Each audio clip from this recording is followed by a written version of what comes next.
We'll see what happens. And how do I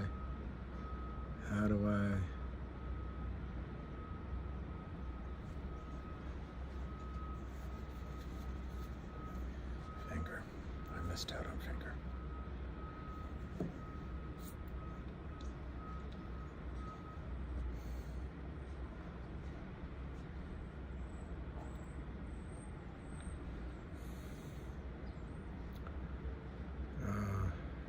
Comments?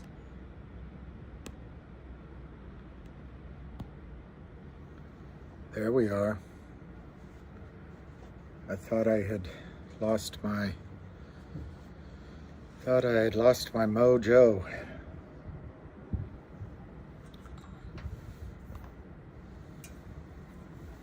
Good morning, everyone. Good morning. I'm going to try to do at least look at some of the things I should have been doing the last couple of days. So if I get distracted, you'll know who to blame. Good morning. Karen. Yeah, I'm sure it's exciting.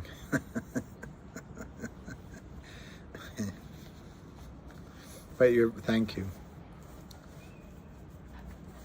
From Missouri. We got a thing in Kansas called the Missouri Boat Ride. Yeah, Lucky's out here. It's a beautiful, I don't know if I can switch the camera here.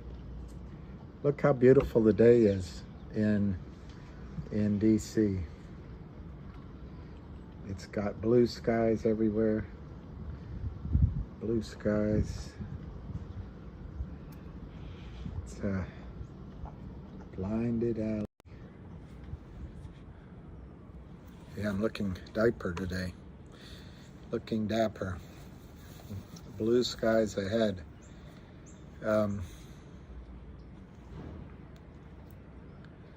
Yeah, that was good morning. It's been a long time since someone called me son, but I miss my dad doing that. You know? It's weird how the camera, I guess the camera is over here. So maybe I gotta move over a little bit that way. Nope, I gotta move this way. I don't know. I want you to see those flowers since it gives you something to look at, I guess. Good morning. Good morning, brother. Yeah, walking your dog, whimsy chick. You know, I told you I go to Texas a lot. My favorite places are in Texas. I don't know, I have a lot, but I was just in Amarillo, Texas, and I'd never been there, and that was a really nice place. I mean, it's flat. Hey, Bill. Bill, do you know who was on Lou's call last night? Was it you? I don't know. Someone sounded really intelligent, so it must have been you. Good morning, Japan. Arigato.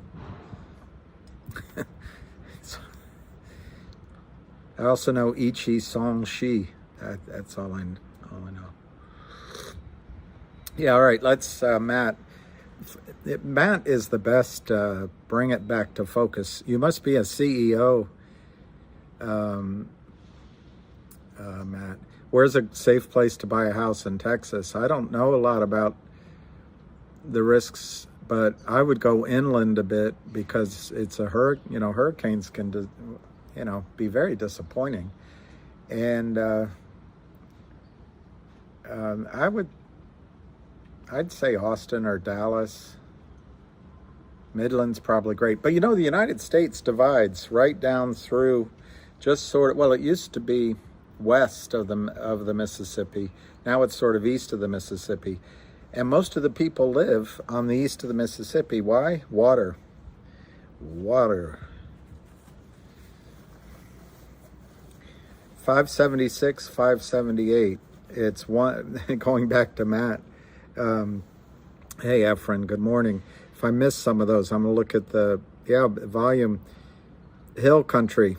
Absolutely. Hill country is exactly what I would say. I think it's great that you're buying more.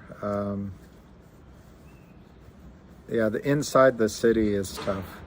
I like being in, I like living in,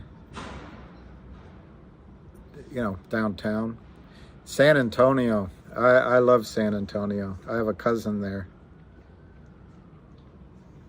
And where's Lake Travis? I've heard of Lake Travis. I've never been, but a lot of my friends have houses up in there.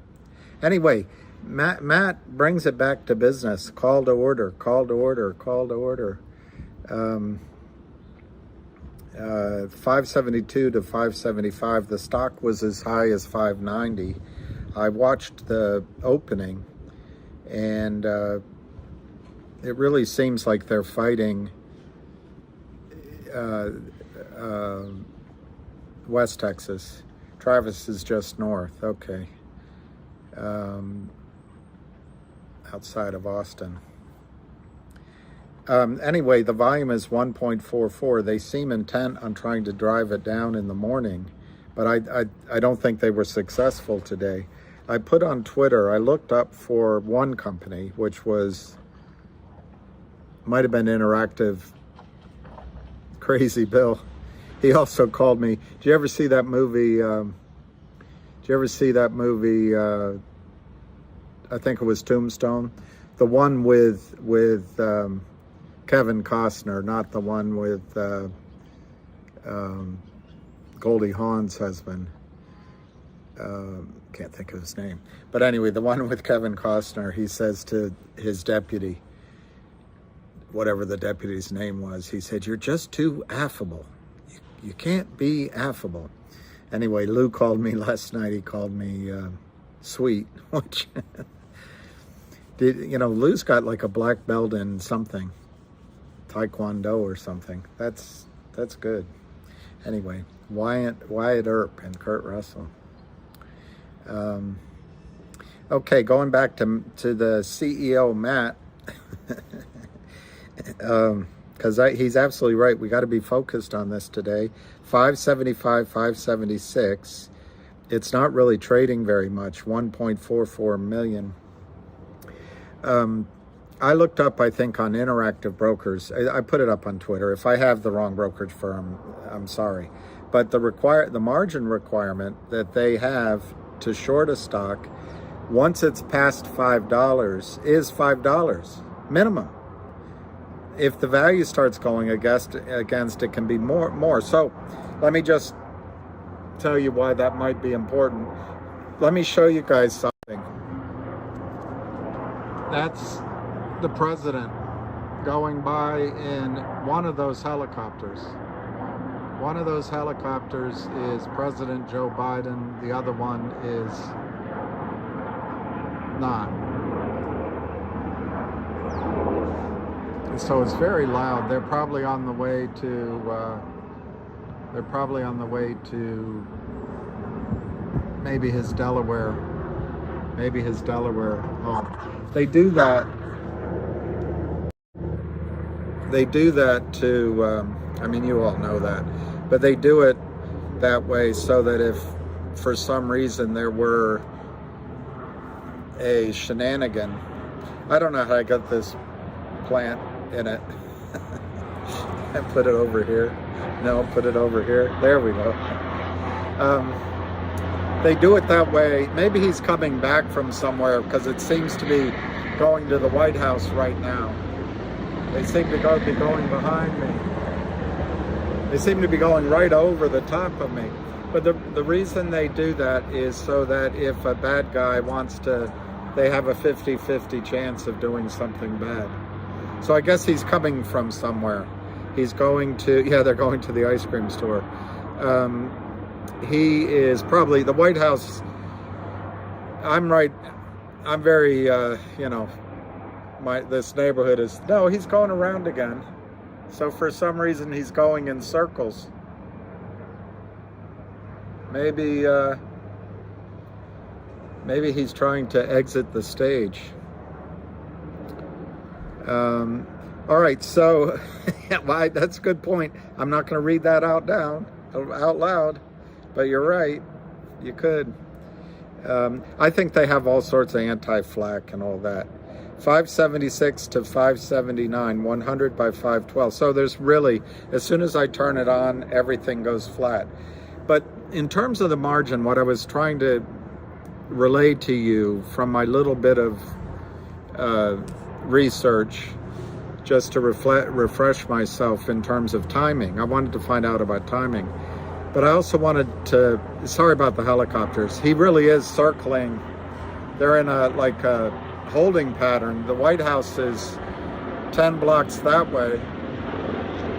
And they land on the Rose Garden. You can hear it, can't you? They're literally right above. Those are Hueys, I think. I think they're Hueys. It's two of them.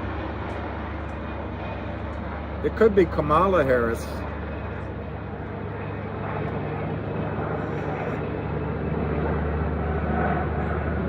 One looks smaller than the other. So maybe they're just practicing. Anyway, I apologize for it.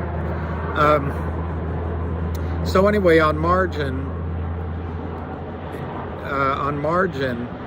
2 weeks ago, their margin was $2.50 a share on a short position if they did it legitimately, or even if they didn't do it legitimately and Alpine Securities was recording it as a short. Well, in the span of about 10 trading days, because of price action, their margin required to hold the position has doubled. It's gone from $2.50 to $5. So I guess they're going to land now. That was annoying. So the Kramers are feeling a lot of margin pressure, is my point. Now, or they should be, unless they're really rich, unless they're Warren Buffett. But Buffett wouldn't do this trade. Now, the second thing I did look up, I read it at some of the guidelines at FINRA, is how long could it take?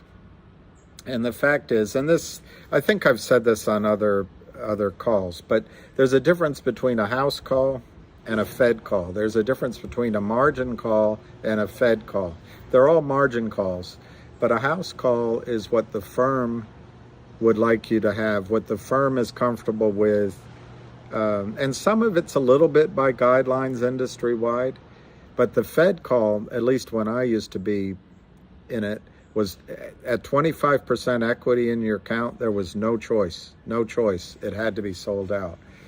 And now, Alpine apparently is the prime broker, and Alpine also seems to have a bit of a sketchy approach to following regulations, at least from if you punch in Alpine plus SEC. I don't know. I don't. That's just, all of this is, the whole entirety of this is my opinion.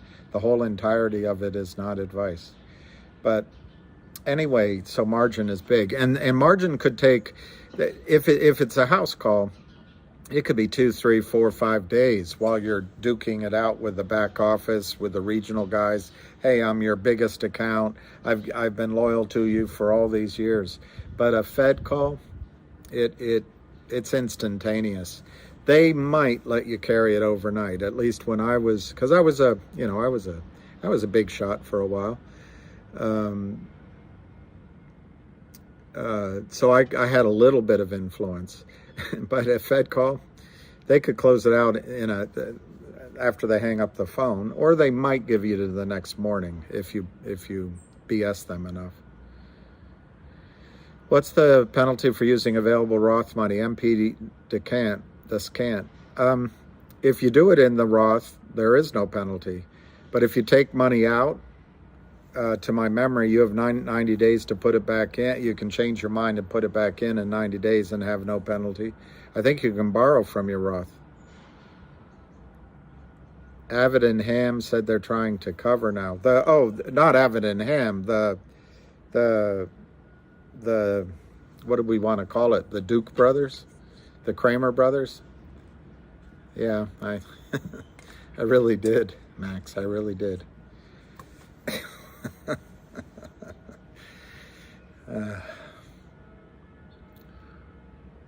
I miss those days. I don't trust, I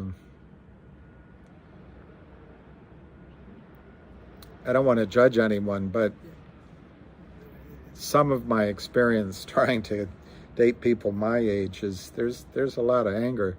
My generation was the first generation that the women were told they could have everything. And the fact is, in any field, ignoring the sexes, anything you do in life, absolutely anything you do in life, you can't have everything, because you make one decision, other things aren't available. So if you choose to spend your 20s and 30s, like all of history, men have had to do pretty much in work and jobs, it means other things didn't happen, maybe. And anyway, there's a lot of disappointment, but I have disappointment too. I wish anyway. Avid and Ham said on Twitter, trying to cover. Yeah, not great. No. I don't think Avid and Ham are trying to cover, but the not Kramers maybe.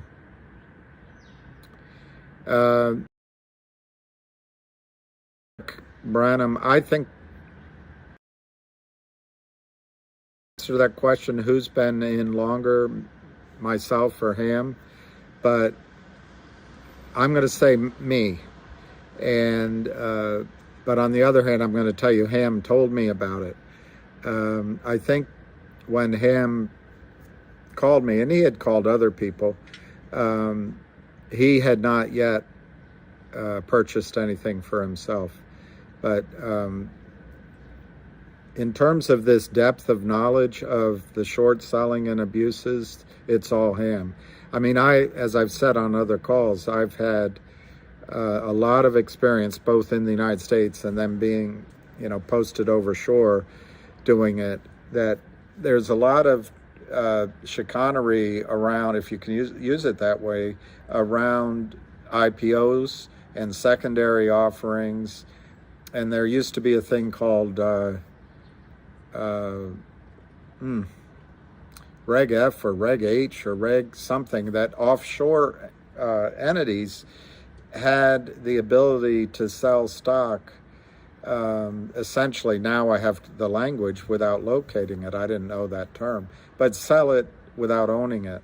Reg F, I think it was. Anyway, so I knew on a sort of on the margin, to use that word differently, on the margin, there was this kind of abuse, but I didn't know how prevalent it was. And that was all Ham, and I've learned from Ham massively.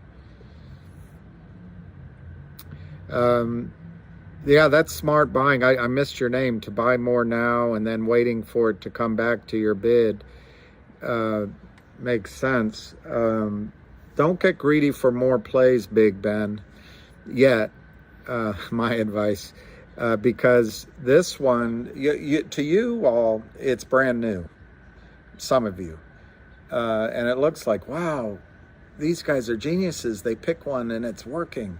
Well, I would say a lot of that has to do with the heft of your buying, but also Avid Trader, Ham, and there was a little bit of fundamental news, but Lou's I don't know what to call it, his following came, so that helped move it. But then we hit some triggers. I think the overall market's different now. I think there's enormous liquidity problems going on in the banking system, and Bank of England showed the crack in that September 28th, which might go down in history. I don't know how people write history, but that was a significant day when they went in to just buy gilts. They kind of showed that they're seeing something that they're scared of. Yeah, the argument is it's fighting for the pound. I don't know. I think there's something more. Apes are us. I know. I'm bugging. Hi, Singapore again. I'm a little annoyed with myself that I didn't just keep a small little bit in Finger. I wanted to get back into Finger, But because now, hey, Kimmy Yap, and then you can switch over. But anyway, trading, like I said on many calls, you're never right, and you're never 100% right, which is why,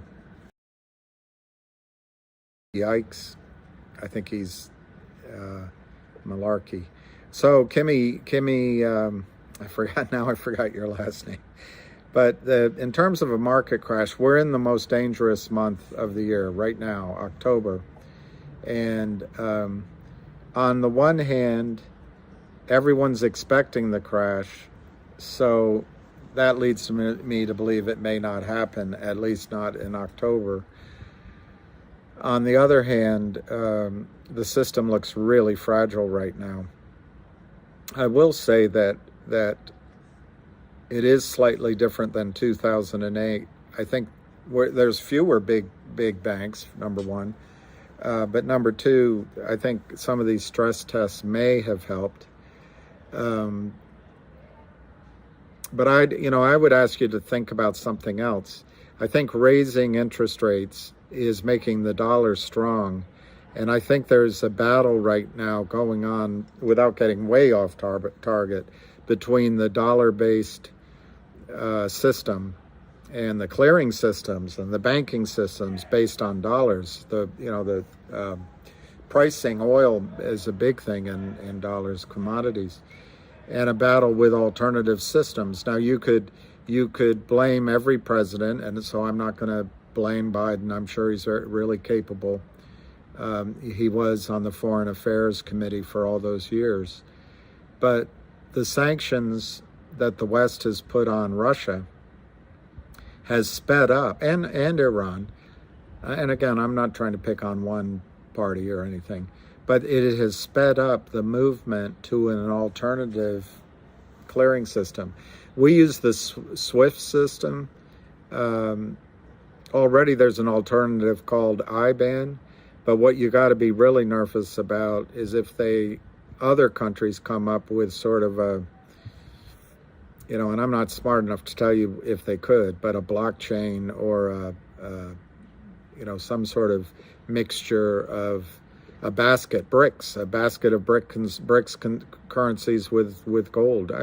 Anything could happen. Yeah, Finger is the negative about Finger. There's two negatives that I worry about. So if it runs ahead, I might consider moving into GTII. But I'd say the same thing if GTI moves ahead. Maybe you move into Finger. Finger's a brilliant story. It's a brilliant fundamental story. But as Ham has pointed out on many calls, they get a cure for cancer, and the shorts come in and short it. They have companies, blue collar sections of the world, which, that's why I was a Democrat all my life. But I'm starting to think at least the elite part of the Democratic Party has lost touch with it, completely lost touch with it. If you think, Biden was, anyway, I shouldn't talk politics, but I think he was senator at age 29. Do you think he ever dug a ditch? 105 of GTII, Reyes, is a good start. And I'm not giving advice, but if you only end up with 105 and if you paid, I don't know, $5, I'll say. So you put in $500. I know, Matt, no politics. See, Matt, yes, they're both. Matt should run a company. He should lead the boardroom. Anyway, to buy 105 shares at $525. Matt, I would suggest. Let me see how it works. Oh, I don't know. I'm going to give you risky advice, but if you really want to go for it, you could put in to sell 5 shares at $105. I'm being aggressive.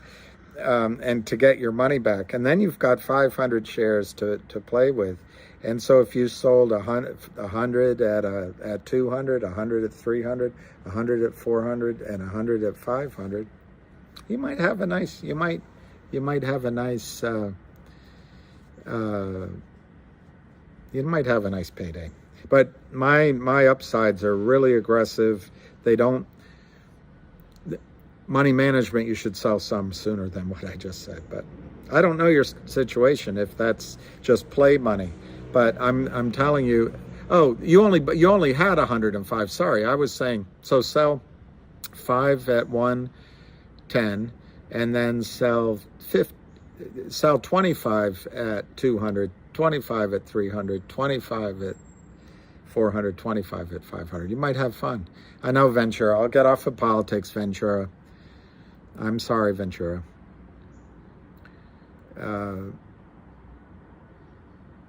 GTI, the only way GTII could go down, by the way, Ventura, I didn't mean to get off on politics. What I was trying to talk about is the decisions being made, for whatever reason, they're smarter than I am, are driving Russia, China, Iran, and the BRICS to an alternative system than the dollar. That's really how and then I veered off by accident. But the where it's relevant to you is it can really affect some of your financial situations going out. And right now you're seeing a battle in the marketplace. Somebody asked me if I'm seeing a crash. Raising interest rates might be part of that battle to keep the dollar strong, which is a real stress on developing third world countries. Anyway, that's what led me down there, and I apologize. I'll stay off politics. Yeah, yikes seems quiet. What did he tell us to do? Sell at 470?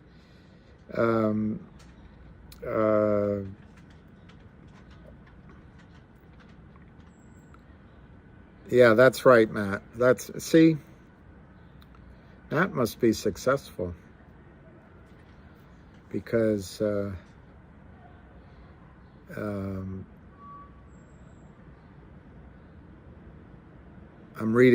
just read a couple of political ones, so I'm not gonna talk it. Join loop, play 11x and move on. Yeah, I mean, everybody's got to make their own decisions, but I really don't see. There's a couple of reasons why the stock will scenarios why the stock will go up swiftly. One is there's a buy-in. Now, a buy-in could happen at one brokerage house first and then go around to others. But there's a possibility while that buy-in's happening, the Kramers still have the ability to sell shares elsewhere. So in that situation, maybe there is a cap at 11x, like you're saying. But I have a feeling that when the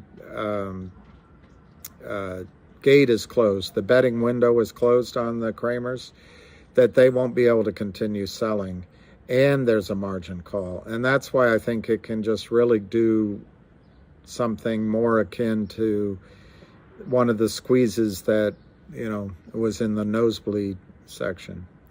I didn't see the name, Dwayne. Exactly, Matt. Dwayne, I don't know if it was Dwayne, but how high? I'm starting to think I shouldn't give out my numbers, because I don't want people making their decisions on my numbers. My number one goal that I got on before and started doing videos is I didn't want people to have fear, uncertainty, and doubt, and get out at 40 cents, because these guys were driving it down. This is just, I don't know, 3 or 4 weeks ago. And that's all. Once the stock, and now I'm spending my time here. As Matt says, it's good to have a forum. But I'm also encouraging people, you have to make your own decisions. I'm also encouraging people to wait till the squeeze happens. Wait till the buy-in happens, at least when it begins. And then in terms of prices, it's really up to you after it goes up.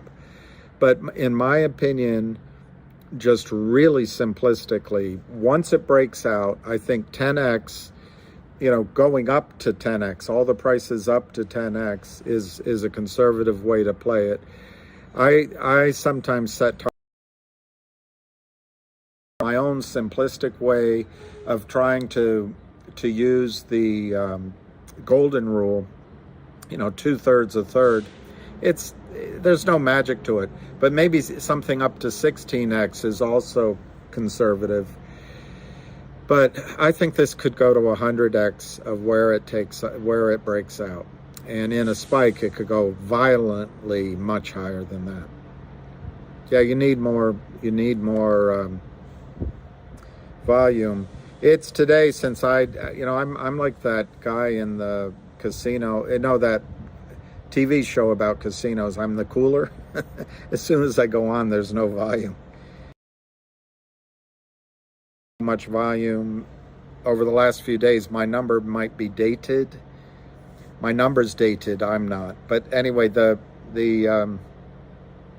before this sort of run up, the volume number I was looking for as a trigger, kind of a wake up my eyes, was 10 million shares in one day. It might need to be higher now.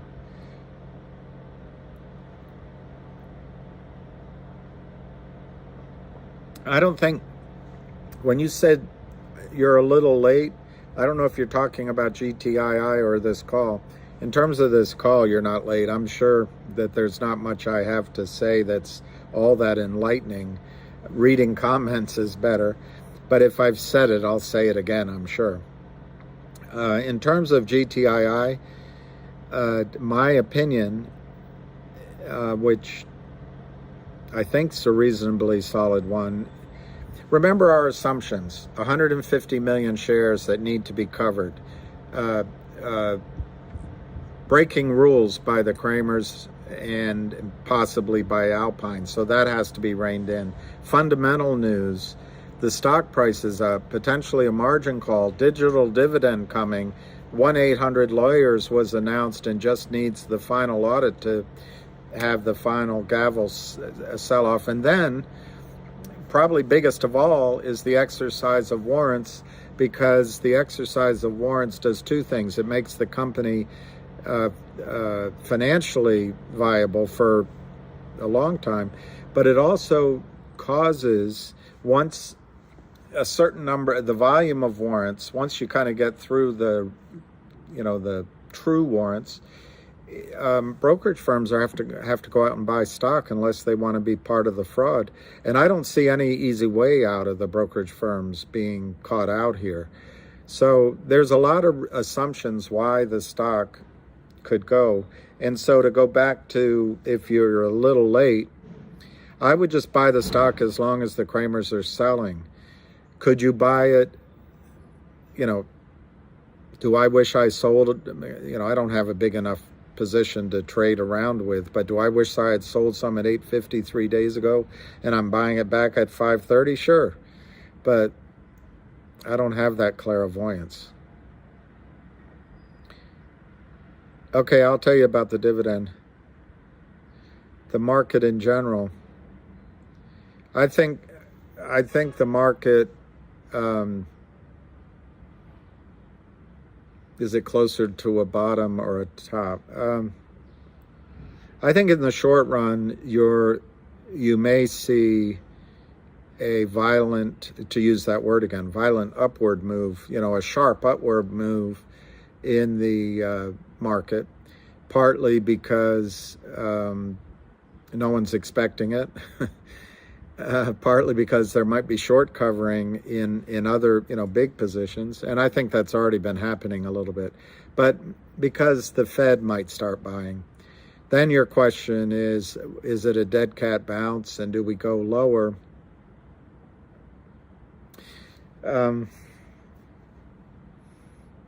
Anything's possible, but my gut is we've had a really long bull run in the markets, and I think we're in for rolling over and down, and then just a lost decade.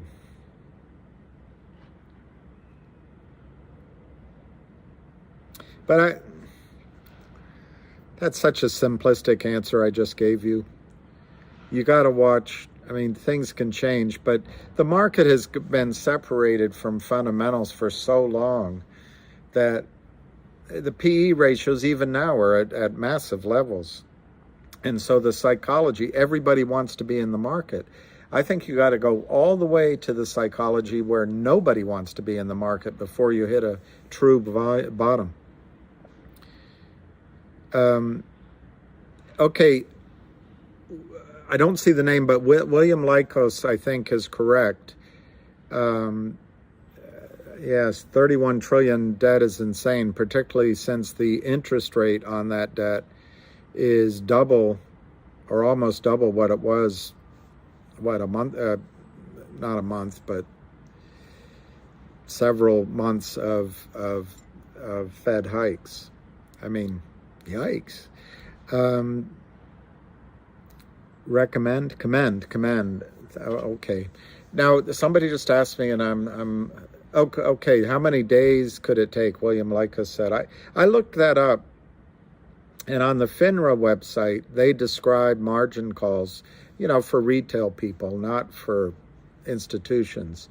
But it's as close as I could find. And it said that a margin call could take 2 to 5 days to enforce. So if we go with 5 days and we assume that Kramers had their first brush with a margin call sort of Thursday, Friday last week, maybe the 5 days are up today or tomorrow.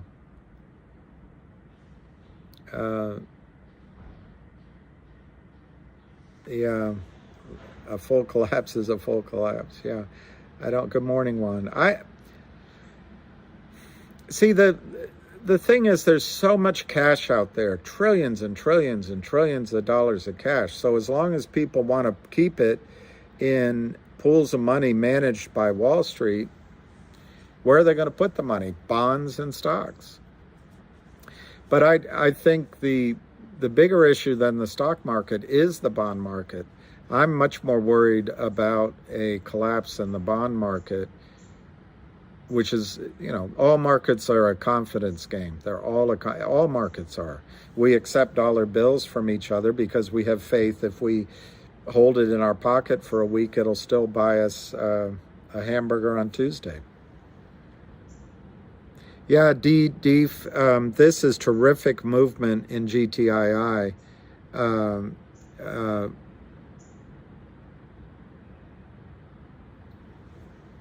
Buenos dias, my dear friend. Yeah,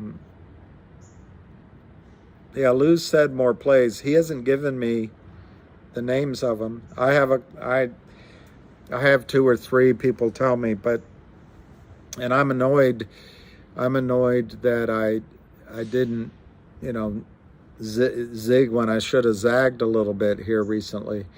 But my own strategy after years of trading, and I'm not someone that sits in front of the computer. If you want to be a trader, you have to sit in front of the computer all day and live it, and you just got to live it. And I've never been that interested there used to be people in my office that would keep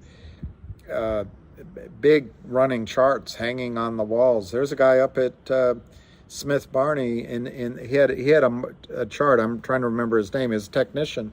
It was so big. It went back so many years. He would take you on a tour of his chart hanging on the wall that he's kept. I've never been that interested in trading to that level. But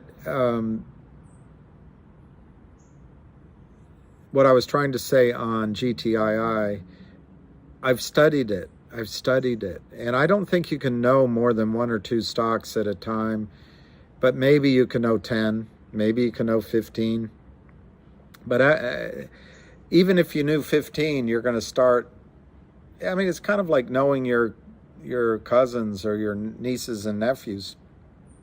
if they move away from you, you might love them all. There's 9 of them or whatever, but the 2 that are closest to you, you know really well. And that's how it is with stocks. And to hop from one to the other is where you're susceptible to making mistakes that are more emotional. My strategy is, if you know the stock and you have a vision of where it should go, doesn't mean you're right, then you can recognize when it's on sale and you can buy more, and maybe you can recognize when you can sell it, hold off and buy more. But so far in GTII, by the way, I've been like an ostrich in the sand. I have a friend who owns a deli over here who for the last year and a half, whenever GTII is up, he sells and then he buys back. And so all the shares he has are for free. But I haven't had the courage to do that, because when the hammer comes down, the stock is going to skyrocket. And I hope I'm doing better, Nicole, on Nicole Violet, on staying on topic. From Virginia. Where in Virginia, Akira?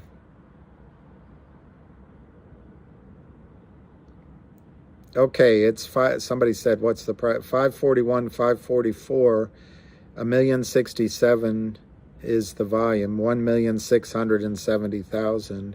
It's 1056. So everyone thinks I'm crazy, but hours are sort of trigger points for margin calls. Margin calls from the margin clerk, like calls from margin. So he might get one at 11. That's 3 minutes away. 542 to 544. So just to finish on the other plays, I think there will be other plays, but I think your most important decision ahead of you right now is to make good sell decisions in GTII. So as hard as it is, I wouldn't be distracted by alternatives. Once you liquidate this and have cash in your account, then start thinking about alternatives. Unless Lou has one to buy right away. I'm not, with other money or whatever, I'm not saying don't do that.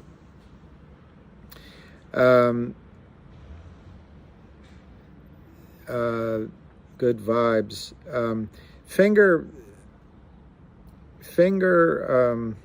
One thing GTII has going for it, and when I say one thing, I mean like the statue of, what statues are okay now?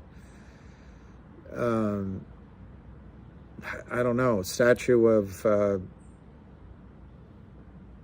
Beyonce, I don't know, something like that.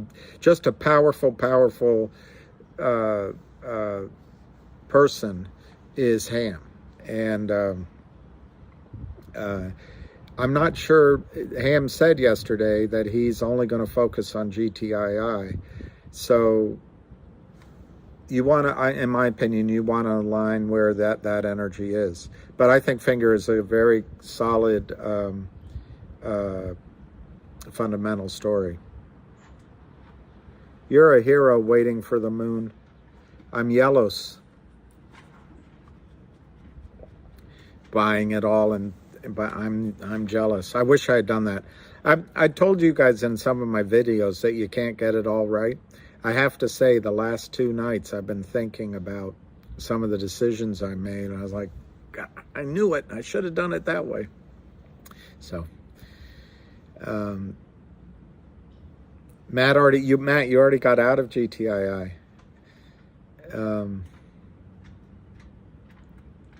Well, Thonley, it may or may not. The other thing I worry about with Finger, and I don't have enough information, but NASDAQ is owned by the New York Stock Exchange. I don't know this. This is pure speculation, but in the case of a New York Stock Exchange company, and it used to be American Stock Exchange, which I don't know where that is now. I think American might be part of the New York Stock Exchange too. And as I'm talking to you, I'm getting confused, so I hope I'm telling you the truth. But you used to be able to create, a company could call up, or a interested party could call up and ask for options to be created in a stock on these major exchanges. If there's put and calls created on Finger, and I'm not saying, I have no idea if they will be, it's a speculation on my part. All of a sudden, there's ways to hedge the squeeze, which you guys just lived through, some of you anyway, in AMC and GME. Matt, you're my hero. House Money. The name that it's nice to see you again, Dave. What's this with the negative vibes? That's from that movie. Somebody corrected me. Kelly's Heroes. Yeah, hindsight could have ruled the world. There was one that makes me think when the sister of the current Prince of Wales, when they got married, I was living in London, and one of the broadsheets had a picture of her sister, Pippa, and I think wearing a blue dress. And the headline was, this is why I thought hindsight, whatever, was, I think it said, rear of the world. Rear of the year, that's what it was, rear of the year. Anyway, I never forgot that, because it was negative, you're right, negative waves, Matt. Rear of the year, I never forgot it, because she was beautiful in that dress. Honest boy, why am I so gosh darn handsome? Is that from that skit on Saturday night? Gosh darn it, I'm good enough. I'm smart enough, and people like me. I'm not, I think it's some sort of two-dimensional illusion that this camera is fooling you with. Yeah. I missed who said that, but I agree with Lou. There's other traits. I listened to Lou last night, and I've said it before, but I'm really impressed with his overall worldview. That's the good word, his overall worldview.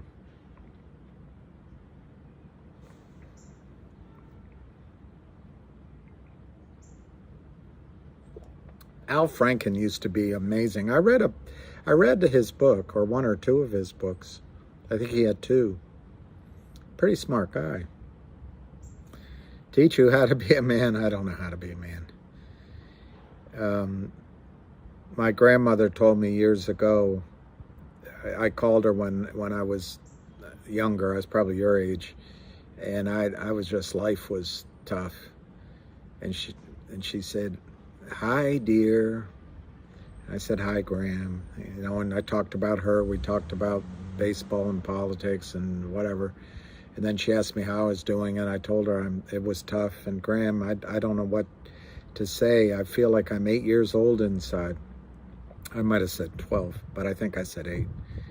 And she said, "Dear, we all feel like we're 8 years old." And so I think the biggest part of being a man is to realize that insecurities and fears inside are part of our existence on life, and sometimes they overwhelm you, and it might be like a bear in the woods. You have to hibernate. Maybe there's a purpose for depression. Maybe there's a purpose for disappointment that is getting ready for the next phase. But I think one of the biggest parts of being a man is to recognize that other people might feel like 8 years old inside. So some of their actions might be misguided in the moment.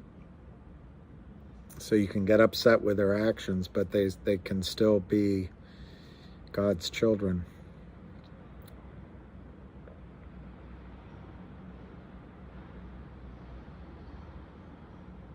Yeah, I don't think Al Franken should have resigned, but okay, where are they getting shares to short GTII? They're not. Now, let me divide that question in two parts.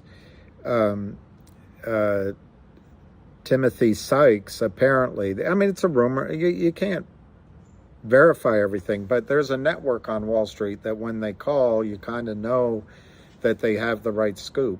Now, no one called me directly, so I'm getting my information probably fourth or fifth hand.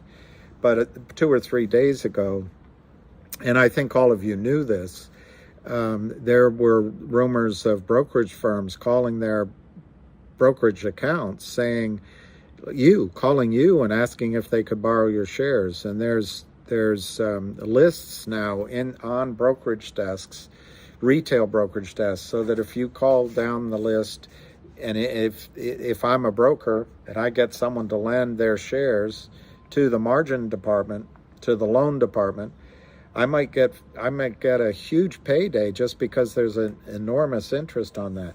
Anyway, there were rumors that one person somehow went around and was able to locate to borrow, loosen up, shake the tree, to borrow 6 million shares. That was the number. Legitimately borrow shares to legitimately short 6 million shares. That the next day, the short volume was 5 million. So maybe he only was able to get 5 million done. So it's possible, and my information was that Timothy Sykes led that effort. The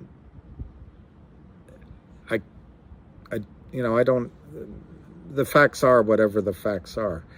But my point is, it's possible, before I answer the broader question, that somebody found some shares that people were willing to loan out, and so a real short over the last few days has real shorted stock that they located through the loan department, through the share loan department at these different brokerage firms.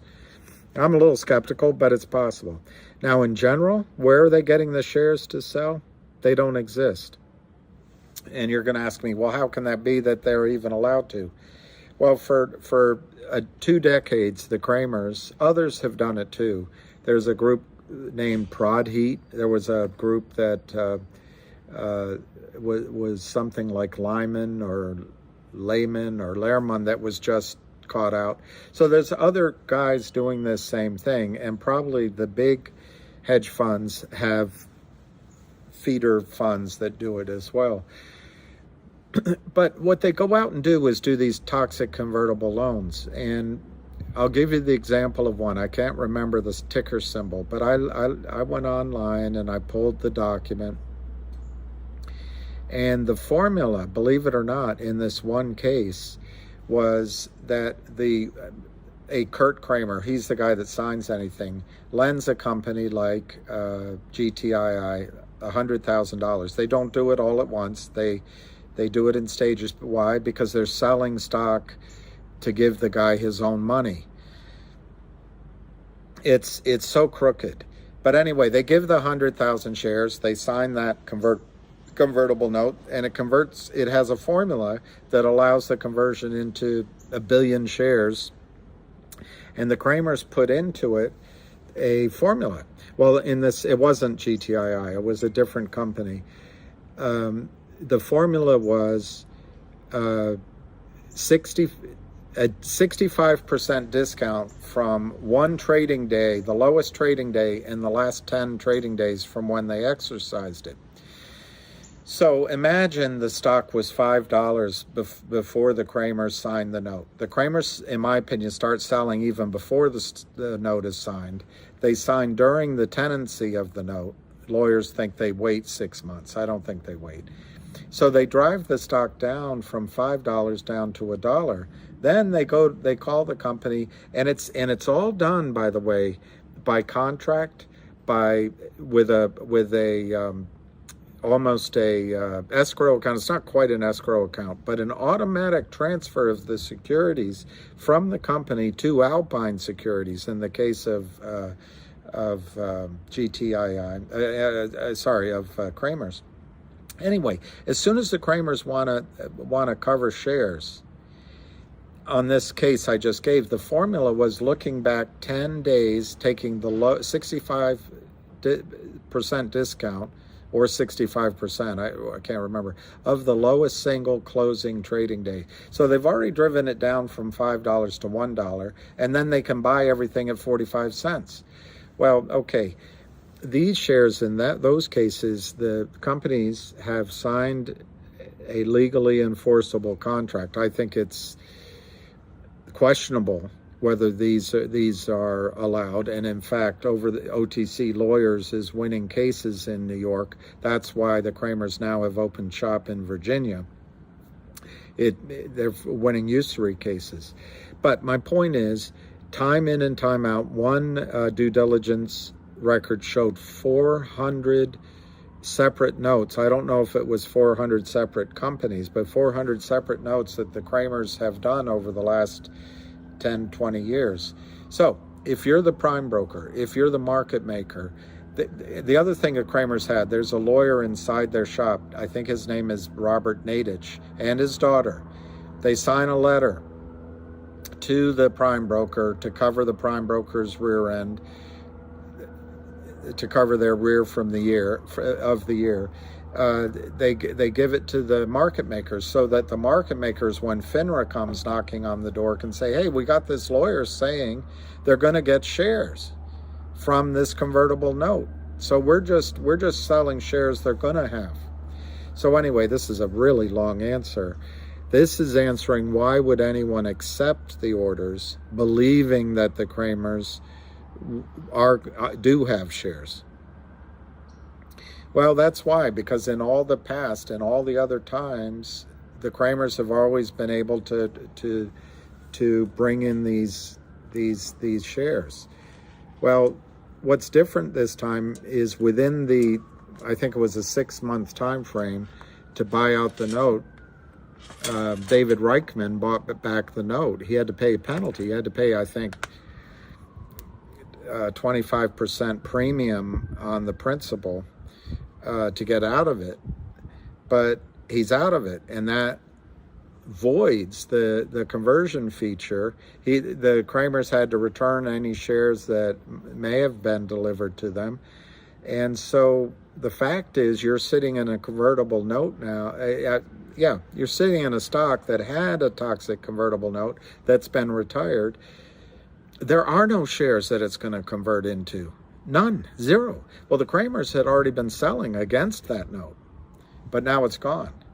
Well, the question is, do the market makers and does Alpine know that note is gone, that there are no shares? Because did the lawyer send a letter saying, hey, my last letter was wrong, is now void? I doubt it.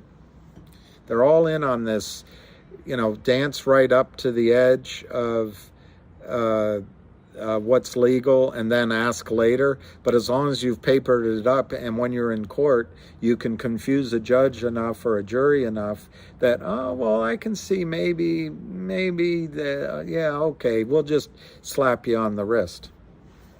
So my long-winded answer is the Kramers are able to convince the market makers to accept their order because in the past, the shares have always turned up and it's never come and bit the market maker in the rear of the year. Same with Alpine. This case is different. It's a trap. But whether or not they know that it's coming soon, I don't know. The other thing that happens that the Kramers do, I believe, this is all in my judgment, is that they can call up and give an order when the market maker says, have you located the shares or are you long the shares? They can say, yeah, we've located it, we're long. It's a lie, but the market maker doesn't want to really know because he's making, $2,000 in his pocket taking the order. He said, okay, and he moves on. And there's a video of a guy from Morgan Stanley that does just that. I mean, I don't think he currently works at Morgan Stanley. But he explains what the market makers would do. So the shares, when the Kramers sells, as I call it, they could be long sales marked wrong. And that's criminal as well. And the other thing the Kramers could be doing, they could have LLCs. They've been doing this a long time. They could have them set up in Panama or, the Guernsey Islands. And the trades are coming in from offshore. And the prime broker is confused and the market makers are confused. So I'll summarize my long-winded answer. It's possible there were some shares located by Tim Sykes through the stock loan department. It's possible, but I think the market makers and Alpine is accepting in the prime broker account these orders. Have never failed in any of this before. If there's a problem, they've settled with the SEC, slap on the wrist, and no one's had a problem. So sorry if that's so long-winded. I don't think they're selling real shares. The question is, how much longer will FINRA and the SEC allow the Kramers to sell phantom, non-existent, counterfeit shares? Yeah, I think he naked shorted. I think they're naked shorting now. Go into your brokerage firm and ask them if you could buy 100,000 shares of GTII, and you have the money. You're expecting it from your uncle Duke, but I want to put the order in, and I'll get the money to you in 3 days. They won't take the order unless it's a big account. They might. And then they call you, where's your money? I'll get it in by the 35th day. They're not going to do it. Somehow these guys have that. There's another button that I think Goldman Sachs invented, that where when you're giving an order by computer to your market maker to sell, you can hit this button. I think it's called the F3 button. You could look it up. But it tells the market maker that you reasonably assume that you will be able. That's all the measure is. We feel we will be able to locate the shares. It doesn't say, like Reg Show demands, that you have located the shares prior to sale. It's just that we're reasonably confident we'll do our best efforts to locate the shares. And the market maker takes the order. Yeah, the finger, and I forgot who said that. Yeah, Nyron Lewis. I think they'll need proof that they located the shares once there's either a criminal investigation by the DOJ or by an attorney general somewhere. Estate licensing. States are responsible for brokerage licenses too. But if FINRA comes in, or the SEC. I watched a video by a guy that was way up at SEC. He went on CNBC or something. It was a year ago. And he said the SEC does not like to go after these kind of cases 4 or 5 years or longer to do the research. And by that time your boss has moved on. You could move on to a job at a hedge fund. So they like to do simpler success stories. The thing about GTII, it's all here. It's so simple. It is right in front of you. It's like watching a cartoon stick figure. You know who it is. We've been collecting. I'm talking collectively. Everybody has been gathering the data. So my point is, FINRA or the SEC could go into GTII, could go into the Kramers and wrap this up wrap up their entire investigation in 6 months. All of the data has been collected, and the sell tickets, the wires, statements, trades, phone calls, none of that goes away on Wall Street unless you're Ken Griffin and there's a warehouse fire just on the outskirts of Chicago, which might have affected you as Apes and GME, and all the paper tickets were destroyed.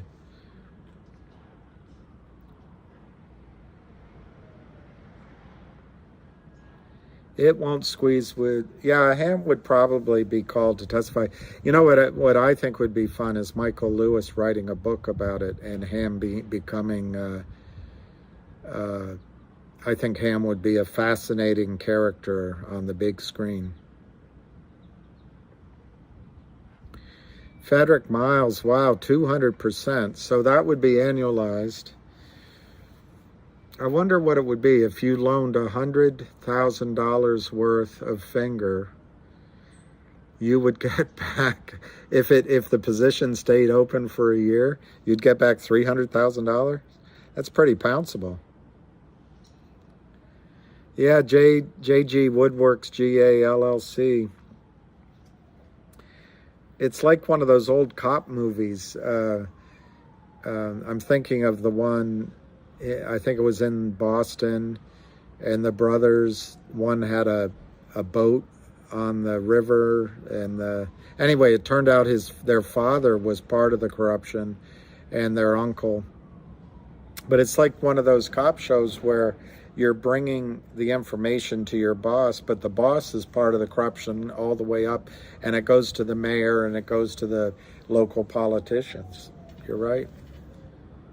No conference call tonight. Yeah, Matt should be running this show. He's the most sober here. He doesn't get off on tangents. But the over-the-counter market cannot have halts. Now, I worry what the government, because the government can do anything by fiat, at least in the short run. If you want to defend your rights, you've got to go to court. So, there's always that chance. Nothing's risk-free. There's always the chance that they can shut down the market somehow. I think the potential of loss here that the Kramers have set up, and the regulatory bodies and Alpine. I mean, if it's 150 million shares short, and it could be much more than that, but if it's 150 million shares naked short, and let's say all of us get out in the first 50 million, and just for sake of argument, we get out under $100, that might be manageable. But what does the last 100 million shares go off at? 1,000? 2,000 average? This is going to be an expensive mistake. No, Bob Rozzi, this play is not in court now, but there are lawyers that want us. I have nothing to do with it. I'm just talking about the big group to go to court. I think court is like bringing legislation to the Senate.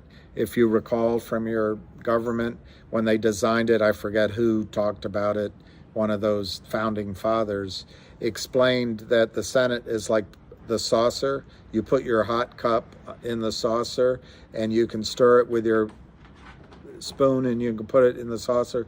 The Senate cools everything off and it gives time to come to a settlement. That's all court is. It cools everything off and gives time to go to settlement. Yeah, speaking of rears of the year, Kim Kardashian. I actually think the Kim Kardashian case is good for us because the regulatory bodies want to show that they're doing something. And by doing something with Kim Kardashian, it gets in all the newspapers around the world. That's called the bully pulpit effect. That's called just saying what you might do, and then it might solve the problem. But the good thing about being in GTII, the Kramers don't have friends on Wall Street. I mean, that are the big boys that have access to Joe Biden or to Donald Trump or to, I just don't know the big other names, or Janet Yellen or anybody. The Kramers don't have that kind of access, I don't believe. So these are the Kramers, and GTII is something that can run, but they can go arrest everybody if they choose to do so. It can go across the front pages, and they don't have to arrest their friends that are doing, some of her friends that are doing the same thing. We're at 528, 529. The volume really hasn't moved, 1,760,000.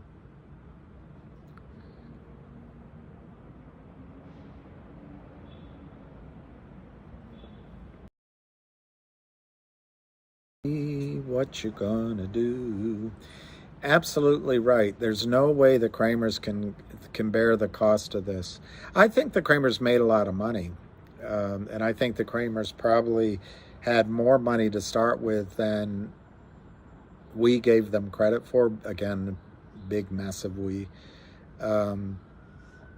But I don't think the Kramers have, even if you think the Kramers have $200 million or $400 million, they spent a lot of it. They had to pay, well, they don't pay taxes probably because there's no 1099 on their stock sales, on many of them anyway. There are no stock sales.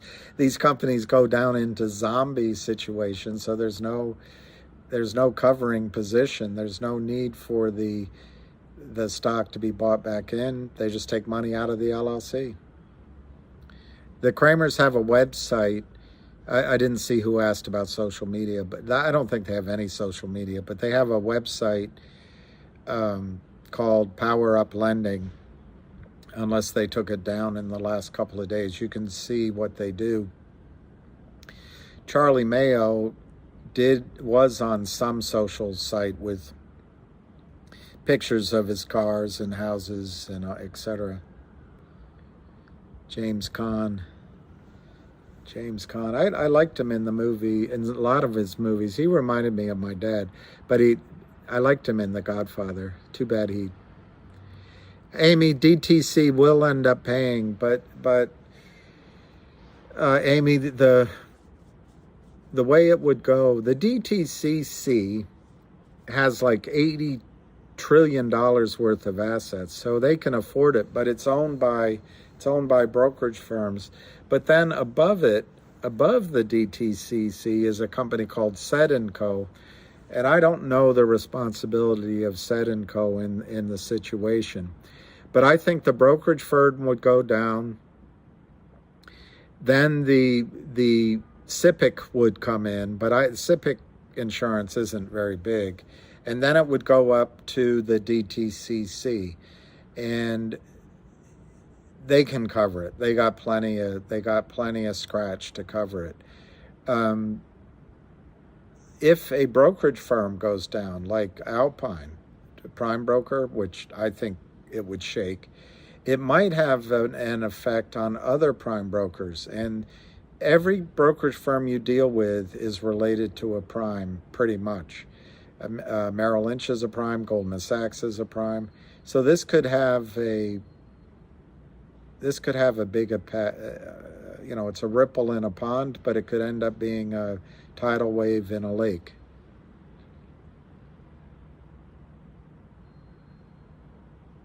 I'm with stupid. You're my hero. I'm with stupid.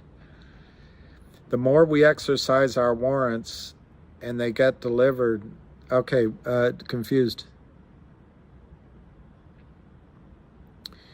See, I think that was boy. Anyway, it's a smart question. If the Kramers were legitimately shorting shares, leaving out the discussion of whether they located the shares or not, leaving out whether or not the shares they're shorting are counterfeit, located, or real shares, just leaving that out. If the Kramers were shorting shares in one account at the prime broker, they would be paying, the first obligation would have been to put $2.50 in the account, which I think can also come from proceeds, in the account, and it has to stay there as long as the position is open. Now that the stock has gone over $5, from what I read, that now is $5 a share. It could be more. It can be whatever the House asks for. So just on 100 million shares at $5, they've got to have $500 million of equity sitting in that account. It could be more. They have to pay the prime broker commission or fees of some sort, either per trade or daily, monthly, however it's set up.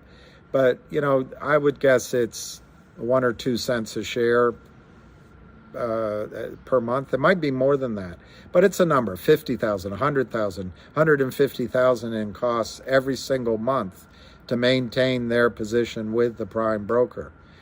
they're gonna, if it's a true short and there's been margin extended, they're gonna have to pay the interest costs. You know, that 200%, it's some of it's gonna go back in this example to the Kramers.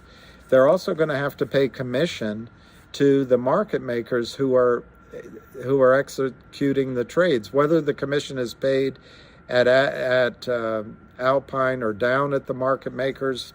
I don't know their arrangement, but there's going to be transaction costs per trade. And when you're trading millions of shares, I don't care what number you give, it's a big cost.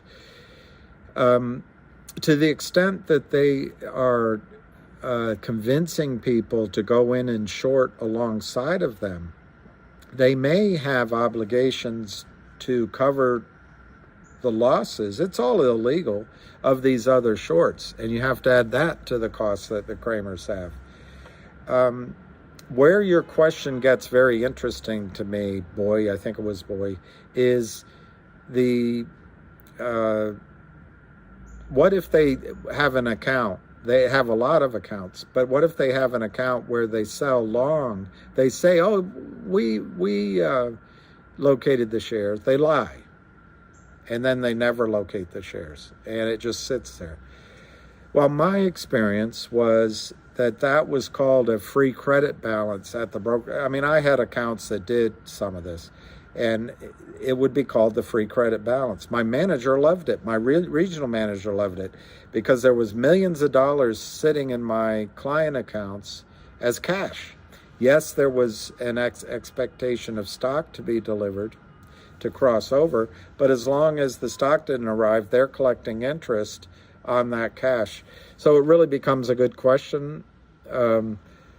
What does it cost them? My own instinct, no one's confirmed this with me. No one has confirmed this. My own instinct is that brokers like Alpine love it when the Kramers sell stock claiming that it's either long or they've located it. So they sell it as a mismarked long ticket. I think my guess is that brokers love it because they get paid, they have a free credit balance. But it doesn't change the other costs, and it doesn't change the bribes they have to pay to their friends. It's a long answer. 530 to 535, 1,790,000 shares. I think that's been very little trading for an hour and a half. They put me to sleep again. Peggy, I just heard about Peggy this morning. And yes, I think it will run, but I have absolutely no knowledge. If I jumped into Peggy, I would just be trading on emotion and instinct. I have no concept of how big the short is. I just have no knowledge. Jeremy Journal. Brackets. Yeah, I know. I'm a shoulda, woulda, coulda guy myself.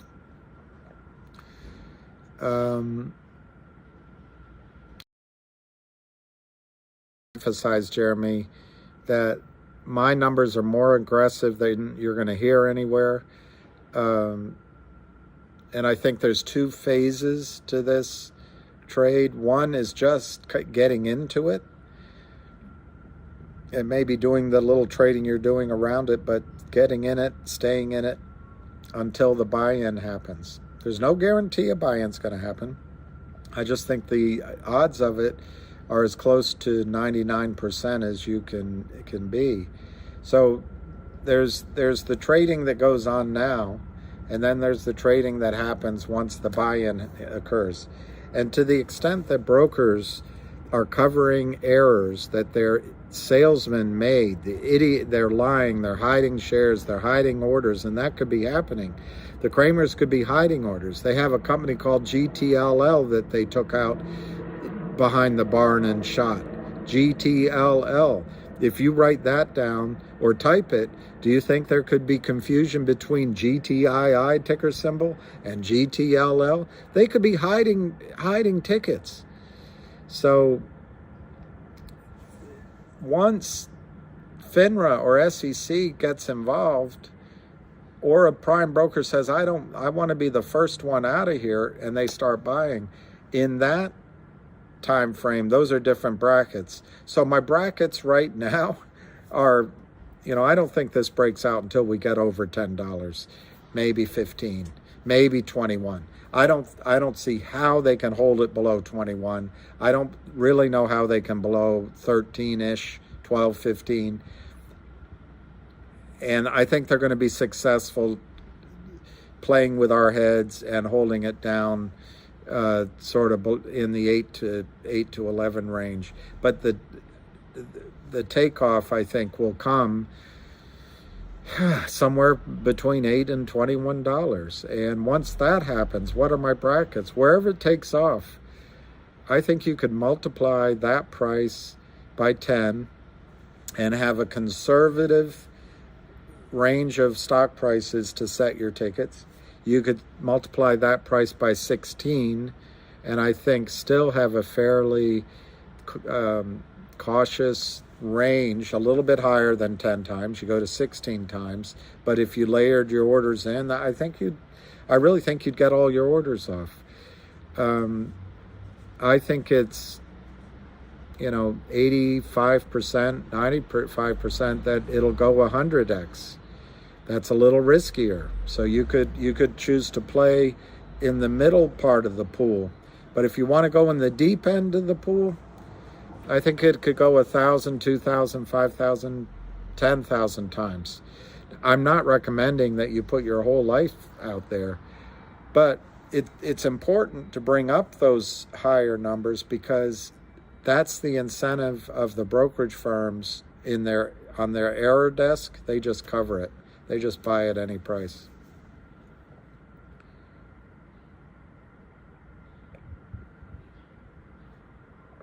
Yes, it is. I didn't see the name. It went away. The longer this goes on, the higher it goes. I mean, to be really simplistic about it, everything that was sold has to be bought back. And the more they sell, the bigger the hole, the more they have to buy. We can each only sell once unless we buy back in. They have to buy 3, 4, 5, 6 times.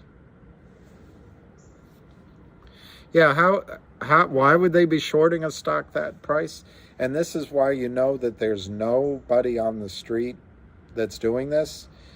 And you shouldn't listen to Tim Sykes. You shouldn't listen to any of those other boo-boos. Even at $5, the professionals would not be, professional risk takers, professional pools of money would not short this stock. They would not. They would short it like you had with GME or one of them. They would short it from $50, and if it ran against them to 70 or 80, they'd short more at 70 or 80, and then they'd push it down to 5. But guess what? They'd be covering right now. This is a bad trade. It's a stupid trade. There's only one group stupid enough to do this trade. Somebody that has a toxic note that protects them, criminals, or the Kramers.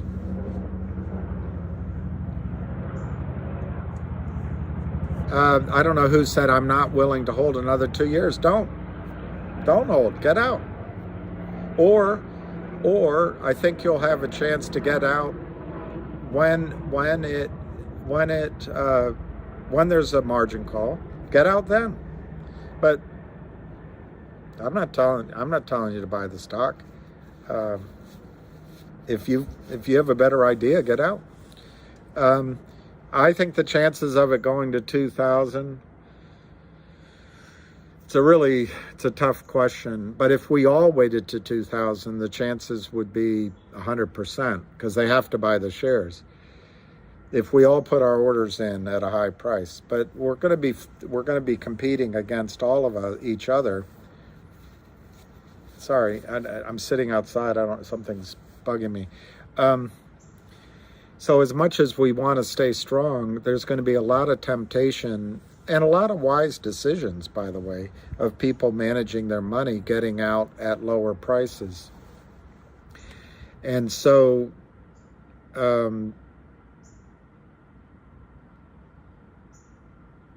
I will say that I think it has a really strong chance, like above 75% of going to 1597. And then I can't remember the other number, but I would give it,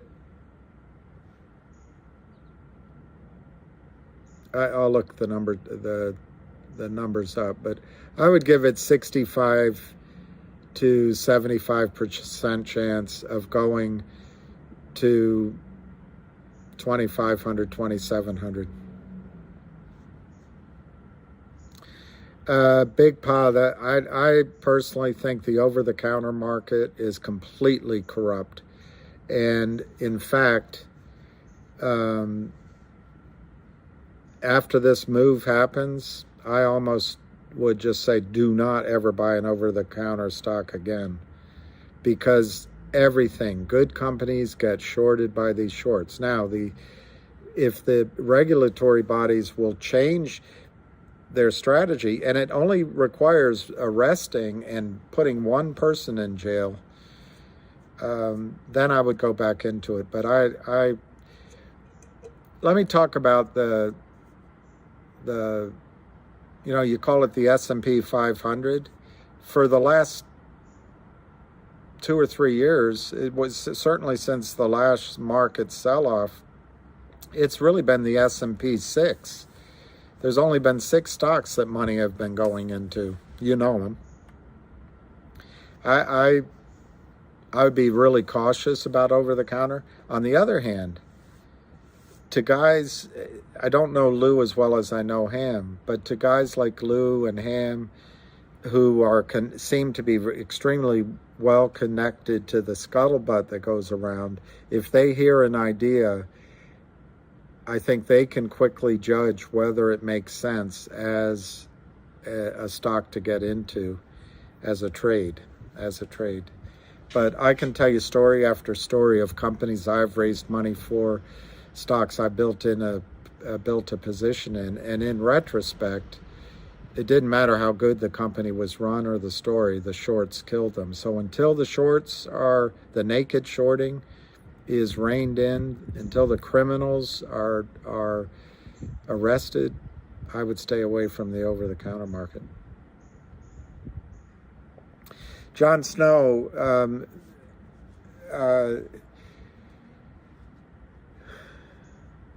when I first got into GTII, I thought, yeah, Daniel Rees, it's totally Ponzi. It's totally corrupt. And in fact, that 80 trillion that's in the DTCC, I don't know what it translates to what is in the brokerage firm's statements, the statements you get, but I bet there's a lot of poof in the assets that are claimed by brokerage firms and clients. It's pretty scary. But when I first got into GTII, yeah, last night I heard Lou talking to some guy with a gravelly voice, Kipriani, who really sounded like what he knew about, and he said that the Kramers are not good people, and that he feared for William. I had never thought about it before because I don't mean, I'm not trying to break the law. I'm not trying to do anything outside of propriety. But at the same time, when people are breaking the rules, are breaking the law, I think as Americans, it is our right to say, hey, they're breaking the law. And so I don't think I'm doing anything wrong. But yeah, it was in the middle of the night when I was listening to him, and that made me worried. But I don't mean anyone harm. Even the Kramers, I don't mean harm. I don't know the Kramers, but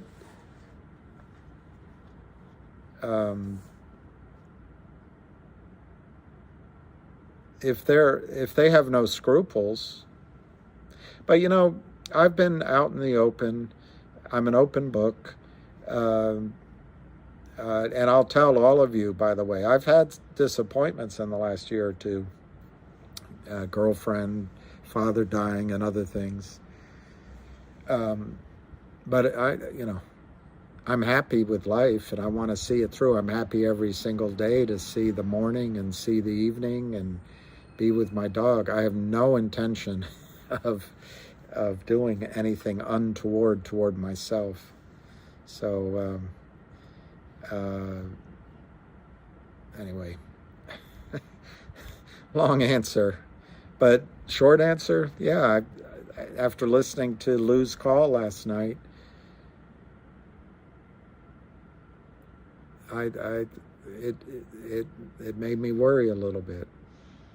So anyway, on GTII, somebody asked me why am I comfortable with this? When I first got into GTII, I said, okay, I trust Ham's instincts. I listened to the story briefly, and so I got in. I mean, I don't have a huge position like some people have. But then I got a bunch of my friends, I told them about it, and I had one of my friends call, and she had put orders in way up high on GTII, and I said, "Are you crazy? This is just a stock, it's just a trade, and take your money off the table, get out." But that's almost 2 years ago. In the last 18 months, I've now gone to the point that I think you should put high orders in on GTII. Why? I've gotten to know, I know a lot of the principals. I don't know David Reichman, but I know a lot of the people working close with the company. I see the traps. I believe the company is fighting the shorts. There doesn't seem to be anybody out there that is fighting the shorts other than GTII and the insiders. I mean, you can tell me what you experienced at AMC and GME, but at some point they all sell out because it's money. And it doesn't seem to be happening here. There's some traps that they've set to catch out the Kramers. I've also been really pretty upset when I look back on my career, how many clients I got into over-the-counter stocks, and ultimately they lost money. There's part of me would like to see the system, not so much, I'm not a crusader, but I'd like to see the facts get out, and you all, if you want to leave the system this way, leave it. But if I read it yesterday, but Gary Gensler literally said, this is Gary Gensler, he literally said, there isn't, quote, there isn't a level playing field among different parts of the market, wholesalers, dark pools, and lit exchanges. It is not clear with such market segmentation and concentration and with an uneven playing field that our current national market system is fair and as competitive as possible for investors. That's an exact quote from Gary, and that he made that in June of this year. Well, the system isn't fair, but no one knows about it. The media doesn't talk about it. Brokers don't know about it. A lot of my friends don't know about it. But if you're happy with the system, once people know about it, okay. But I think once the regulatory bodies realize what's going on, I think what happened is they were trying to defend against the over-the-counter markets of 30, 40 years ago where serial CEOs would raise money, drive the stock price up, and then sell and make money for themselves. But they've gone so much the other way that now it's just dump, dump, dump, dump, dump. So anyway, on GTII, the reason I'm more comfortable is specifically the stock. It is an over-the-counter stock, and I'm always alert to wait a minute, what are the risks?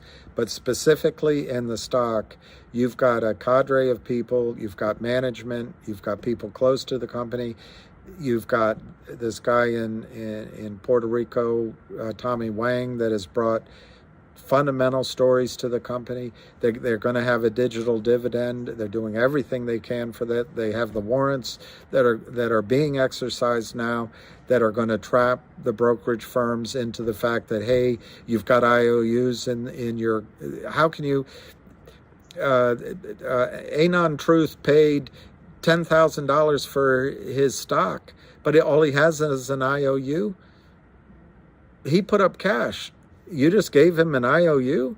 I mean, the brokers firms have a real problem here. They've turned, you've heard of the banking system being a 10 to 1. There's 10% deposits and they lend out the rest. It's a fractional reserve banking system. In my opinion, they've turned the custodialship of American investors into a fractional reserve custodial system without telling us. It's fraud. And brokerage firms don't want to be caught out in fraud. And none of those people, the margins and the rest, want to go to jail.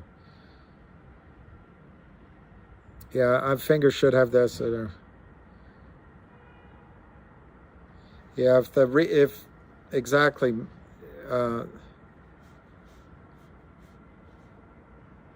I should put did I tell you, Matt, when I went down to Georgia with a friend from London, we went to the pub and there was a guy up there older than I am now, but he had a guitar, he had a computer, he's a good singer, and he took requests, and there was a bucket in front of him for cash, but on the wall behind him he had 3 songs. He said, Brown-Eyed Girl, it cost $20 to sing it. I forget the cheaper one. You probably can think of it. Some stupid song. But then the number one, the $35 or $50 song was Turn the Page. And you'd be amazed how many times during the 3 or 4 hours we were there, people would come up and ask for the same song.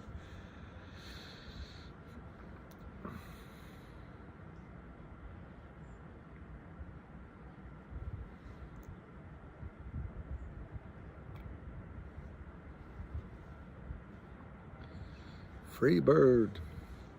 I was in an automobile accident when that song came on. What song is it you all want to hear? Free Bird. I was on a cruise with someone I was in love with and her family, and we went down to one of the bars, and it was great music, but it was more kind of blues, jazz, that kind of music. And I wanted to yell out Freebird because I always thought that was so clever. But instead of Freebird, I yelled out Purple Rain. And about 45 minutes later, the guitar player, he was a white guy, not as old as I was, when the band was taking a break, he played Purple Rain. And the whole place went wild. And afterward, I went up and asked him, I said, I can't believe you knew Purple Rain. How did you do it? He said, well, we just, musicians, we just come on these cruises to make money. And we're supposed to play a certain set of songs. But I just getting so bored. I was so glad that you called out that song. Anyway.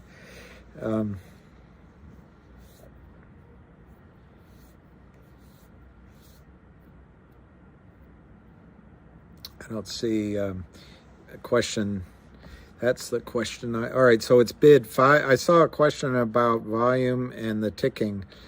It's 515 to 519. The volume is still only 1,880,000. So in the time that I've come on with you guys, I could be wrong, but I don't think we've traded 400,000 shares. Now, normally that would be huge. But based on, current trends, that's not a lot of trading. At the risk of sounding like a broken record, we're coming up on noon. That could be margin call. So we're 515 to 519, 2,252, which is a message to other market makers, by 1,247. It's now 516 by 519. Last trade 519. 517 to 519.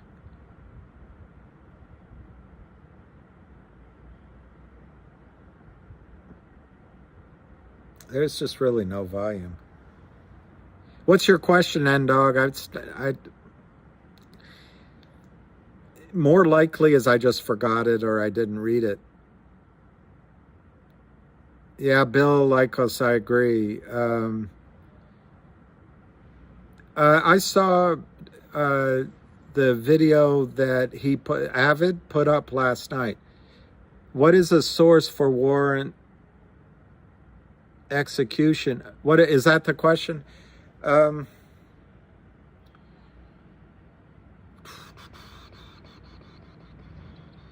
Well, you can go to the website for GTII. Just let me see what they have a news release on the warrant, how to do the warrant. They even have the warrant form. I know FINRA has a whole investor data question and answer. The brokerage firms, according to Ham right now, are not maybe being 100% truthful about the warrant execution process. I don't know of a source off the top of my head to tell you, other than Googling, where you can find out information on how to execute a warrant. But the way these warrants are, you have to call Liberty Transfer or email them. You fill out the form, which is at the GTI website. There's the form to fill out, and they'll exercise it.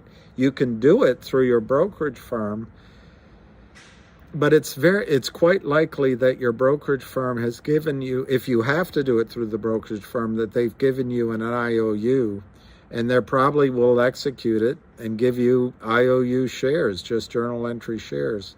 And then the question is, they're supposed to send $2.75 a share to the company. It gets into all sorts of fraud questions. What did William Lycos say? Yeah, it's on the press release.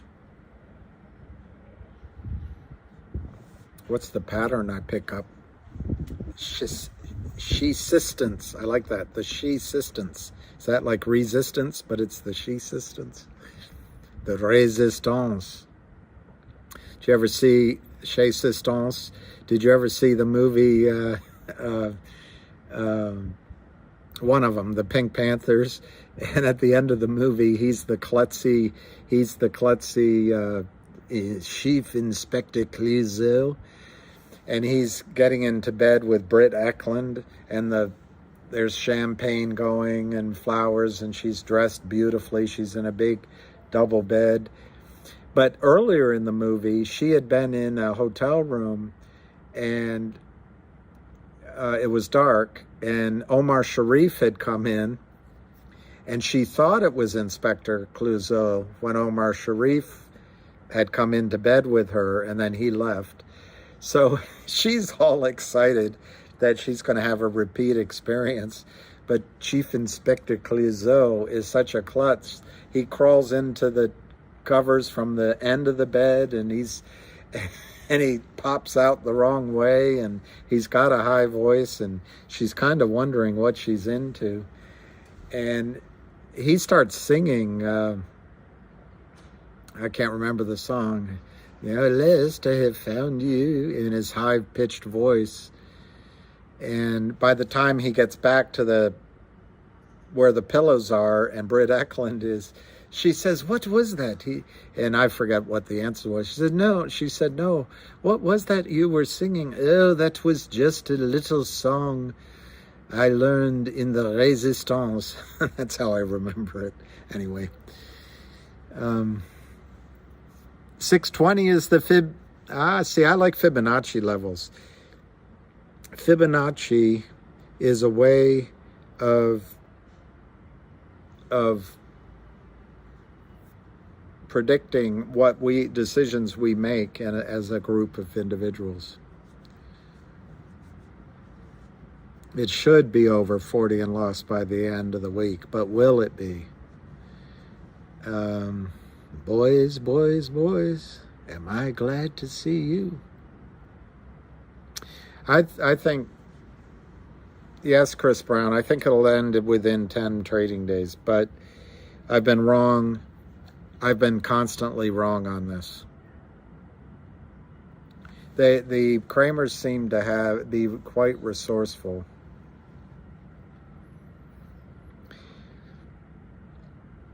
But I don't know how much longer they can stand. I really don't. A Zimmer. Oh, you mean a Zimmer?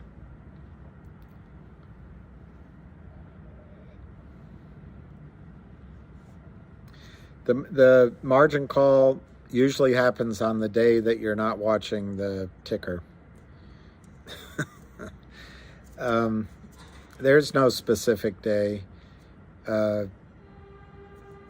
If it's a house call, if you're fighting with your brokerage firm, it's just how willing they are to let it continue.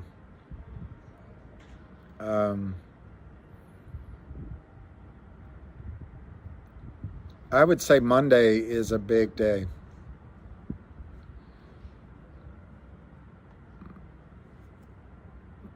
Marge, Defarge.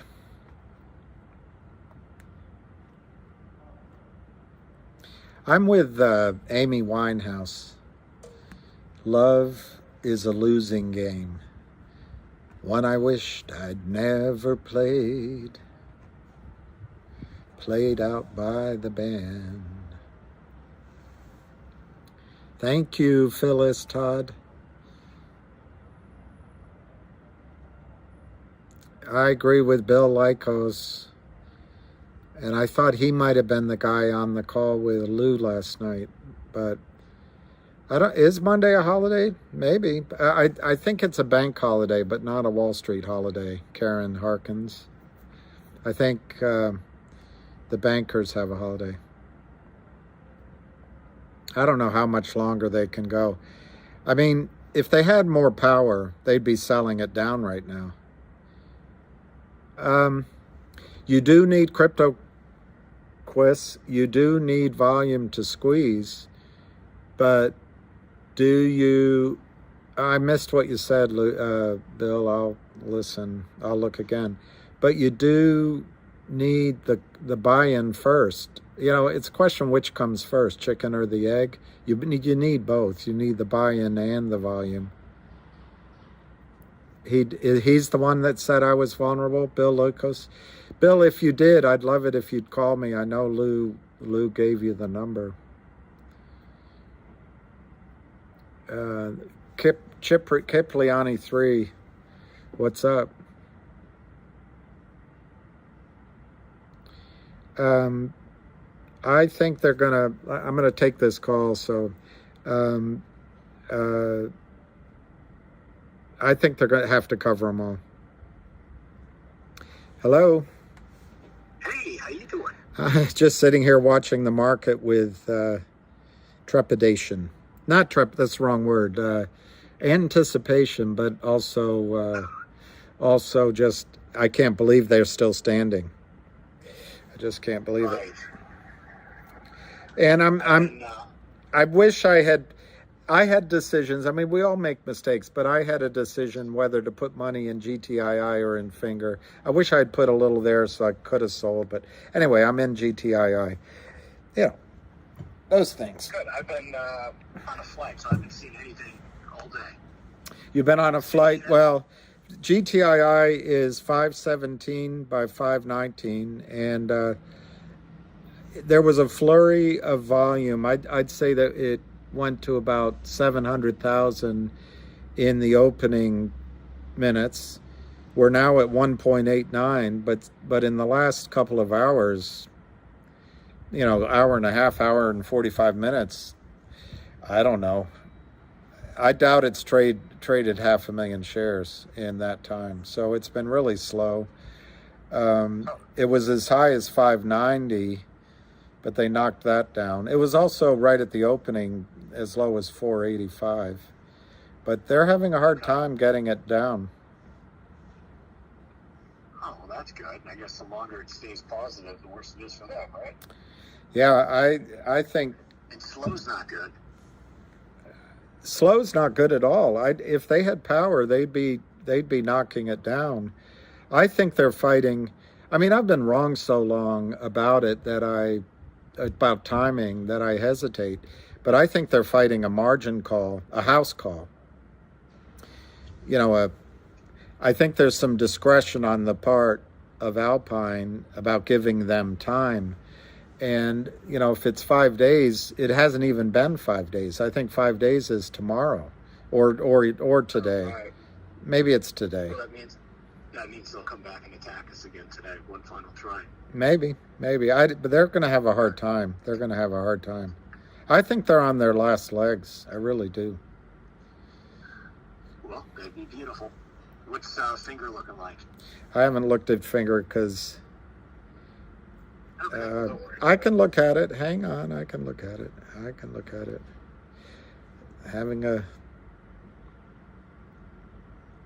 It was down. It looks like it's down a little bit now. It was as low as 657, but it was as high as 820, and much higher volume. Last trade 756. Okay. Well, they got to be just toasted in both of these. I don't know how they're shorting this. The only question, I don't know who to ask this of, because it's on NASDAQ, can they create options just by asking, not necessarily Finger, but can the Lynn Capital ask the exchange to create options? I don't know the answer. I know it used to be, it didn't take very long to create options on a stock. But I don't know. Ooh, good point. Well, if they do that, There's a lot of hedging.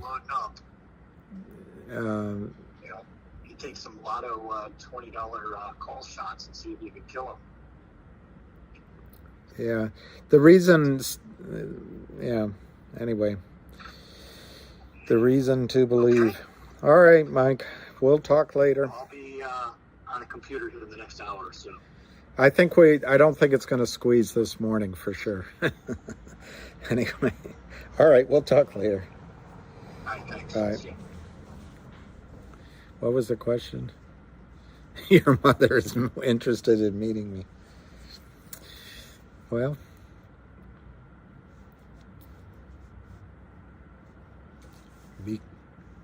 that's a compliment. I take it as a compliment. Yeah, I wish I had anyway. You can't do it. There's no way you can trade 100% right. There just isn't any.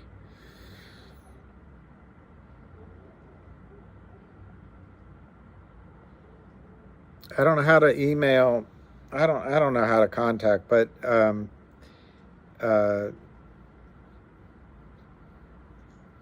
don't think I have enough power. I don't think I'm enough of a issue that they would. I mean, why are they going to come after me? Ham is the fighter. There's 24 people. 27 years old. That used to be my favorite age. They were always older than I was, and then they were younger, and then they were too young. But 27 is a good time because you're happy, you're full of energy, you're not jaded yet. Life can throw a lot of hardballs. All right, William Lycos, I'm writing it down to follow up with you.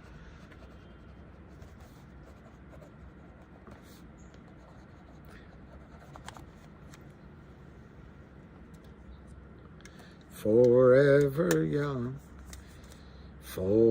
I saw Rod Stewart in concert. I went to London.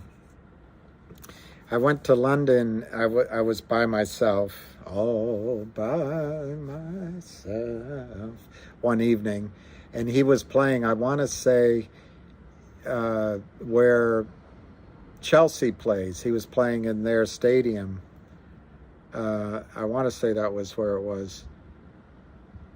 It might have been the next town over. But anyway, I took the tube there. I think it was Wembley Stadium, maybe. Anyway, there was a huge line to get into Rod Stewart, but I was by myself.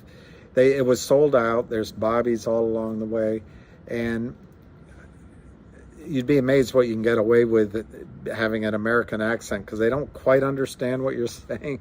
So he said, do you have any ticket? You have a ticket, mate? I said, no, I'm going to the will call window. All right, mate, it's over there. And I went up to the will call window a long way away. And the woman was so nice.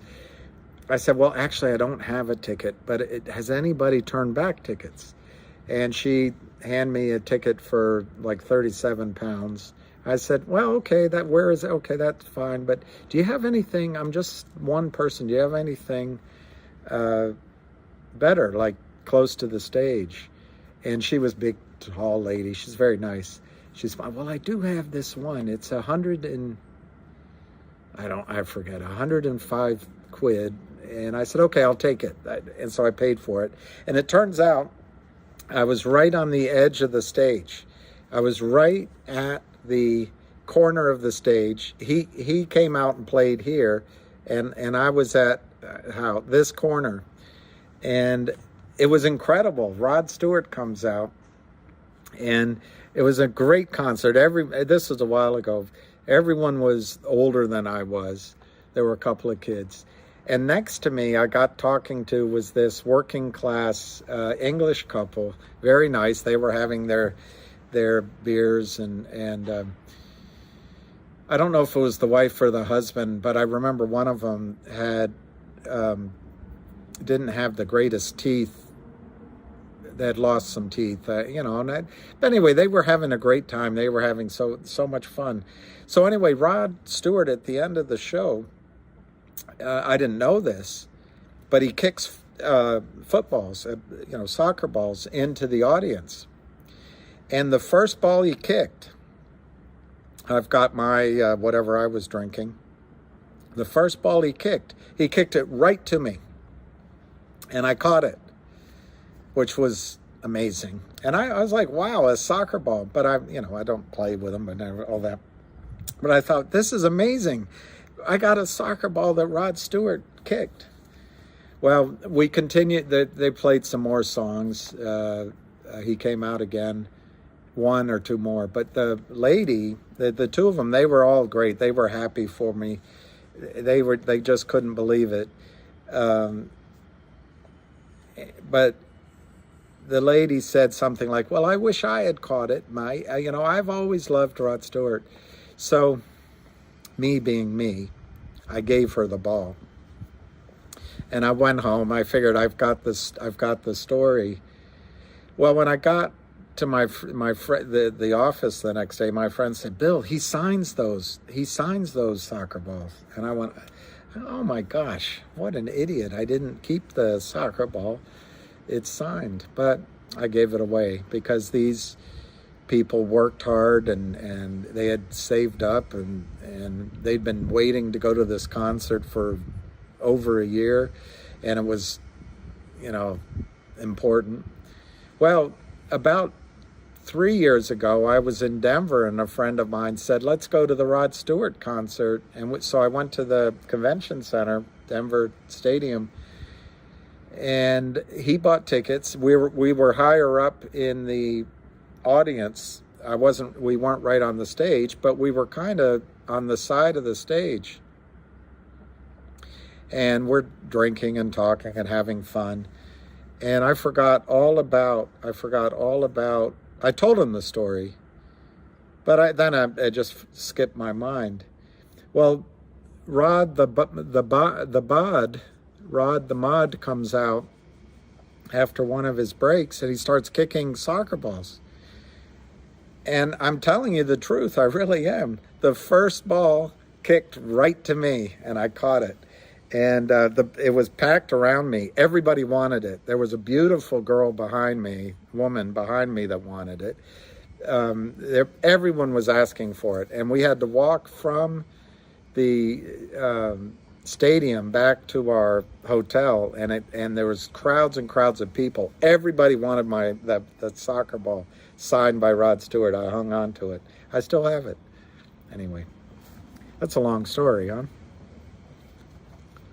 500 now? See, I gave one away. I gave one away. Hey, William, Eric. But it was interesting how, I don't know how to phrase it, but it was almost like that gift of that ball was meant for me, and they made sure it came back to me. Anyway, just interesting.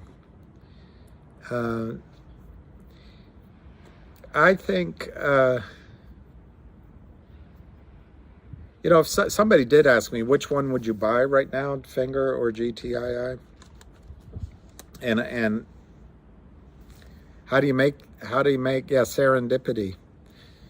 Serendipity was, they named that island Serendipity. It's now it's off the coast of India. Sri Lanka. Anyway. I know, I thought about it later, but you should have seen how happy they were, that couple. They were so happy.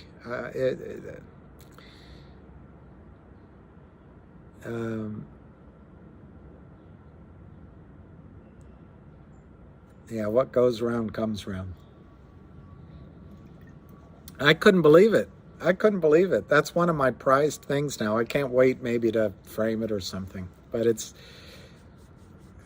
I felt quite lucky that day to receive it. I know, Gordon Mack. So you probably think I'm not telling you the truth. I can show you the one. I just can't show you the other. But on the other hand, I have a lot of friends that I've told the story that, God, I gave away that. Jacob Cruz. It's the sun is so bright that it's hard to read some of the messages I'm getting at.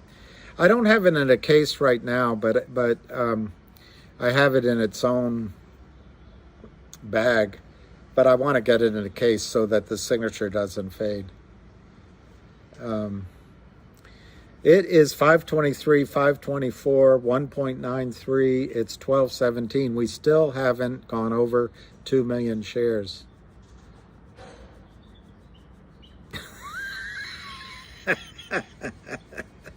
Is a Matt Kors fanny pack good?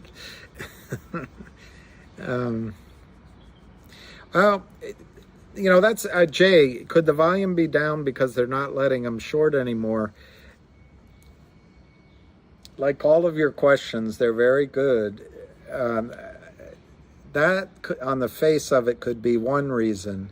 But then the question would be, why wouldn't the stock be going up? I still think there's some people shorting. My answer to you is, I think there's a professional buyer in there who steps back and then just waits for the Kramers to sell and has dry powder in case they sell. So I take the low volume more as a sign of a strong systematic demand for the stock, but doing it intelligently, not spiking it. And I think the fact that the stock price is down shows that there is still some shorting going on. Sean, I was amazed with that. I'm still can't believe it happened. Anyway, it's yeah. When a big paw, when they stop selling, you're going to see. Let me say it this way: if they stop selling, there might be some other shorts, that knee-jerk day trader shorts that come in. But if they stop selling, and it's not because of a buy-in, there might be a lag, because it's going to be like a dog going out when the first time there's snow in the backyard. They're going to step out, step back, step out a little bit, look up, step back. The buying won't believe that the Kramers aren't still selling. But once they get out in the yard in the snow and find out it's fun, they'll go romp. So the buyers, once they figure out the Kramers, it'll take them a few trades and a few probes. But once they figure out the Kramers are gone, they'll go have a field day. But if the Kramers stop selling because there's a buy-in, I don't think they can stop trading. They may be able to pause trading for an order imbalance, but I think you're going to see an order imbalance that has the stock open. Like if it happened at 2 o'clock today, it's 5:24. I think the stock could open at 10 and then go. Buenas tardes, Guillermo. Buenas tardes. There's a song by Ween. Buenas tardes, amigo. Hola, my good friend. The buy-in, I didn't see your name, still learning. The buy-in, you don't know who will do the buy-in. I believe, we don't know, but I believe the Kramers both were lazy enough probably to have just one main account over time, just because it was easier. But having said that, I think they have one main account as it relates to the Geneva Roth Holdings convertible note tied to this. They may have one account that they have as a hedge fund or whatever with their clients from Long Island. But then they have a bunch of other LLCs. They probably have stuff offshore. And they may use more than one prime broker. So you do not know where the the buy-in will start. But I believe it'll be from a prime broker who finally has an honest, rational person look at the situation and wants to get out first. Because whoever asked me before, will they have enough money to pay the losses and it'll go to the DTCC? That's a process, getting paid by the DTCC. So if you're a brokerage firm, a big one anyway, and you're having liquidity issues and there's free cash balances in the Kramer LLCs, but they're offset by these naked short positions or failed to deliver positions, you might be want to be the one that closes in the positions while there's still some equity in the free credit balances, and the first one that acts has the highest likelihood that they're going to buy shares under $50. But what's hard to get across is that when it goes into the error account, which is what it's called, when operations or the margin clerk is closing the position, it's in that error account's not alive, but whoever's running it is indifferent to price. What they're concerned with is close the error, cover it.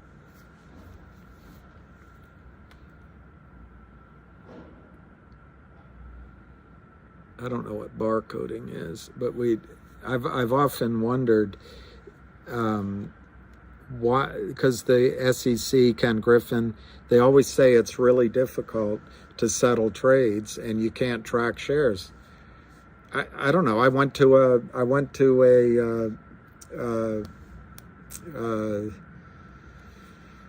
Brian Ferry, what's his band? I went to a Brian Ferry concert 2 weeks ago, and I bought a ticket on StubHub, and there was a code on it.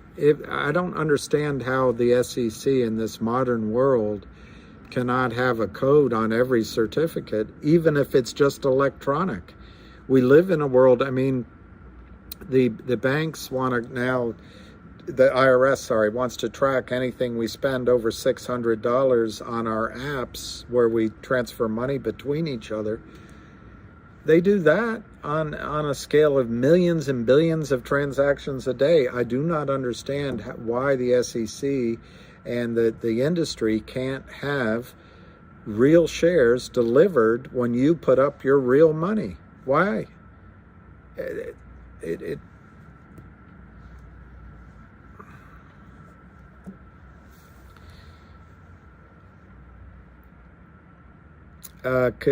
Kip Linney, if I don't know if any of the mods are on right now.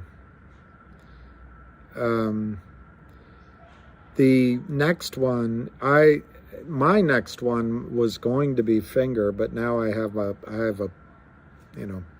pause on that. There are a couple that they're trying to line up.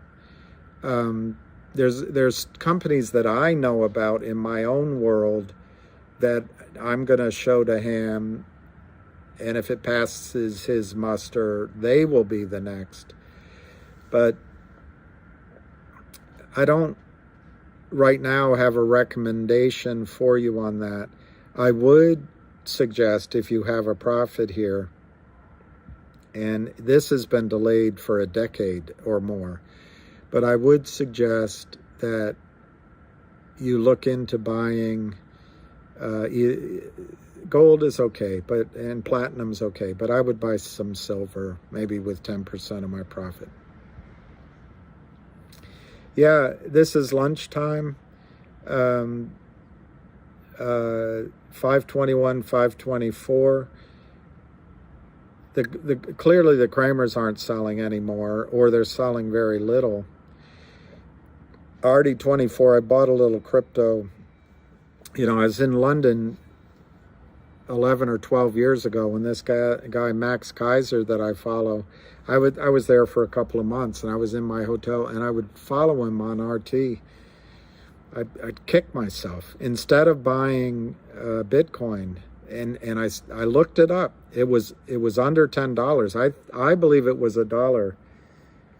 I put a lot of money into silver, and I wish if I just put 10% of the money, I put 5% of the money I put into silver, I would be a billionaire, hundreds of millionaire now in Bitcoin. It's always woulda, coulda, shoulda. What I was scared of, what I couldn't figure out was these wallets. And back then there was no online wallets, and I just could not figure out, with all my traveling and that I wouldn't lose it. So I figured I'd wait. Well, I waited too long. If you want to be homeless, I don't know. If you want to be happy. 521, 524. It hasn't broken 2 million. So, Roger, gold and silver to get an AMC. That's good. That's good. But maybe now, as a strategy, you sell some of your AMC and get into GTII. It's not advice, because there's no guarantee GTII will go up. But maybe. But the problem is, though, and then go back to your gold and silver. We're in the middle of a financial... This is really getting tough.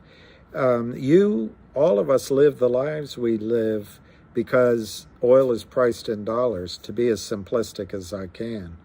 And if Saudi Arabia starts pricing oil in rubles or euros, gold priced in dollars will go to it'll be better than these two trades. I've heard of Zion oil and gas, and I'm trying to remember why. I know they're finding oil and gas in Israel and in Egypt. I did invest. They move so quickly, even though it's going slowly. Elk Spaghetti. Who's Elk Spaghetti? Spaghetti. I took my kid's sister to a birthday dinner years and years ago. I think she turned 16 or 15. I said, where do you want to go? She said, I don't care. I just want spaghetti. When she was young, she had a lisp. She's now happily married with 3 children. She's wonderful. Elk. Hi, Elk. Mr. Elk Spaghetti. That's a great name. A buddy of Lou's. Hi, Elk. Maybe Elk was on the call last night. I got a little worried when I heard that good guy talking with a coffee voice or whiskey voice. Ring the bell. You can ring my bell, ring my bell. Ring it, ring it. Well, Elk, it's been boring other than you're the most exciting thing, Elk, that's happened to this live call in a while. There's been no volume, and there's very little trading. So while you guys get to say hi to each other, I'm going to get some coffee because it's cool out here. It's cold out here.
You can have it out here.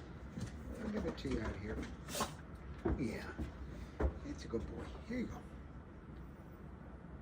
go. No? All right. I'll give it to you later. All right. Sorry, guys. It's nice weather, but the bricks are cool, so it gets cold.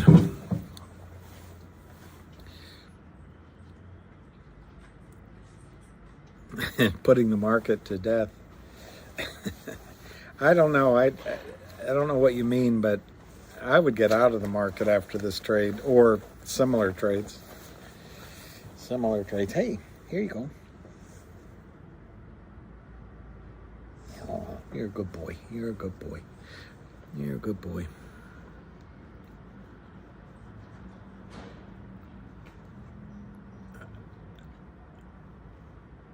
I don't know.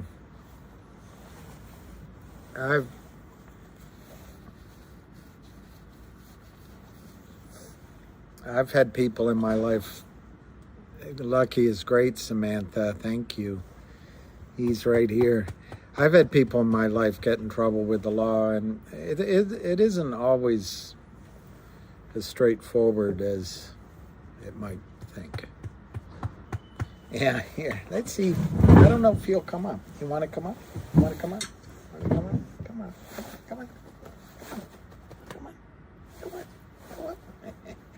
Come on. Come on. He doesn't want to come up.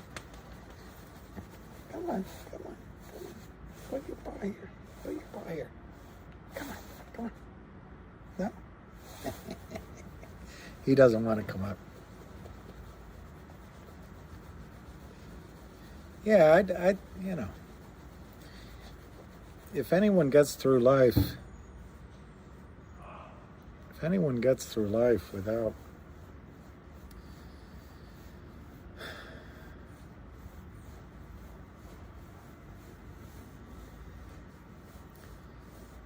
none of you are perfect. That's what I've discovered. It's difficult for a guy like me when everyone around me isn't perfect.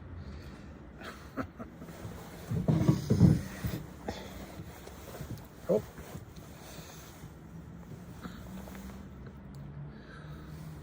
I don't know which way. There we go. Ah, that feels good. That feels good. Das ist gut. Das ist gut. Lucky is the best thing that ever happened to me. You're the best thing that ever happened to me. I was at a Fashion for Paws event there's a place here called L2. It's downstairs, or it used to be before COVID. It was a pretty popular, really late place. You know, everyone pretty. The girls are hot and the guys are tall. So I usually go to the bar for a drink. Anyway, there was a dog, this dog. He came up to me and he sat on my foot, and he jumped up and jumped up and jumped up and jumped up and jumped up and licked, and people took pictures. I don't have any of those pictures anymore. But he was available for adoption. I took about 3 weeks to make up my mind. And I drove over. I went to the wrong place. They were about to close. And I got there just before somebody else came in for him.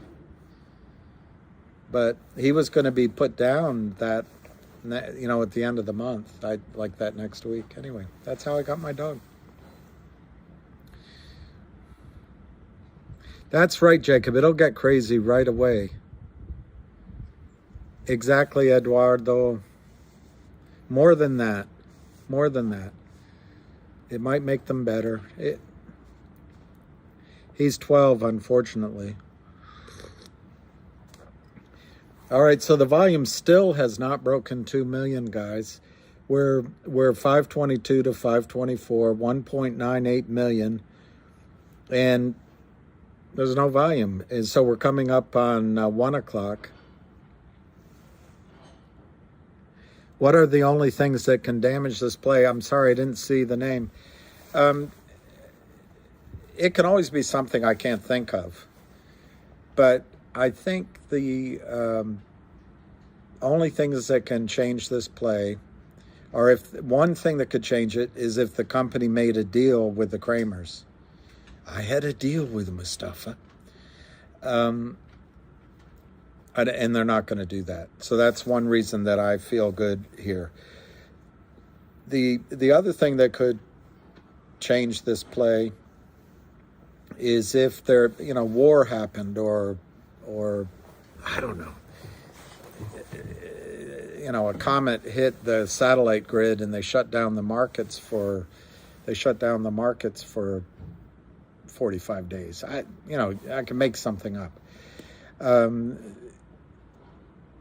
terms of the only other thing I can think of is if the corruption is so broad and so bad that the market powers that be come in and they decide that they're not going to cover it. They all work as a cabal, and they work this out over many, many years, which is what I kind of think happened with AMC and GME, although they're letting it trade in certain ranges. But I don't see that happening, by the way. You're asking me what could make it happen. I don't see that happening at all. Because we live in a country of legal obligations. There's contracts all throughout. If you did that on the one side, on the other side, I just don't see it happening. I guess if we all sold at once, it would go down. I just don't see anything that interrupts this play. And I forget who asked. Okay, dilution and reverse play. There is dilution. Dilution is a hard thing to describe, because if you use shares of stock as currency to buy a company, like GTI has done, is that dilution or is it not? If you've made a reasonably good deal, it adds value to current shareholders. But the concept of GTII is a company comes in and, under the guidance and the reporting skills of GTII, spends a year or 2, 3 years, however long, and then floats. It's like an incubator. It's like a public incubator. And to float, they would give back the shares. So if that's the dilution you're talking about, yes and no. I mean, while the company's in-house, maybe there's stock that's been issued, but it comes back as they go public. Yeah, that's the thing I don't know about AMC or GME. I'd have to study it. What I understand, those both could be massive. They could be monster.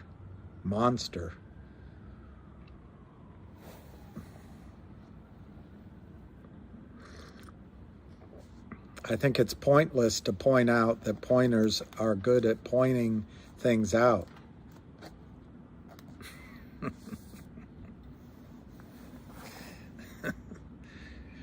Brandon, no, the squeeze hasn't even begun. We haven't begun to fight. When this goes, like I just said, it depends on why it goes. But if it, yeah, Rob, finger is a good finger. You've got. I'm trying to remember what Ham said last night, but 60 million shares sold with a 13 million share float. Yeah, I wish I were in one. It's the swings is what makes me nervous. Apes RS. Mad Gun. What if Kramer's declare bankruptcy? They will.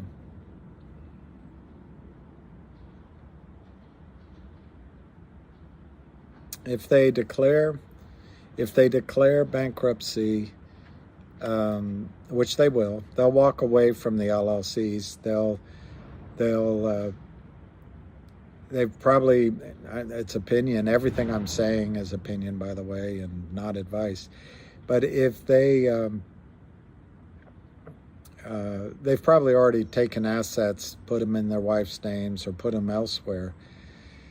But if they declare bankruptcy, the buy-in, the money comes from the prime broker and then the DTCC. Yeah, okay, it's 70 million in Finger. Yeah, but, if I were Finger, it would be a really close call. If Lynn Capital came to me and said, we can give you $250 million right now at $5 a share or $10 a share to issue new shares. I don't know. I'd be tempted if I were Finger.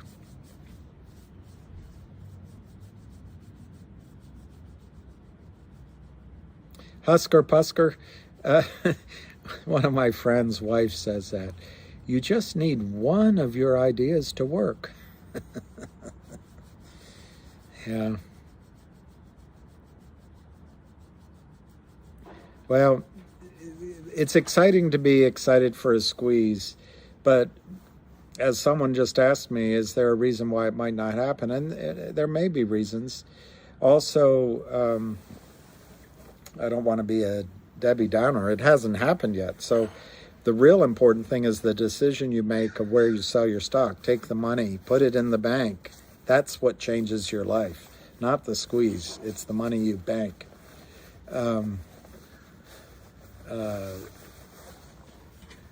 But having said that, you're in the play that can. I have not. Is that from? I have not begun. Oh, that's from. I'll be your huck. I'm your huckleberry.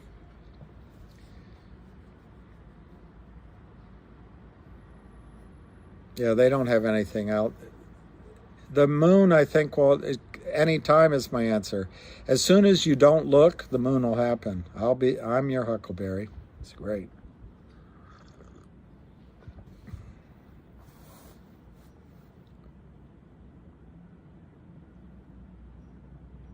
Oh, Tombstone, yeah. Hucklebearer.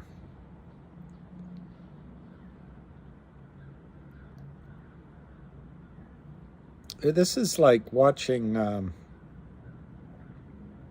We're not, believe it or not, we're not through 2 million shares. Oh, it is? Hucklebearer? Hucklebearer. So why, Matt, did they come up with that expression? I heard it was an old expression that no one uses anymore. Ah,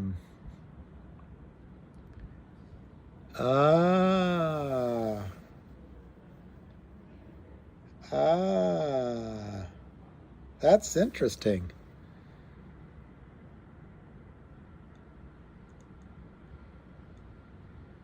The handle is the huckle. So I'm sure we could work that out as a financial example with Kramers.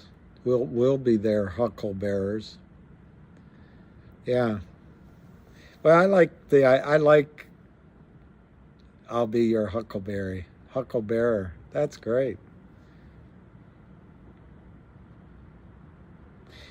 Apes are us. What I like, somebody put it on Twitter. What I like is the bigger declining way. I can't show it to you, but the bigger declining wedge on GTII. I just think it's setting up for an enormous upside move.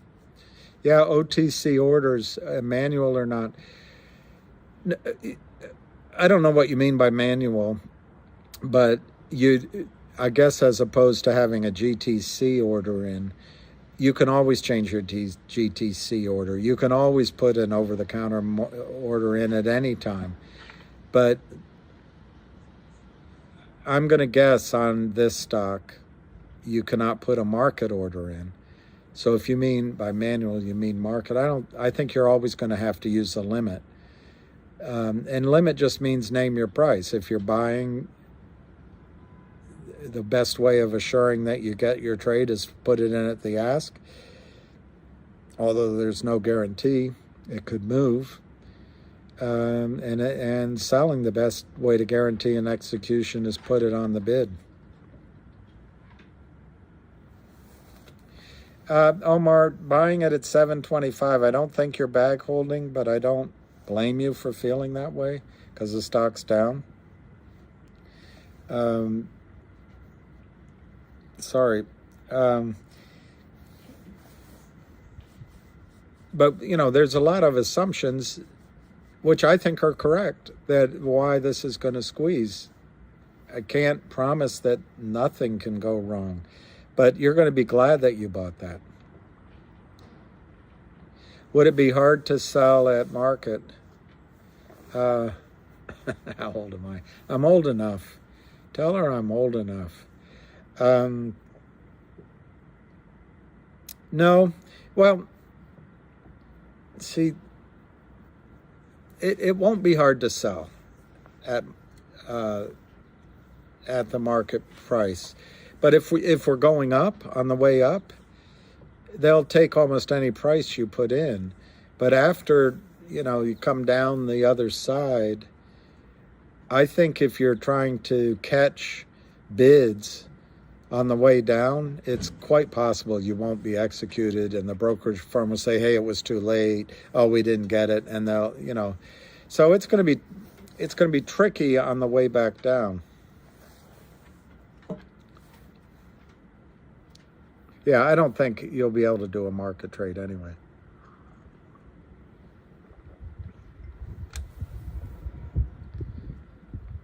Yeah, barcoding would be great. The problem also with barcoding, though, is, and we're headed that way, where they know where all our money is. Our money will be... Anyway, that's a different topic I don't want to get into. So that Violet, I forgot her first name. She's very nice, but I don't want to get into politics. Are there longs on the GTI bill? GTII bill. The GI bill? Are there longs on the GTII bill? I think it's calm before the storm. There's a lot of longs, and a lot of the longs are you guys. But like I say, I believe I think there's a professional buyer in there.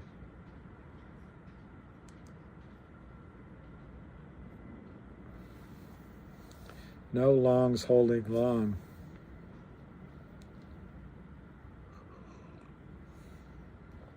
$523 to $524.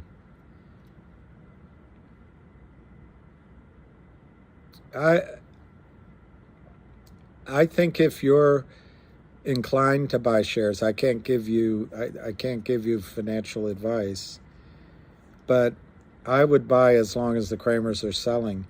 I mean, I understand you just had a difficult experience maybe in AMC and GME, and the whole group of us have had a long wait in GTII, and it was at $4, a year and a half ago, but only for a couple of days. So now here it is at 523 bid, and it's like, maybe just get out, or how much longer is it going to be? I put up on Twitter, the Kramers are at a minimum down $500 million paper, maybe more. Their margin requirements, if they're held to it, could be $1 billion right now. So I just don't think that they can last much longer. Oh, I am? Oh. Yes, it does. It looks like the code. It looks like that thing you see at the grocery store. It looks like a barcode. When it starts trading, the chart will look like an electrocardiogram, first on the way up, then on the way down. Somebody asked me about the OTC markets closing. Stop trading. There's several levels to the over-the-counter market. GTII right now is no longer considered a pink sheet stock. And then it used to be that NASDAQ was part of the over-the-counter. Let me just check who owns NASDAQ, because I keep saying as if I know, but I could be wrong. But NASDAQ used to be its standalone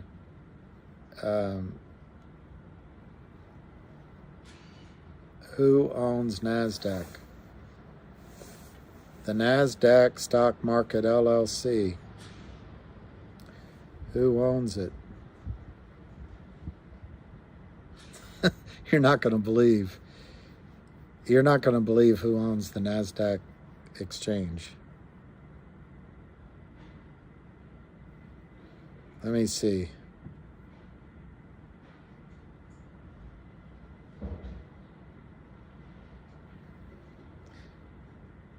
NASDAQ.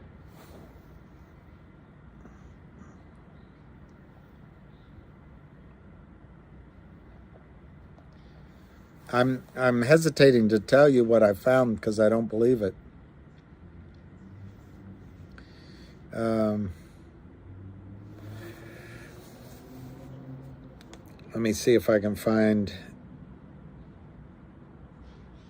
Okay, let's see this. All right, ICE owns them. All right, ICE. So then you got to ask who owns ICE. Maybe that's Blue Ice. The answer I got was BlackRock, but I don't think that's correct.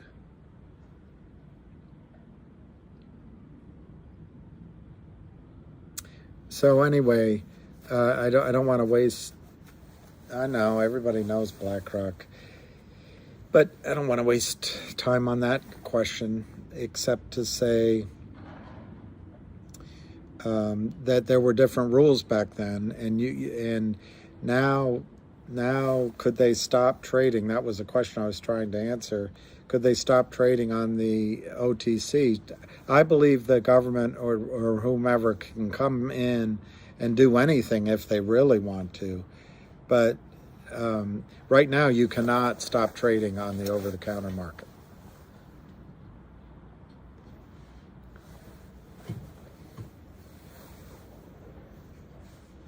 I do not believe OTC stocks can halt.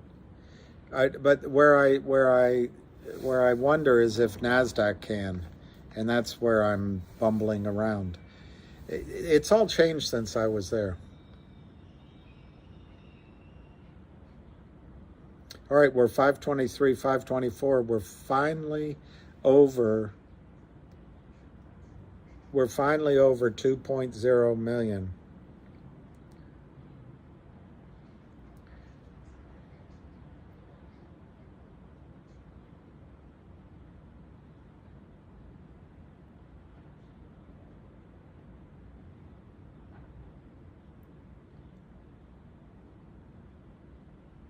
There's activity on Twitter. I'm seeing what it is, if it's any of it's good.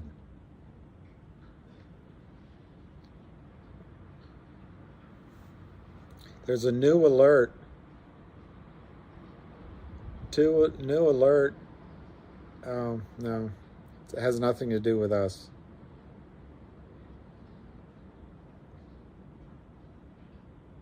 This is, by the way, what the Kramers want, is everybody to get bored so then they can start selling. Timothy Sykes blocked John 587. That's exciting to know.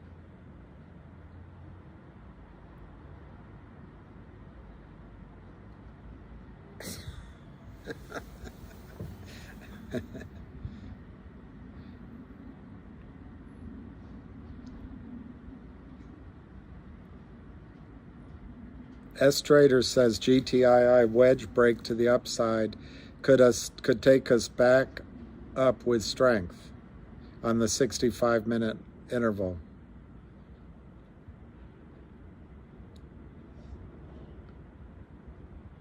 Okay, this it's not all. It's still me. Albee says, do you think that the brokers are getting panicked? These are some insane CTB numbers. I guess that means the borrowing rates. GTII, it's 290% to borrow legally. David Hanlon is saying that GTI has a massive wedge formation on the 15-minute chart. But he's talking about shorting, so good luck.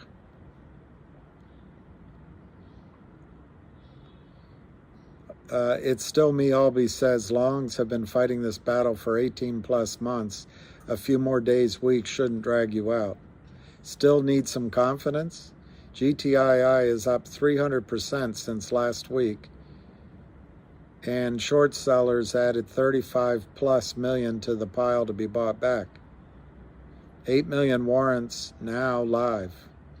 It's going to be epic when she goes. That's from It's Not Me, Albie. It's still me, Albie.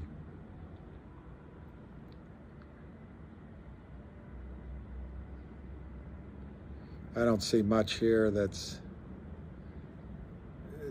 useful. Here, you want to hear what Timothy Sykes says an hour ago? Please watch this free video on trading GTII long and short. Timothy Sykes shorted at 880 and covered in the 7s. Too early, he says. Then he's been dip buying the big crashes.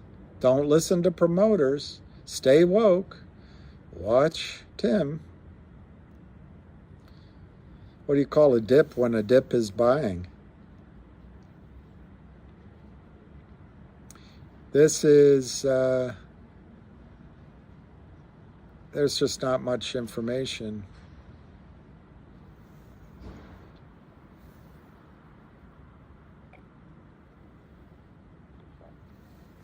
This is Nitrogenesis 10. He responds to Timothy Sykes. Keep shorting GTII, and the only thing getting close to zero is your days of freedom, because next post you tweet is going to be behind bars. You sold out, or does somebody got dirt on you? You couldn't say no. All right, I'm going to leave that alone. Yeah, the volume.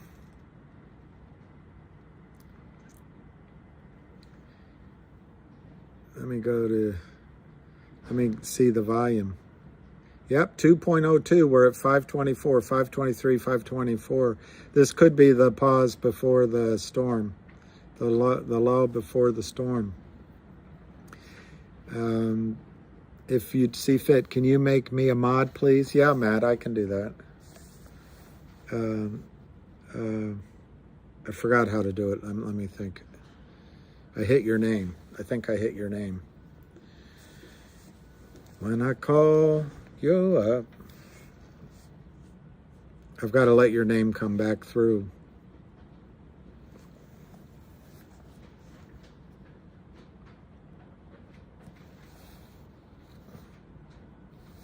Thank you, N-Dog.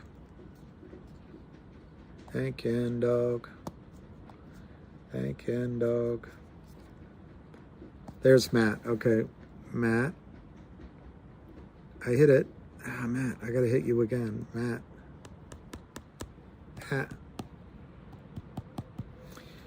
You know, I wonder why it's not letting me. Let me try it again. Is it because I'm using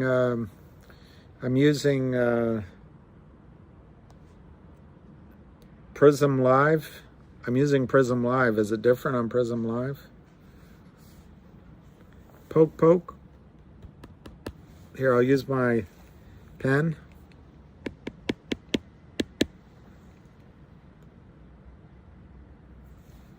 Maybe I got to go to the right. Text, widget, media.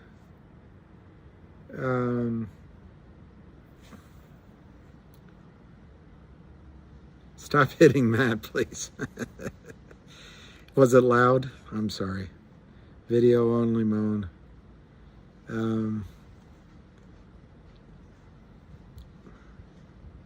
Okay. Enter text for chat.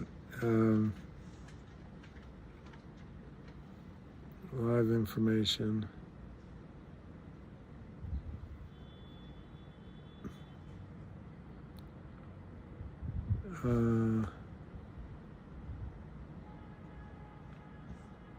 Matt, I'm having a hard time. Okay. All right, there. All right, Matt. Matt, I'm going to do it one more time because did I do it, Matt? Did I do it, Matt? I think I did it, Matt. You're the one that should be running this anyway. Danny, it's not so much that I want to be out of the markets, but the markets want me out of them. No. Yeah, I don't. We're in October. I don't personally think it's going to end the way everyone's saying. You know, in some big. It could, but you know, it's. I think you'll have time to get out, but I don't trust this market. All right, thank you. For me, the thing is, after this over-the-counter trade, I'm not sure I want to do another one unless it's a similar gambit.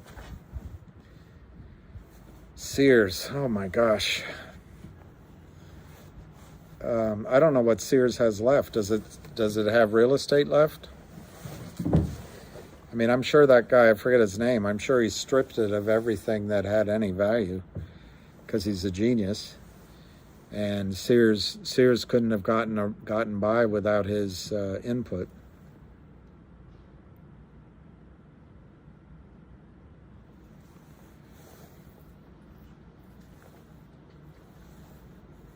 D Cartel.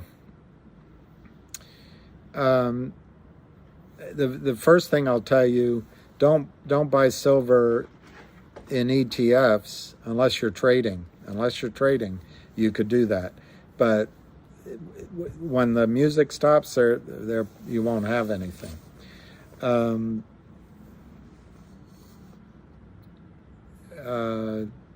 It's the Sprott Physical Silver Trust. I think is a good place to buy it if you're buying it in the markets. But if you cannot tell anybody, and if you just be quiet, you can buy silver and have it delivered home. You can use APEX. I think that's the symbol. You can use gold silver. I like because he gives good videos. Mike Mahoney, and he explains to you how to do those things. Also, he's the only site that has ever taken time to point out that if you buy silver as U.S. coins, you may not, those may trade as currency, not as a taxable event. I'm not giving tax advice. Yeah, buy physical. APMEX. No, APMEX. What did I say? APEX? APMEX. It's out of Oklahoma. It's out of Oklahoma.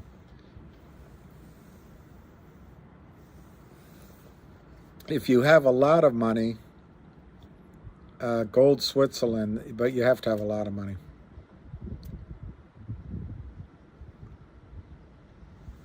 APMEX, yeah. I must have said it wrong. APMEX, APMEX. Yep. Thank you, Karlov.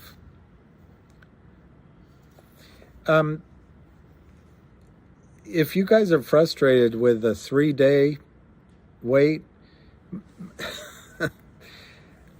this GTII has been really painful. So the Kramers are not going to give up without a fight. And I think it's good.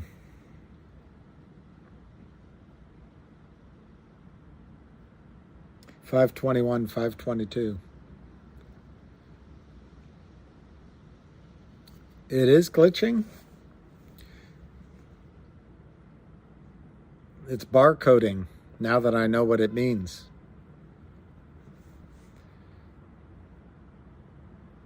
$519 to $520, 2,060. I wouldn't quite sure.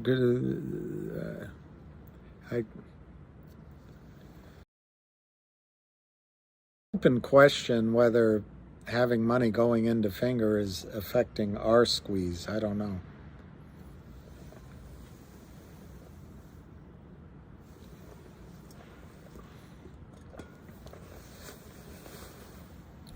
I don't have any tips really on SPY.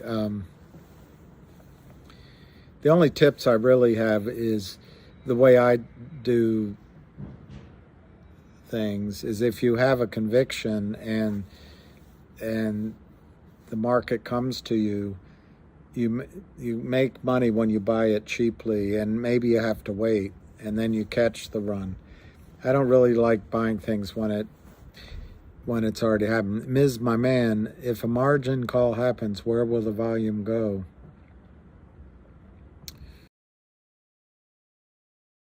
The volume, obviously you're meaning in volume in the minutes and hours, not over the week. But I would say the volume will start trading. It depends on where the stop loss orders are, but it'll trade millions at a time. Well, Jasper, I bought, when I first started years and years ago, I bought silver and gold on eBay and on Amazon. eBay ended up being where I bought a lot. And I found most of the people were honest, and you got what you paid for. But it's more efficient to buy directly from the. One mint went out of business. I'm trying to remember the name of it. It wasn't a mint, but it was a dealer that I used. And he was a good guy. I spoke to him a few times. But then all of a sudden, he was upside down and without money, and people that were in the middle orders lost money. So you got to be careful. Pawn shops, I bought some there.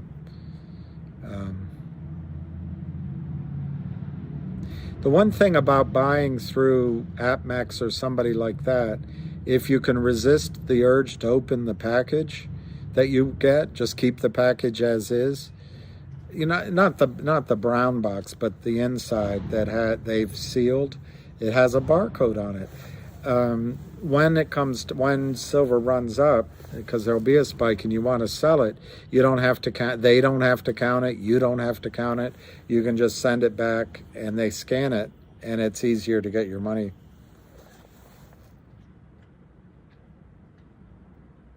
Interactive just filled 3,050 at 520.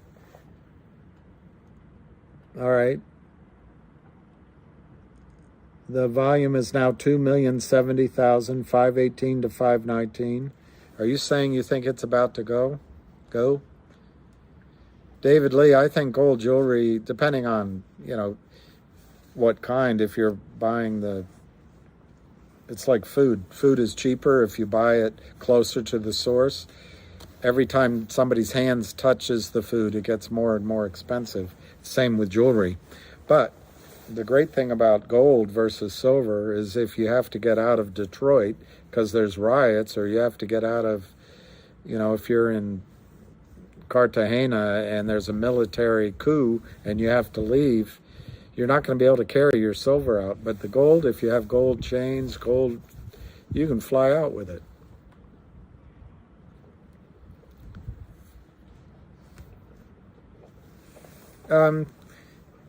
He's probably good. Shift Gold, Brazil show, Shift Gold Broker. I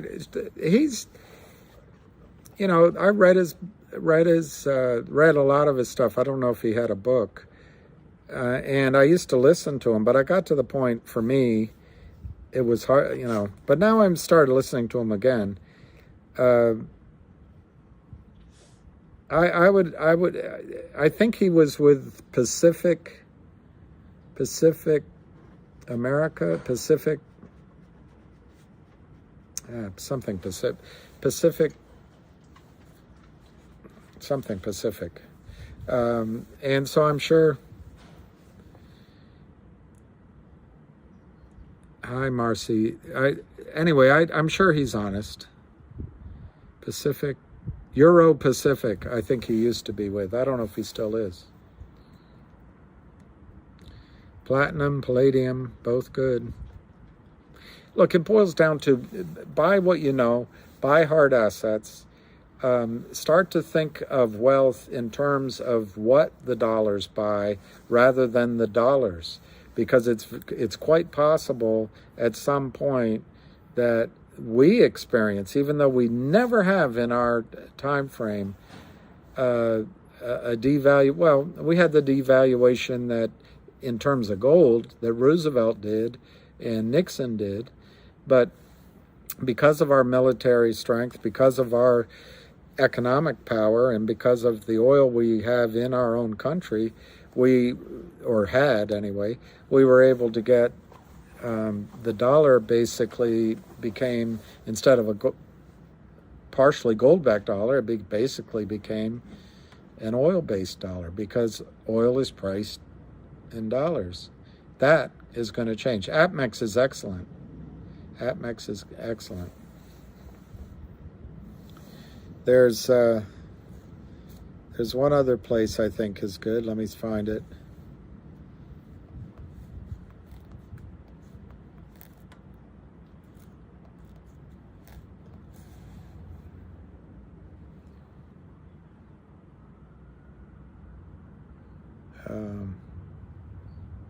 Yeah, SD bullion I think is very good. SD bullion. I might be old enough to be your uncle, but it's hard to believe, but it feels like it happens all at once. What just happened? When I was younger, I never expected it, and then all of a sudden you're here. At the height of the play, I don't know what you mean by the volume at the height of the play. If you mean just add it all up, it could be 1 billion shares. But if you mean during one day, it easily could be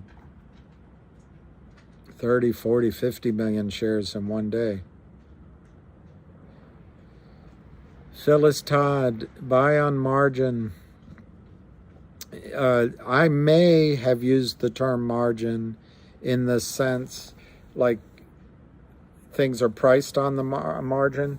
Just going to the oil business, we all pay the price that the marginal barrel of oil gets. So if I might have used it that way, but if you're talking about it buying on margin, it means that you put up $10,000 and you can buy $20,000 worth of stock. That's you have to have a 50% margin requirement when you establish the position. And then as the stock starts trading, and I'm not going to be able to come up with any examples in my head, but if the stock goes up, you're fine. Your percentage equity goes up. But if the stock goes down, brokerage firms have different levels of house maintenance, but typically you'll start getting calls at a 40% equity or a 35% equity or 30% equity. And where you will get a call for sure is Fed call, because the brokerage doesn't have a choice then. It's law. They have to keep you at 25%. So equity.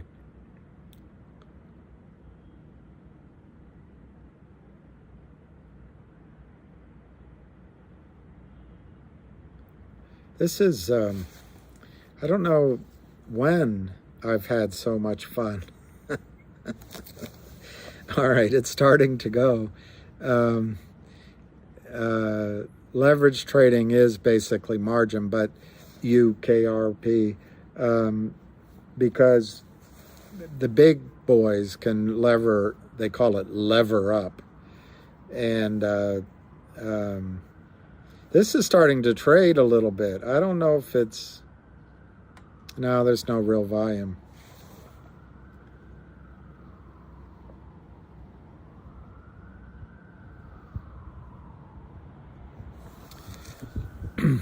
Lou said that. Well, he's absolutely right. We, as the United States, have felt we've lived a really blessed period of time. Let me use Lou's chicken. If you work for a week to get your check, I don't know, some people get them every 2 weeks. You get paid in dollars, and your wife says, let's have a bunch of friends over, and I'm going to cook chicken. Could you buy, I don't know, 5 chickens at Safeway? Well, you take your check, you put it in the bank, and you go to the store, and the chickens cost $6 a chicken, $9 a chicken. So you buy them with dollars. Makes sense. That's what we always do. Well, if you're in, even though they're part of the euro right now, but if you're in Greece and you work for a week, you get your paycheck in drachma. And let's just say chickens are priced in dollars.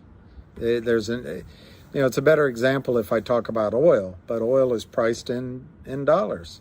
So here in the United States, we cash our check, we go to the bank, and then we buy our gasoline or we buy our oil for dollars. And as a country, if we need to buy more, we write blank checks. But if you're in Greece and you work and you have to buy oil, you get paid in drachma. I know it's the euro, but you get paid in drachma. You've got to convert the drachma into dollars. Then you buy your oil in dollars. Well, if we lose that, I think it was Charles de Gaulle that said that the United States has the dollar has exorbitant privilege, and that privilege is we buy everything in dollars, and therefore we can print dollars, and we've abused that ever since Dick Cheney said that deficits don't matter. And I'm not trying to talk political, I'm just quoting people. And we're now at 31 trillion in debt. How do we get away with that? Well, the way we get away with that, the world still uses dollars to settle trades. 61% of the world's reserves are dollars. Well, once oil is priced in other than the dollar, the single most important commodity in the world, $900 a chicken could happen. Yeah, learning from the lost at 40, who treats me with respect because I'm old enough to be his uncle. The Texas Hammer, Jim Adler. Yeah, the chickens come home to roost. Jim Rogers has an expression, and I have a theory that maybe goes one step, I'm not saying it does, than what Lou's saying. But if you put money that you have cash, dollars now, into things like farms, even if, or an orchid, or a a shop, I suppose, but shops can get buffeted by input. But if you own a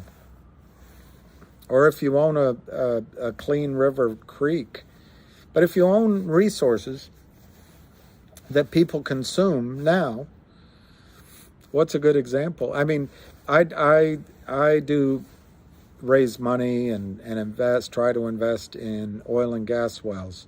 Right now, for example, just to use gas, he's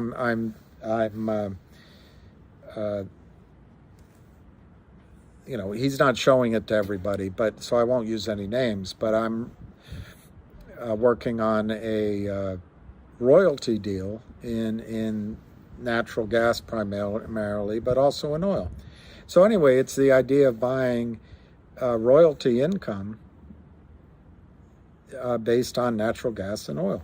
Well, right now that's paid in dollars. Well, and it's based off using natural gas. It's based off, I think, somewhere around $7 an MCF.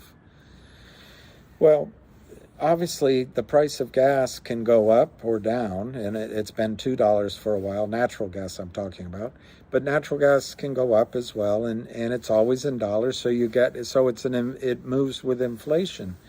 But to lose $900 chicken, what if overnight? And I don't think the United States will allow this to happen. If the Saudis start pricing things in oil, there will be a transition, and we may even go to war. But I don't think things will change overnight. But let's just say it did overnight. That oil were to be priced in rubles. I don't know the ratio now on the ruble. That's the problem. So I can't give you a good example of what the ratios are. But let's say it's just oil's priced in rubles or euros or the yuan or, Bitcoin, whatever you want to say. Well, it's no longer priced in dollars. Or it's priced more likely in a basket of currencies, and they put the SDR in there from the IMF. But whatever. Don't get hooked up in my example on what it's priced in. But what the important thing is that oil's no longer only priced in dollars. So instead of oil costing, or natural gas is what I was using, instead of natural gas costing $7, right now natural gas costs, or it did a month ago, $60 an MCF in Europe. That's a huge arbitrage. So I think I'll use oil prices instead, because this royalty that I'm doing is also with oil. Right now, oil, the last time I looked, was $80 a barrel. So what happens if oil starts being priced in rubles? And it's overnight, let's say. So let's say overnight, oil becomes $200. Well, here, living in America, we're all of a sudden going to be spending $20 a gallon on gasoline. What if from this investment, this trade, you were able to go buy cash flow in oil? You wouldn't care whether the dollar is preeminent or not, because people are going to pay the world market price for your product, oil. So it's a long way of saying, and in farming, corn or rice or fish, or people are going to pay based on what the prevailing rate is in the new environment if you're the supplier of those products. So anyway, buy what you know. You don't have to get all confused like I think I just did make it confusing. But Jim Rogers has a saying, and I used it, I think, 2 days ago. But he says that in the future, farmers will drive Maseratis, stockbrokers will drive taxi cabs. And I think that's about right. Jeff Hang, you didn't get in too late. You didn't get in. I forget. Maybe I got to eat something because I'm not saying things properly. You got in it, obviously, after the run, but, by buying it at $5, you don't have to wait 2 years for it to go. So it might be worth it.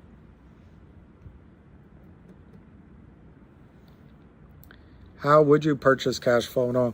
Well, one way you can do it is just buying dividend flowing stocks. I like APA. I don't know much about it because I help smaller companies. You could invest in drilling in tax shelters for oil, but people can strip you of your money so quickly with that. But I'm working on a project that I would recommend, but it's not really available to everybody. So,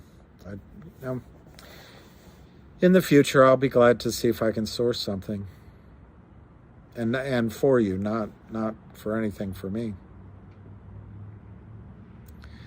But you can buy what's the large copper why is I got to get something to eat. The world's largest copper company. It's so easy. The name is so easy. I just can't remember it. You can buy stock in that. You can buy resource companies, companies that make their income in resources.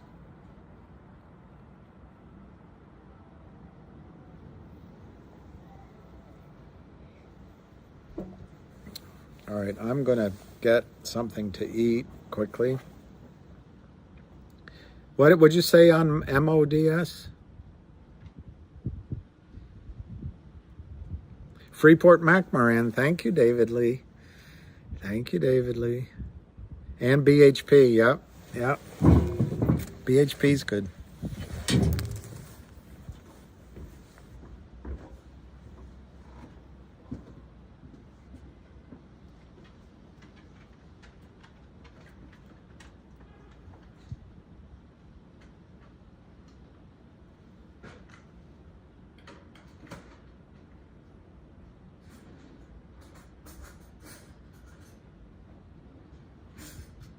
Talking to myself.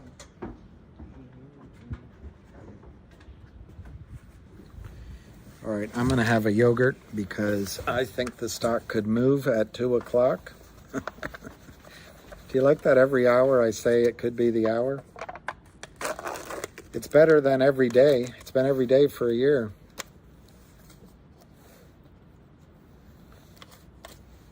Here you go, boy.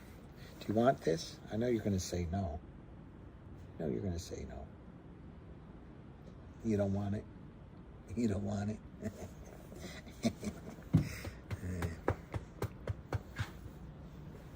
Citadel is, I missed the question about Citadel, but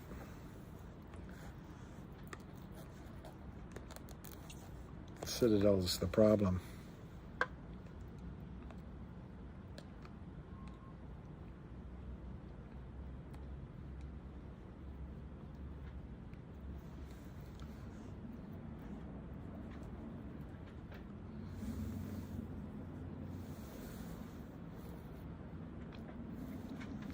There's a big bid on GTII. 5,900 at 513. And it just traded.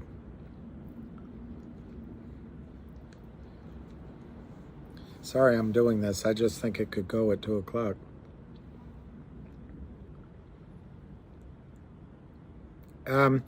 Matt, the only reason I think it would be in the interest of Citadel to help the Kramers is if the whole, remember George Bush said this sucker is going down. If the whole thing went down, the whole markets, I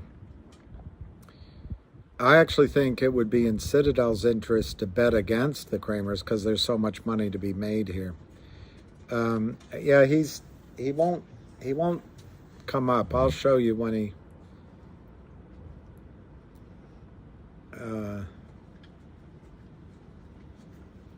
well, if the Kramers are watching, hello. I mean, I'm not sure why you guys don't cover. Just continue doing. To dig the hole bigger I don't think is a good strategy. Maybe you can, if the Kramers are watching, maybe you can make some sort of deal. I don't know. I heard Citadel bought GTII. Look, I don't know the Kramers. I have nothing against the Kramers. I just think the actions going on in this are illegal, and if it's somebody else doing it, then I'd say it, but I'm not sure anyone. There comes a point where you get in so deep, it looks like you can't get out, but sometimes the best way out is to get out. Stop. Just stop.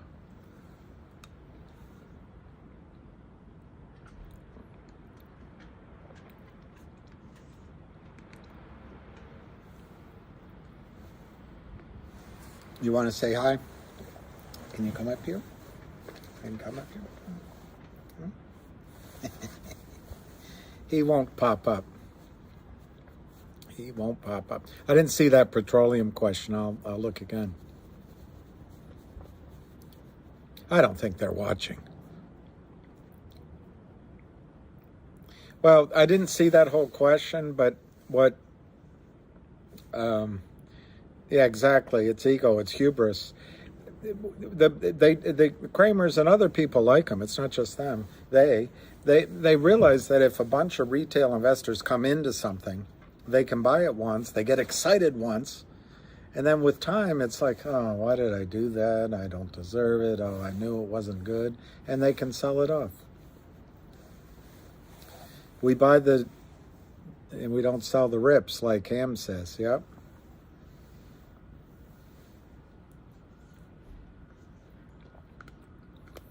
It is 5:05, 5:10. There's a little bit of selling going on.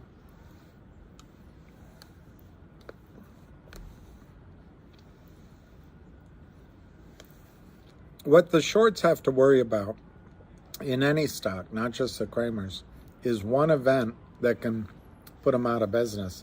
Otherwise, their strategy is perfect.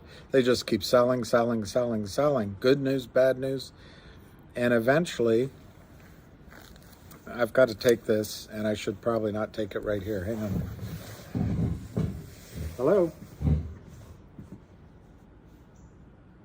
No. People are...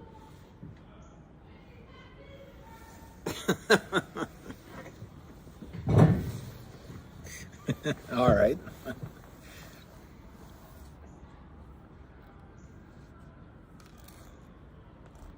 I hope that's right.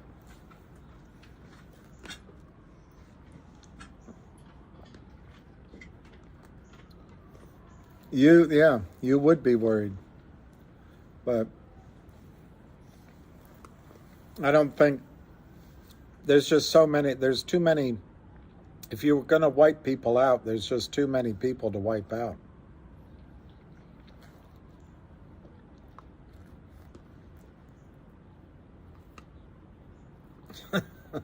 At least they'll finally go for something.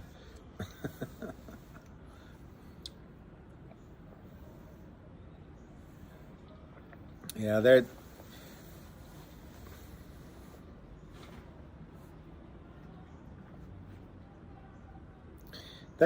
they have to be working hard with Gibson Dunn now, and I wonder if Gibson Dunn knows they're still the ones behind the selling, but they got to be trying to strike a deal. That's all I can think.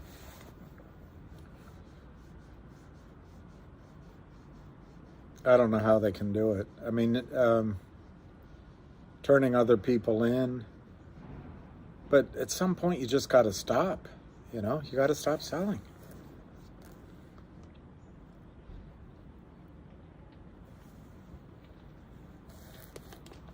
You think somebody covered? That was probably a day trade. Yeah. Right in the beginning. Yeah.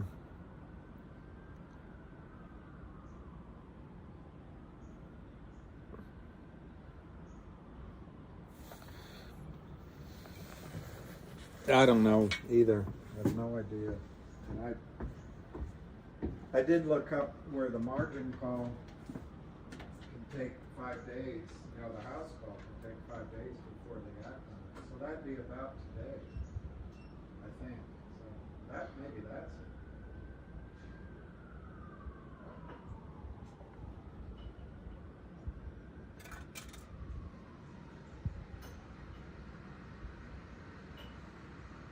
They can't push it down. That's one thing.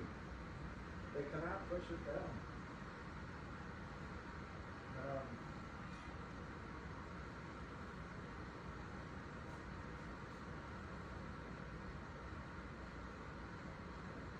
5 only means something about, whether Merrill can buy it. But yeah, where can I go?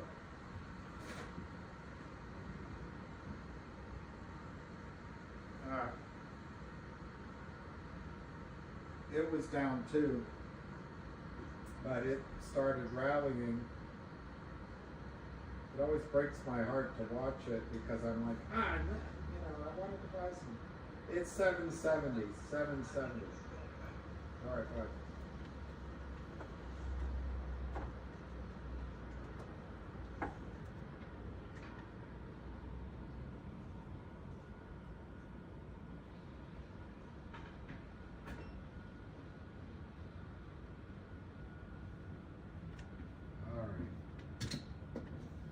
Hey, puppy dog. Hey, puppy dog.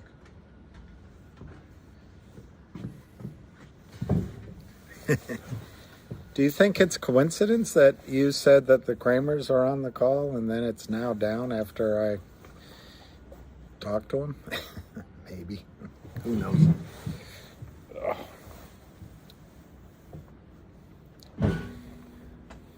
Ah, the market is red except for oil, yeah.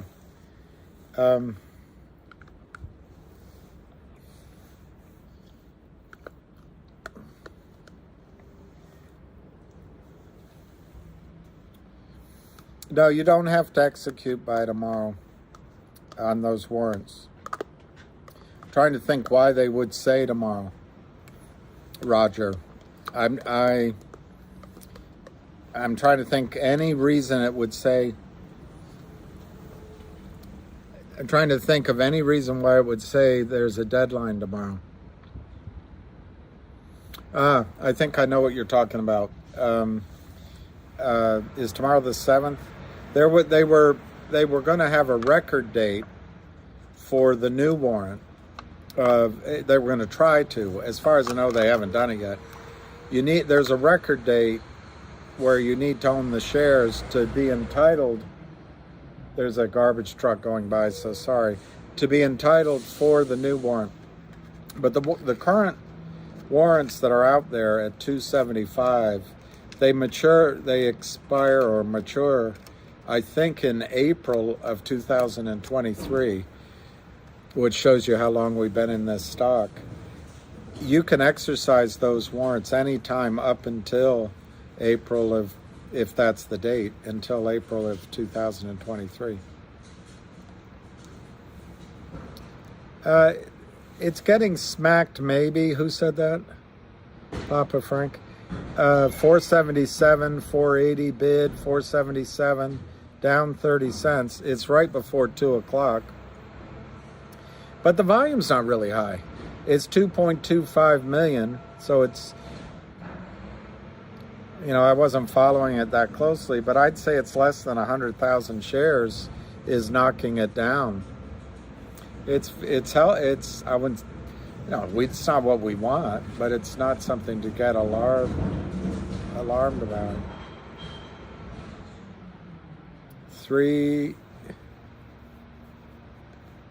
So somebody said 395 by the end of the day, maybe. That's what makes a market. Everybody has their opinion. Yeah, they dropped it down pretty quickly, but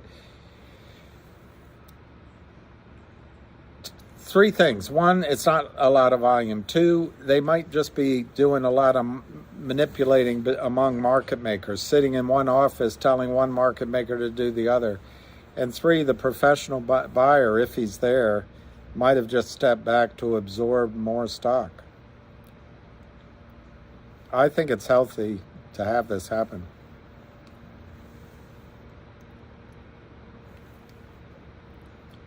Yeah, it's normal to worry about the cents that you paid the bid. But from 493 or from 780, when the stock's 100, are you really going to care? If it's 100?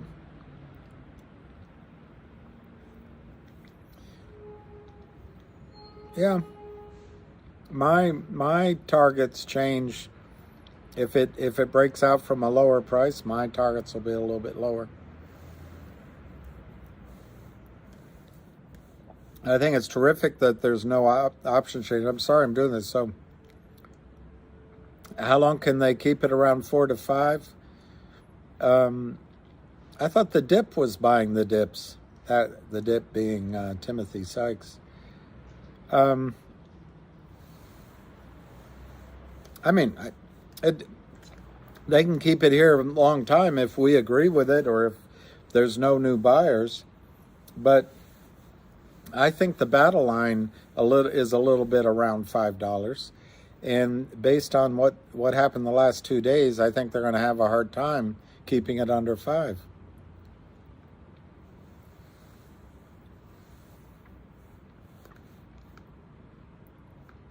But I'm in the camp that any day where we're just orderly and it's comfortably down a little bit.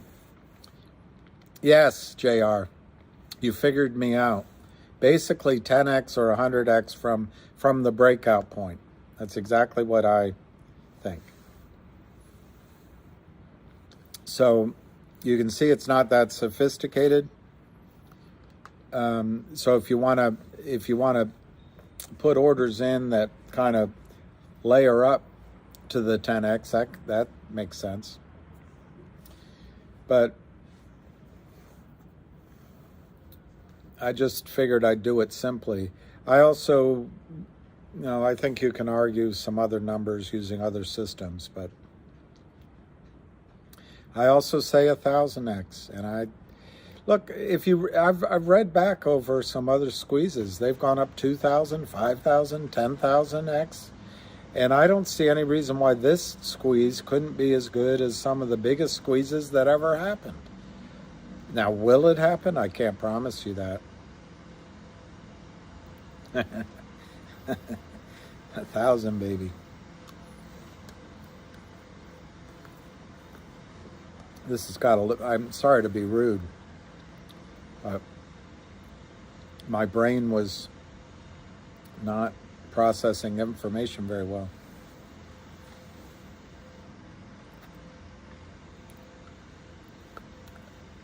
Yeah, no one told me it'd be easy, but they never said it'd be this hard. The United States has a lot of oil, but there's a bit of a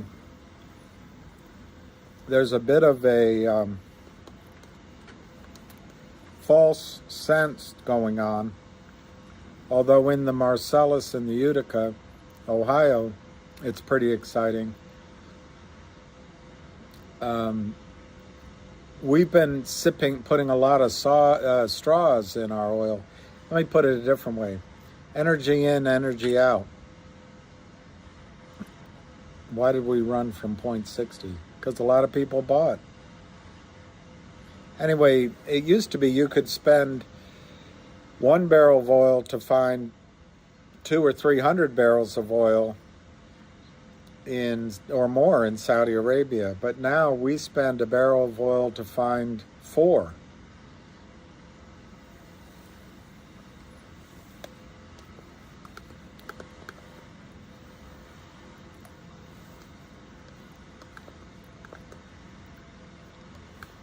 Here, let me see Lou's new video. We can listen to it.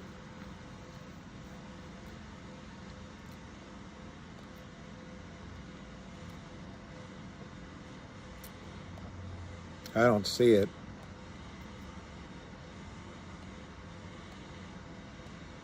I don't see it. I'll look. This isn't AMC. I'll look for Lou's. It just hasn't shown up yet.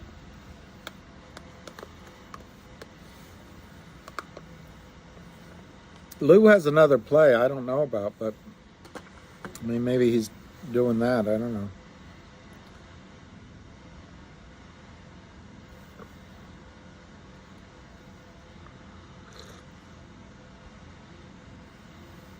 I'm looking for it. Looking for a feeling. All right, that's Lou's link. Let me see. Here it is. What's going on, my silly little motherfucker? Alright, listen. Didn't mean to be absent most of the day, but I was dealing with the after effects of the flight, so I had to make motherfuckers laugh. I was thinking, these motherfuckers, when you got a picture of a brain on the fucking box, you're in fucking trouble. But this is pretty cool because this is like double the milligrams which is allowed in the U.S. So like one pill kind of takes everything, but I just like knocked out. I was just like fucking unconscious. I'm gonna be going to grab something to eat. Just wanted to follow up. And as far as like, you know, people looking at the GTII and they're like, why isn't there 5 and change or stuff like that? You have to understand the difference between, like, let's say I'll use AMC as a comparison to this. For one, completely different universes. Because you have to understand, right now it's eating away on that side their money. They're literally using their money reserves to fight this on a daily basis, and it's not a big money reserve compared to like AMC when that shit was being run ping pong, dark pool. It didn't cost them anything to fuck with us. And that's on the contrary, they were making a ton of money on the other side. I don't know how to hold This it. over here, people that are shorting this and trying to keep it down, it's lunacy.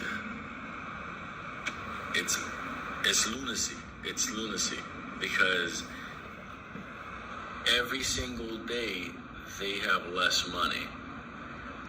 You're not dealing with it. I mean, we were dealing with fucking like big names on the other side. This is nothing. Just want to let people know, like, just look at it. Just look at it, and in my opinion, it's laughable.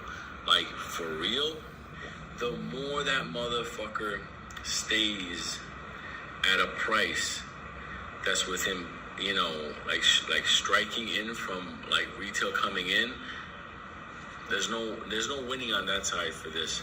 So that's why for me, I'm like, whatever. Tick tock, tick tock, tick tock. This is as little grains of sand. This is not AMC. People remember something. On that side, we were fighting the forces of darkness, like the entire system. We had everything. Like, you have no idea. That's why I used to say back, and, you know, and still AMC to this day, you're in a universe which is, they could actually stop like they could pause the play. This is a fucking joke. Every day is like they must be writing a number on the wall, like less number, less amount, less amount, less amount. It ain't gonna work out. I'm just saying that. We'll win this one. Once we win this one, we're gonna do other hits. There's other plays out there for money in the OTCs where we have a major advantage. This is gonna be the last. I say we have other big plays. The market's acting like, you know, weird, but nonetheless, let's wrap up GTI and then let's do a couple of hits. The Wednesday thing is still on. So like I said, on Wednesday, I'm gonna select an email. I'm gonna go, oh, this is it, and we're gonna turn around and we're gonna run that one. And like I said, the first one, I'm not even gonna put money on it, so I can see how you people do in the capacity of. I'll show you. So you guys are gonna choose it. So that's it. And I'll go over it like the night before and everything. But understand what you're seeing in GTI. You know, it's just not. You know, I'll make you laugh. Like last night, I had some guy. I don't know, for some reason he like wants to fight the whole thing. I mean, I'm thinking to myself like, yeah, okay. And I had a chance to ask around some people and stuff like that. For one, the guy's 135, trained on the, you know, Renzo's team, and I'm like, yeah, okay, that's nice. You're not the only one, okay?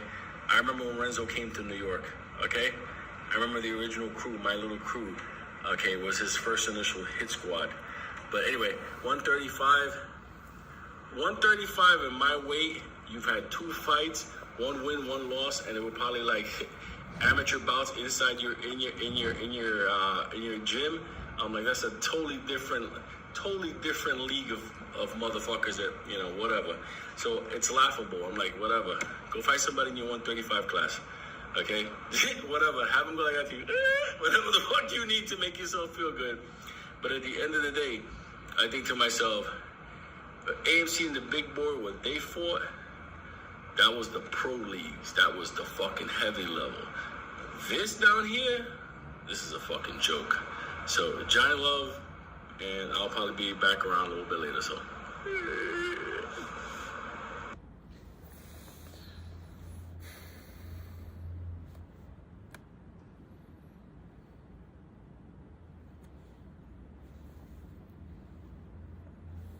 Anyway, that was Lou.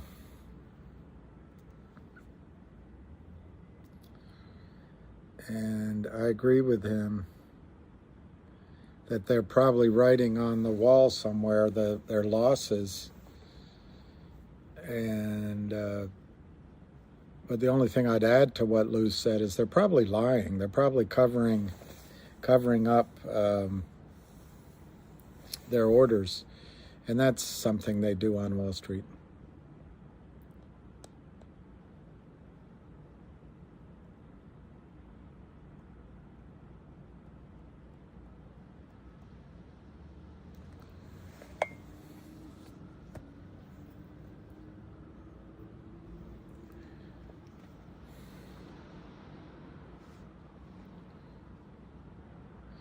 $4.99 by 5. We've got 4 minutes to 2 o'clock. The volume's picked up slightly, very slightly. 2,370,000. 498 by 502. It's got a 5-cent spread that they can play with. 497 to 502. It's not all, with AMC and GME, I don't know if it was false hope that Lou gave, but there's a lot of things he can't predict. He can't fight against decisions by management. I don't know, and I should just not talk about those two stocks. I don't know enough about it, but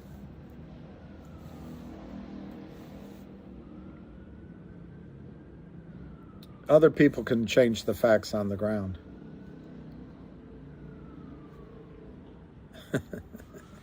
Lou was very kind to make the introduction. There's no question.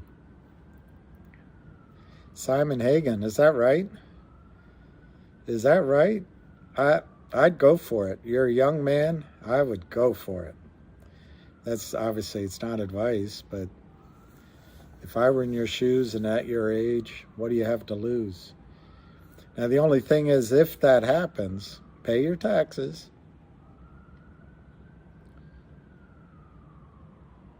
I don't know what tithing is per se, but, maybe think about who you can help. But set that money aside, and because if you become a millionaire at age 23, and you can resist the urge to spend it on a car or travel or a girl, and instead, maybe acquire income-producing real estate or something like that. When you're in your later years, you'll be so happy. You'll be so happy. I'm trying to remember which book I read, and it might be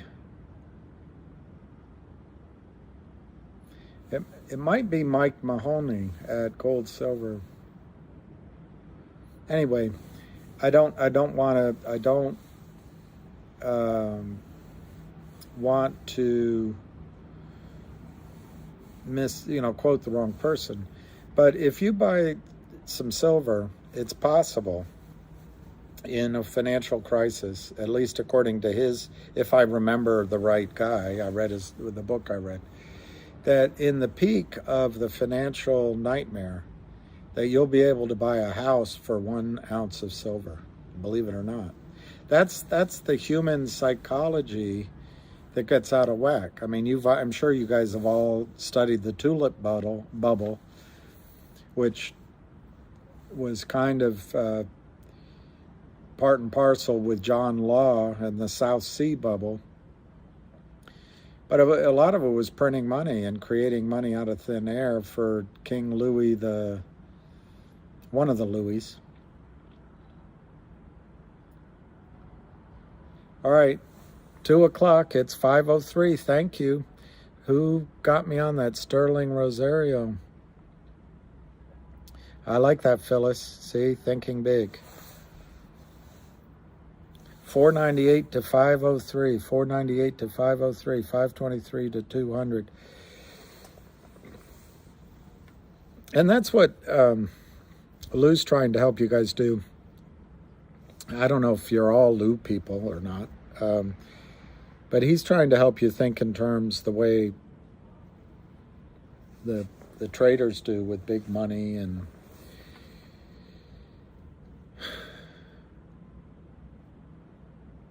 just have freedom, financial freedom, not to be trapped by the man. 5 to 530, 150 to 200, 2.38, it's 201.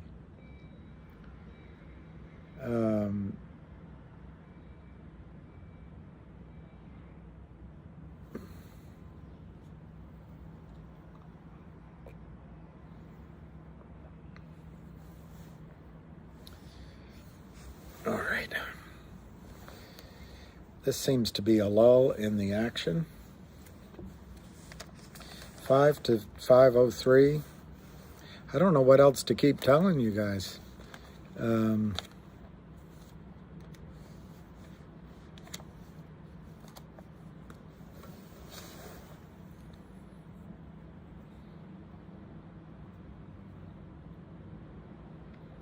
Well,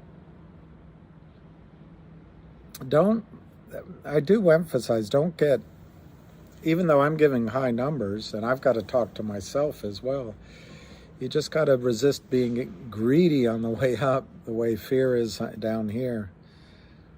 I don't know what the number is, but you got to, these, as Jim Cramer says, stock certificates are just pieces of paper.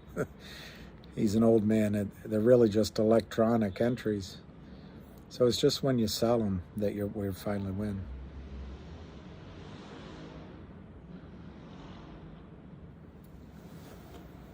Yeah, that's exactly right, Frederick Miles. Which is why I haven't traded. Do I know any good jokes?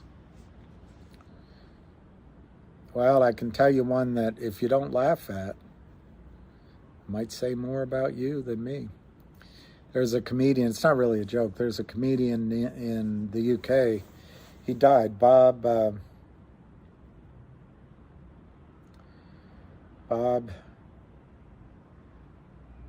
Monkhouse. And he when he died, there were a list of his best jokes in the paper, and his one-liner that I just couldn't stop laughing about, because I guess he got started late in life. He said, "They laughed when I told them I would be a comedian. They're not laughing now." Do you get it?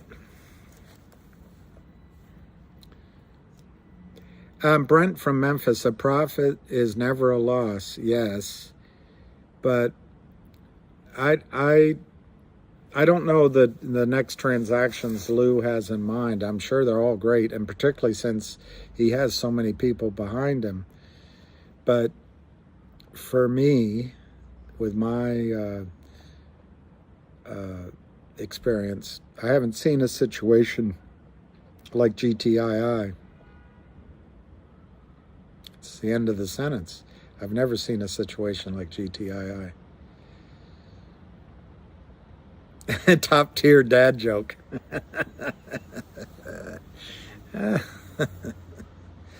I love it when people can. I love it when people can remember jokes. I love jokes, but I don't remember them all.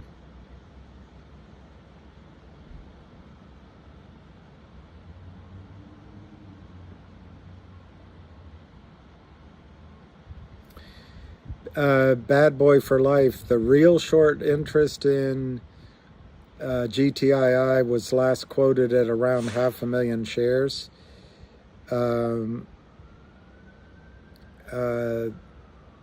The FINRA data plus what people understand, I guess, the number is somewhere between 150 million shares. And there was one gentleman that did research, well, I shouldn't say his name. I've never met the guy, and I've never spoken to him. But I heard that his number was 350 million. And yes, the United States has enormous assets. I think that was Frederick. But the biggest assets is our people and our ideals. A lot of our original founders lived in a time where, anyway, I won't get all political, but things have changed. But their basic ideals, if you leave out the screwed up stuff, makes this country different than any other place on the planet. And yeah, we can pull out of this. We can pull out of this. The play may be AMC. Sergio, you're right. I might be a poor guy believing that GTII will squeeze. You're right. Only time will tell.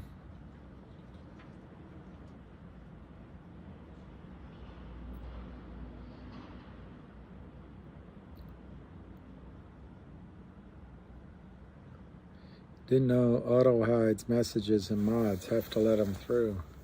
I think I know what you meant. I don't know all the terminology. 495 to 497. No volume. Yeah, at least I'm having fun, Jay Doobie. He clearly states he is a shark in his video. He already sold, bro. NSX Tracy 20. No, NSX Tracy 20. You're not, I don't know. I don't know where you're getting your information. Some days are diamonds, some days are gold. Yes, it's possible that GTII can go higher than HKD, but anything can happen. Anything can happen. I guess this guy NSTX is paid for by the Kramers. I guess, I don't know, but it to the extent that they're doing that, it shows their desperation, I think. Yes, it could drop, of course. This isn't. There's nothing guaranteed in any of this. You get into an investment with a strategy and a belief, and there's certain assumptions here. Your paymaster, if you're hired by the Kramers, have illegally shorted as much as 350 million shares that do not exist. Now, if they didn't do that, the number is almost certainly 150 million shares that do not exist. Is that better? And in this country, in this world, in this system, that means people put up good money, real money, hard-earned money, to buy 150 million shares that don't exist. That means your paymasters, the Kramers, stole $150 million. And just because the regulators allow it doesn't mean that you aren't part of a criminal enterprise, and you should be careful. You're posting here, but if anyone ever does go after the Kramers, and it seems to be an open question if there's any regulatory body in this country at all, but if they do, you could be included in it. I stand by everything I've said. I try to be careful. I've pointed out that this isn't advice and that I have my opinions. But I assure you, I forgot your name, NSXTX30. Can't even put your real name out. I'm not paid for. I'm not pumping. I'm not promoting. What I am doing is hoping that they're, and I, maybe I'm not doing the right thing, but I'd like to see people that put up their money and all they have in their account because of the thieves that are your boss is an IOU that doesn't even exist. I hope that these people that put up their hard-earned money can make a profit on this trade at the expense of your criminal boss. How's that, NSTX 30?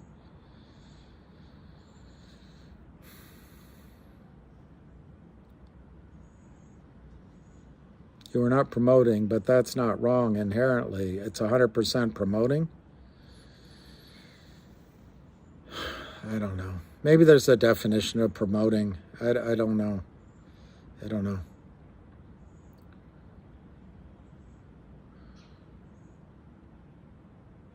Jacob Cruz.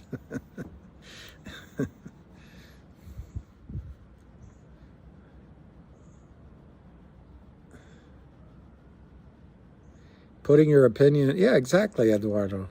Look, this is this gathering is opinions. Absolutely. Exactly, Tony Corrente. When I was in London working with my friends, we had a small investment bank. We raised a lot of money. But I always had a debate with my dear friend, almost my brother. He would always in any situation, any investment, he would look at the negatives. That's a funny piece. What are the negatives? He would look at all the negatives and the reason it was going to go down. My attitude was a little different. I figure every investment has negatives, every single one of them. And you can come up with all sorts of reasons why every single investment you do is going to go down. What I wanted to focus on was what the reasonable upside was. And so if you took a swing at the bat 10 times, maybe you swung and missed 4 or 5. Maybe you got, a really good, a double or a triple 3 times. Or twice, and you got a single 2 or 3 times, and you got a home run or a grand slam once. But I tried to look at the upside, not with rose-colored glasses, but with a reasonable projection of the upside. Everything can lose. You might as well be rewarded when it wins. That's all.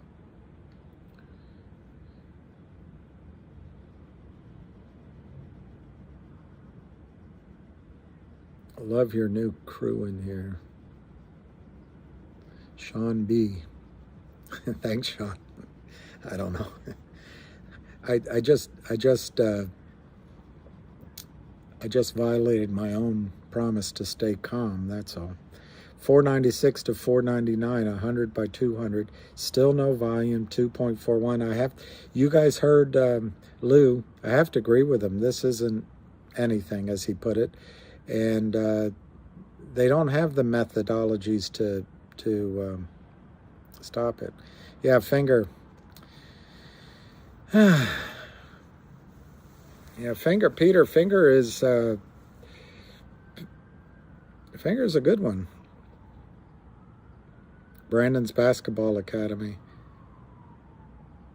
I don't know how to ban users on this stream. I do not know how to ban. I'll Google it after we're done. Yeah, are we down? We're down 12 cents. I think that was Keith.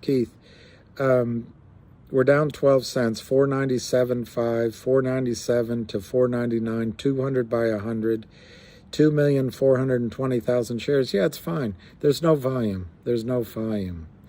Yeah, M.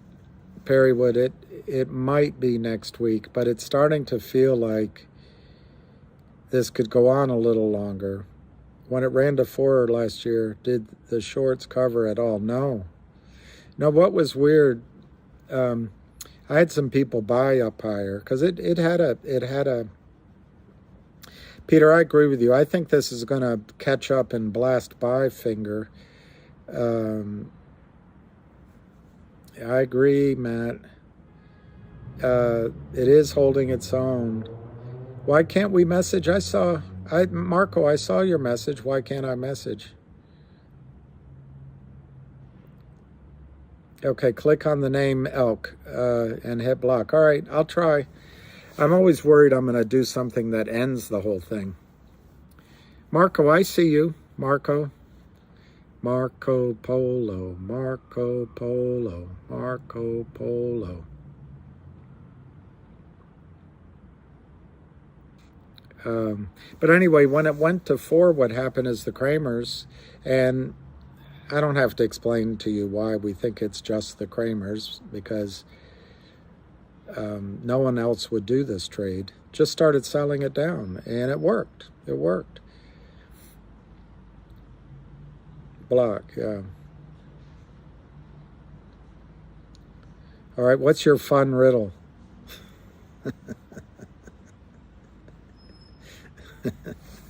Since you didn't like my joke.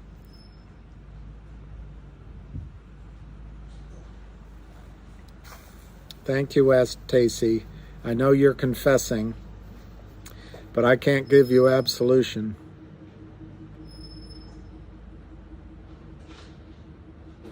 Where's Lou? There's Lou. Hey, Lou, we just played your video. Lou. Lou. There's a telephone truck in behind here, so it might get loud. There, that's right, Wickedims. Couldn't agree with you more. There's a lot of this has been going on for 20 or 30 years, and GTI is actually doing things. And one of them is that's huge is the warrants. It's the warrants.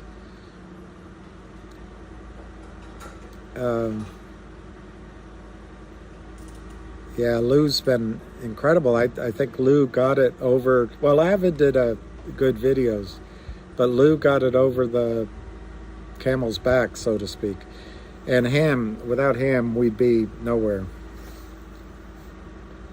This has been really boring, but we just got it 5 again. 2.42 million, 496. The noise went down.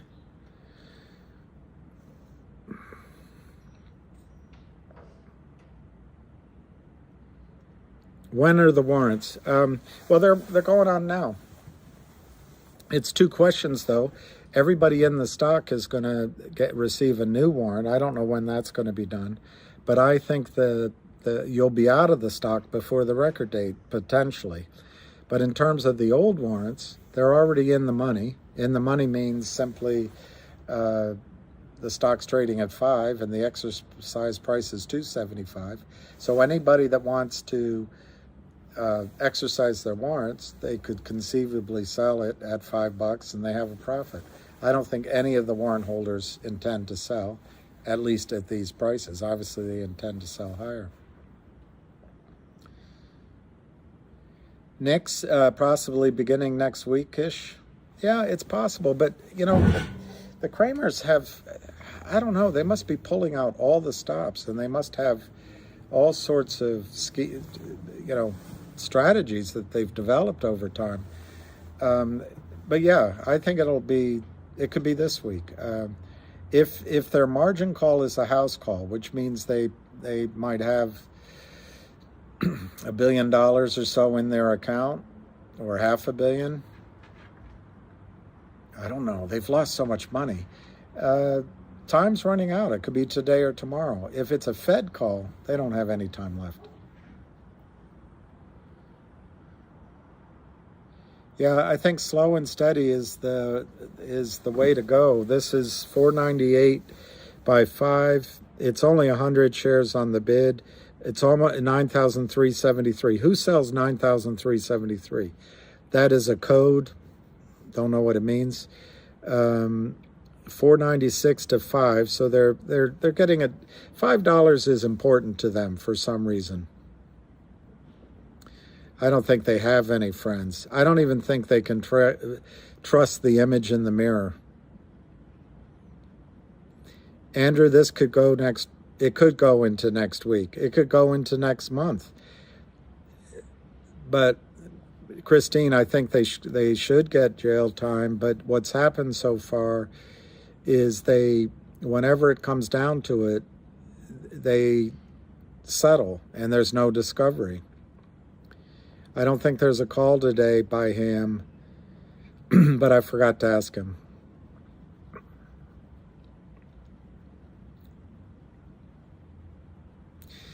It could be next year too, but I don't think I think Lou put it on his tape that we just listened to, and I think he's right. They can't. These are pikers. They've been doing it a long time, so they have a lot of market makers and at least one prime broker that believes they're BS, and in the past, everyone that's associated with them has made money, so they don't want the gravy train to end. But this is different. Things have changed. Pikers is what he said. Yeah, pikers.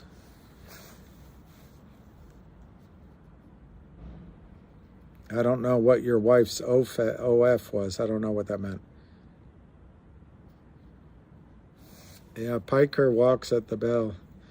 I think the Kramers,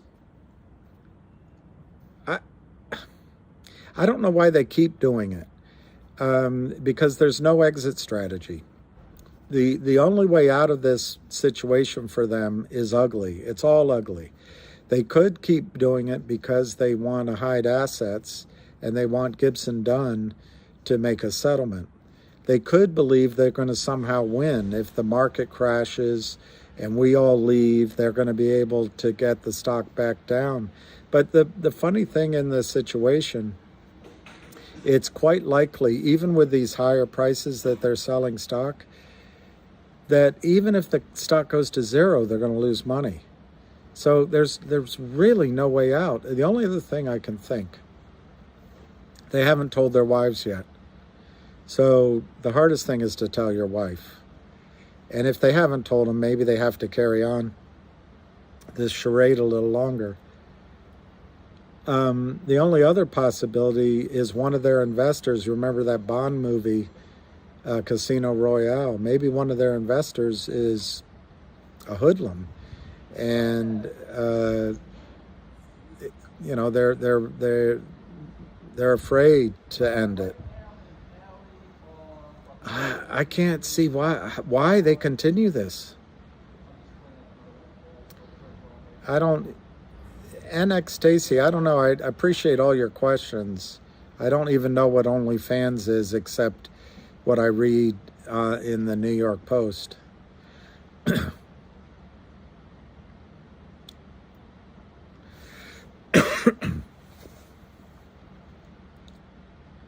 Johnny, conservative numbers when this runs, I would say use 10x from where it breaks, but that doesn't mean that you shouldn't be selling on the way up.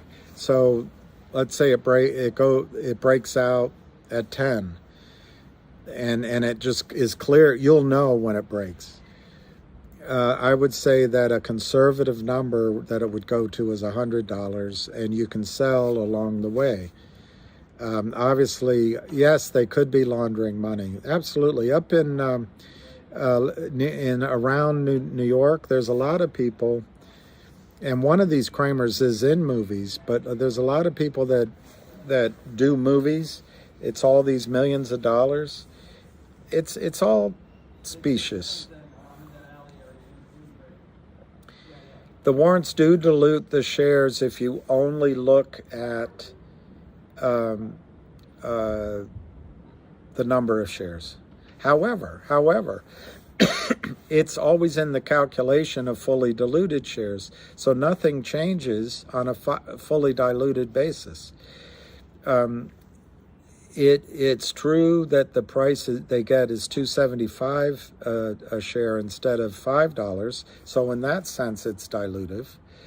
However, 2 weeks ago the stock was $1. So they made a deal. They made a deal a year and a half ago. They're actually getting stock price much higher than where they made the deal. And they're free to trade. There's not a lot of expenses with it. They don't have to go through the investment bankers again. Where did the Kramers get their money? I don't know the answer. I don't know the Kramers, but the little bit I can see, I think they got it doing this this activity. They somebody on due diligence, I think it was on Reddit, found 400 examples of notes that, or it might have been a lawyer in one of the filings. But anyway, it's hard to remember every reference. But if they did this to 400 companies or 300 companies and sold billions of shares each time, even at pennies, they've taken millions and millions out of the market.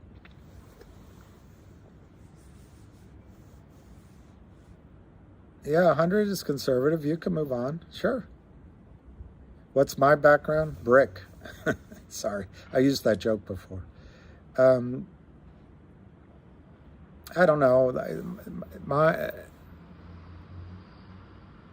All right, I'll do that. I'll track the messages on conference call. My background is finance. I was trained by Merrill Lynch, and then moved to London, and we ran a bank out of London for a while, and I don't know. It's boring talking about myself. The lowest it can go is 0, Mario. But to answer you, whenever a stock runs, it can always go back to where it broke out, and the breakout happened. You can make your own judgment on that, but certainly the breakout happened at the last high, which was something like 455. So I remember Prudential Beige. I remember Prudential securities, but I remember Prudential Beige securities. I did a oil deal, and I got to meet their investment bankers. I had a friend that worked at Prudential Beige. Prue.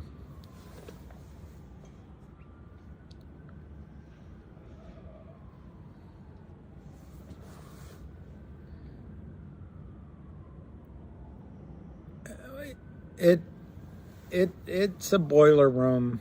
I'm not saying get in now. Don't get in. I don't care. Don't get in. Don't buy.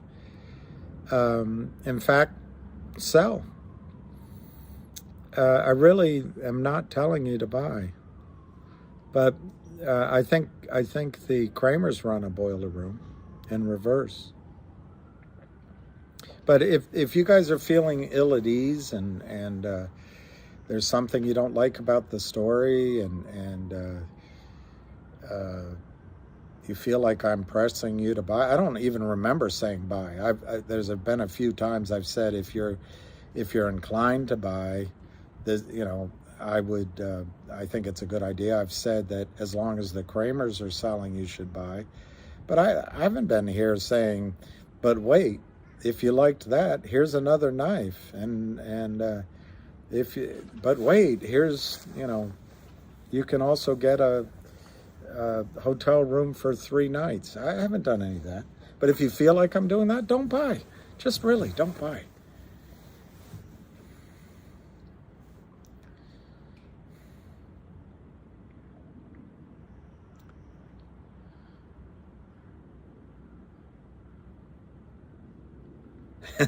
You were? Tom, you were? I started out when I got out of college. I was painting houses and waiting tables and I even bus tables for a while. But I was so excited to get I don't know. In looking back, I'd call it an internship But I got a job. I wasn't paid. I never made a dime at it. But when I joined, they were in the penthouse of the Dodge building here in D.C. And then when I left, they were on the ground floor. But it was called OTC Net. And I swear it was boiler room, and I didn't like it. I mean, it was so bad, Bob. I got excited. I studied the prospectuses or prospecti, whatever, and I would know the story, and there were some good companies actually. I will admit there were some good companies, but if you got someone to buy the stock, and then that person wanted to sell, you couldn't sell unless you found another buyer. Amazing. It's so boiler room. Yeah, finger. Fear of missing out on finger. Brent from Mathis.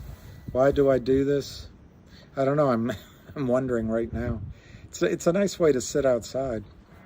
But my main reason that I started, it sort of evolved, was that the Kramers were shorting the stock so much that I thought it was going to break at 40 cents. And the pressure was on him, the pressure was on the stock, and I was worried that the fear, uncertainty, doubt that these criminals were doing was going to scare people out of the stock. So I just thought, you know what can I do?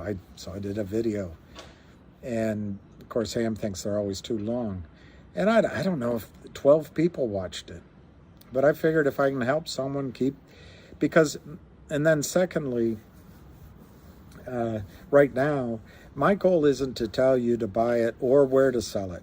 But if you're already in it, particularly, I just don't want you to have to feel like you need to sell it because of fear, uncertainty, and doubt. That's all.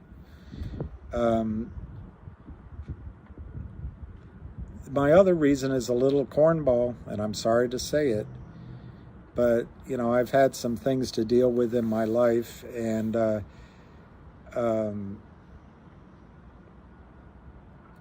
all at once, I got a lot of messages in terms of listening to videos. I had an old girlfriend come or on the phone say something to me. There were just sort of signals I picked up on that what you're supposed to do in life is leave your ego down and try to help others. And this evolved. Right now, I didn't realize that this would be like this, but I started trying to just help others. This is not just this, but it's in the last year, even if it's really small things, and trying to help others without asking for anything in return, trying to be thankful every day for something, like today, the beautiful blue sky. Anyway, so my cornball answer also is I was just trying to help, that's all.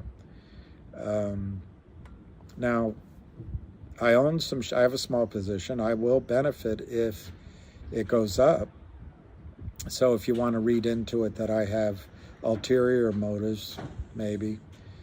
But to offset that sense, I got really worried if I told you my targets that it would somehow hurt my ability to get out. Maybe.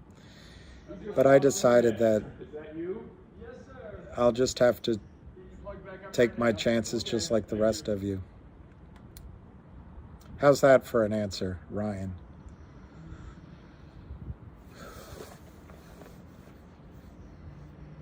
Well, I don't know if I'm a good person. Thank you, Dale. I took Dale Carnegie once. I've always liked the name Dale ever since. I actually knew a Dale one place we lived too. Dale's a good name. Mario V, thank you. Kind of a cornball answer. I don't know. Oregon do. My dad didn't much like the brokerage business. He said it would, you know what, at the end of the life, what have you done? Just move paper around.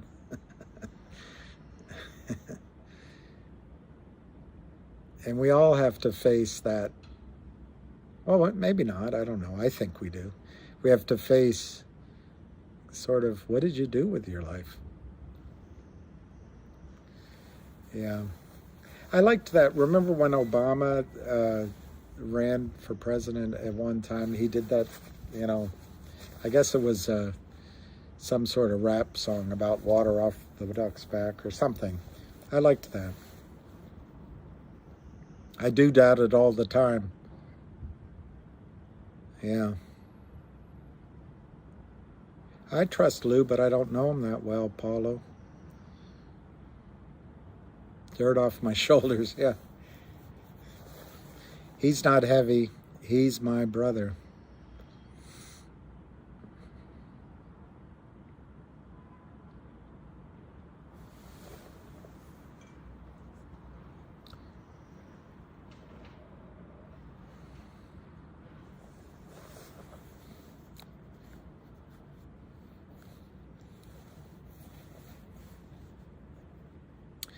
I try to be sincere, but, you know, I'm full of doubts, full of, you know, if you live long enough, you might do it too, but you look back on some of the things you did and said or didn't do, and you wonder.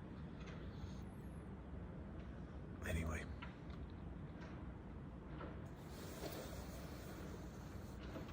Hey, there's the best adult something or other.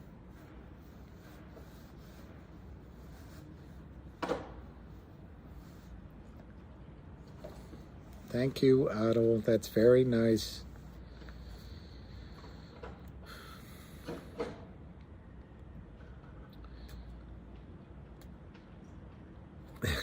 Phyllis Todd. Very, very, what's the word? Sensible? Or, I think Phyllis Todd is a Capricorn. What's wrong with the volume? 2.5 million. 5 by 504. It's 237. I think this morning someone covered, you know, a short, and now they're trying to, someone's been shorting maybe a little bit, but I don't think the Kramers are in here. Destin, Alameda, I don't think they can keep it, taking in loans from the big boys to help. Yeah, Alpine could be doing something, and so could be the Kramers that we don't know about, and that's a fact, Jack. I think it's more likely, and this is speculation, I have no information on this, just my idea, that the Kramers had a, for lack of a better word, hedge fund. I don't think they had a hedge fund, but a pool of investors' money that might have been a clean account, and it might have been 600 million. Maybe they're burning that account. I don't think they have, based on what I've seen in filings and read, I don't know them personally, but I don't think they have a moral compass, and I think they would burn anybody to save their own hides. Are you Capricorn? Were you? It flipped.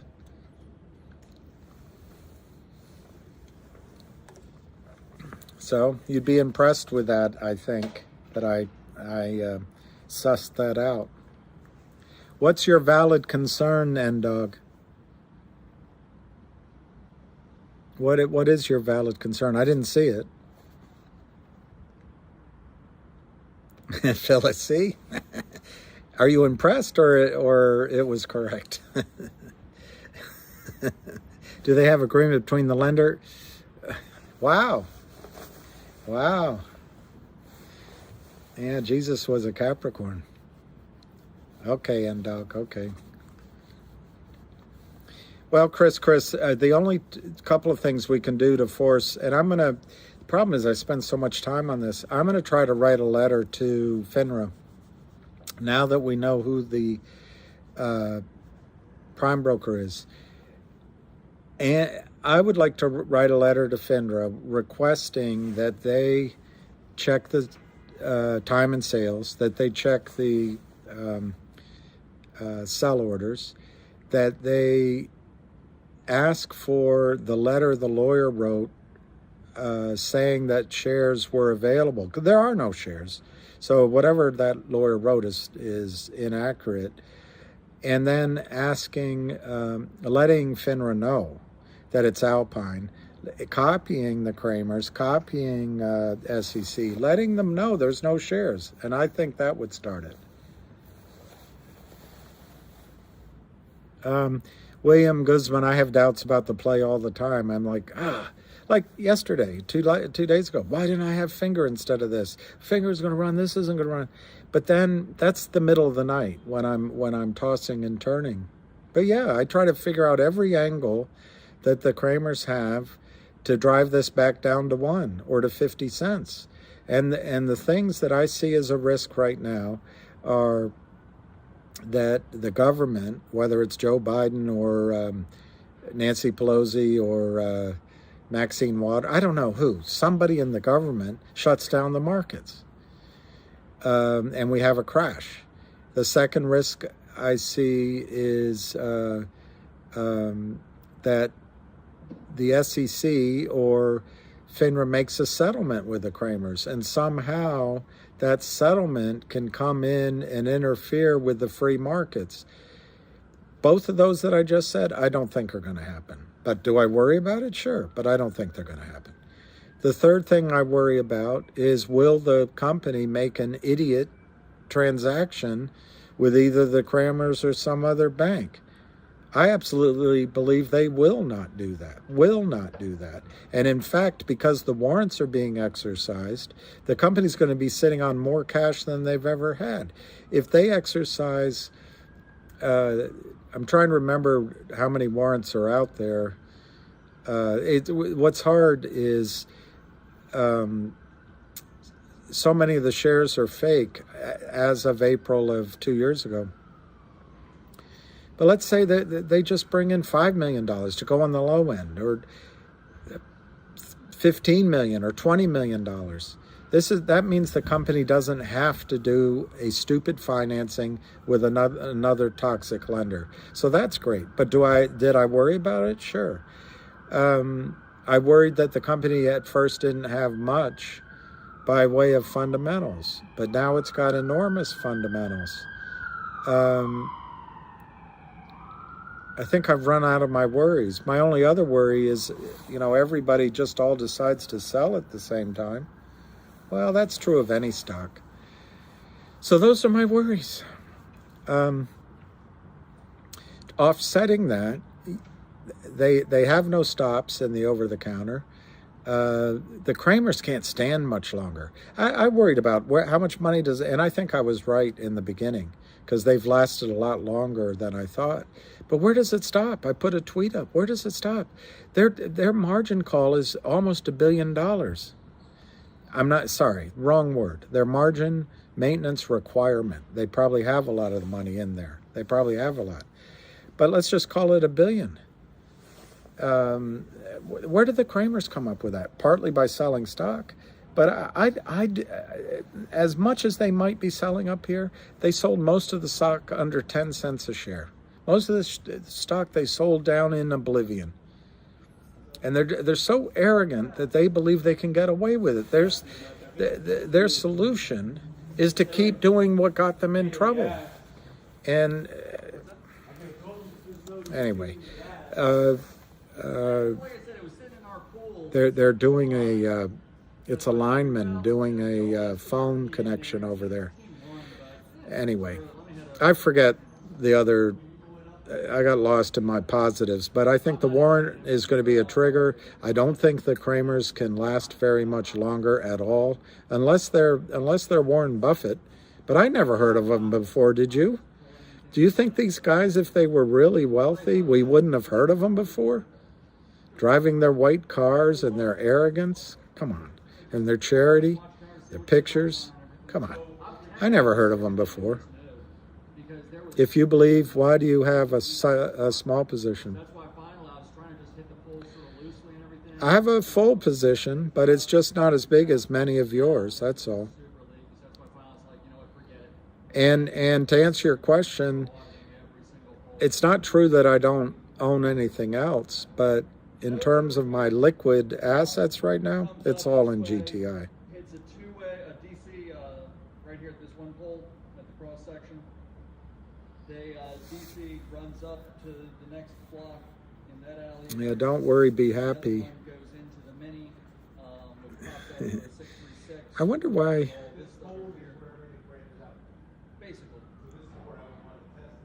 He looks like a happy guy. He's the lineman.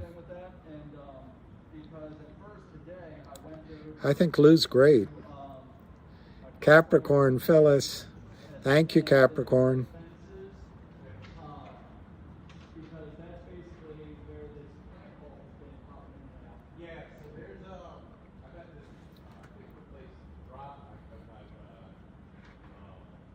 Yes, hell yeah. Yeah, I have a good position, but I just don't want to really talk about what I own. But I wish I owned more. Can I put it that way? It's like that senator from Texas, Phil Graham. Someone asked him how many guns he owned. I have more guns than I need, but fewer guns than I want. That's my answer.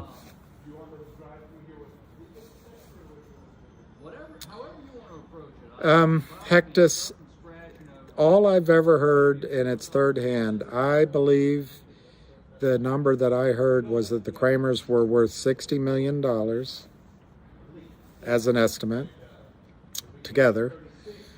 And I heard that the money that they were managing came from 6 or 7 people and was in the range as low as 400 million to as high as 600 or 700 million. But I've never been able to confirm that. Yeah, I can talk about Finger, Amy. Finger is Finger basically fundamentally is rub your nose in. Well, so that's why I came back to here. Ahmed, that's a good one. I rub my nose all the time. Finger has 3 parts to its business model. It started out as like a gaming company, and the name Finger Motion comes from, the motion you do on your computer. It's had its ups and downs and financing, but and I think it probably has the backing of some pretty high up people in China. But one of its revenue streams is telephone minutes, and they, to my memory, I might be wrong, it might be 4, but I think they're one of 3 companies in China that have a right to buy minutes for resale. So they buy the minutes at a discount from China Telecom or whomever, or from the government, and they buy the minutes and at a discount and they sell them. And they, like I say, they're one of just 2 or 3 or 4 companies that can do that. That's a high revenue business, but very low margin business, but it's consistent. One of the problems with it, and one of the reasons why I think Finger might be induced to do a deal, is they need to put up collateral or capital to buy those minutes. So there's a limit to how many minutes they can buy based on how much capital they have. So, but if they had more capital, they could multiply that minute business massively. The second thing they have is trying to remember, insurance on mobile phones like these. They just signed a big contract I feel like I'm missing one thing. But anyway, they can sell the insurance that people buy on their phones to 1 billion people. And it's backed by one of the largest insurance companies in the world. So that's a massive source of revenue. But the other thing Finger has with these phones, which is different in China than it is here, although I wonder how different it is.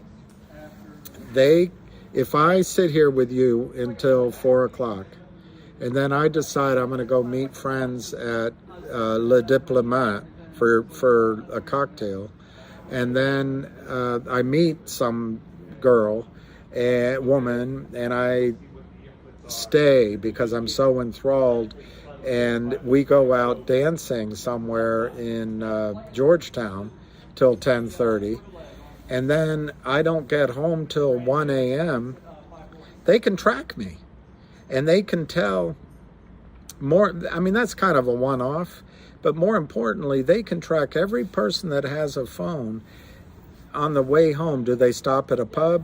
Do they stop at a gun shop?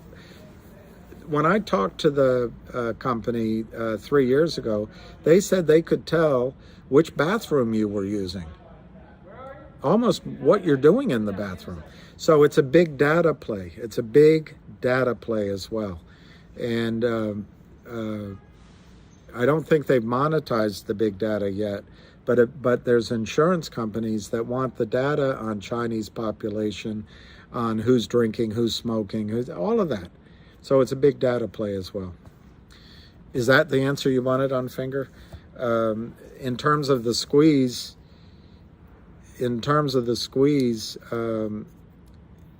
for the longest time, it was a dull story on Finger. It was about 6 million shares. It started out at 4 million shares, naked short. Maybe even lower when I got involved, maybe 3, and it got up to 4 million naked short. And then for the last period of time, it's been 6 million shares naked short. Based on, I forget to my memory, they might have 30 or 40 million shares authorized. I don't know. It might. Sorry, my memory on that. But they only have 13 million shares in the float, and a lot of the shares are held at home, so their float is really small. Anyway, now in the space of about a week or so, they've sold shares, phantom shares, whatever you want to call it, failed to deliver.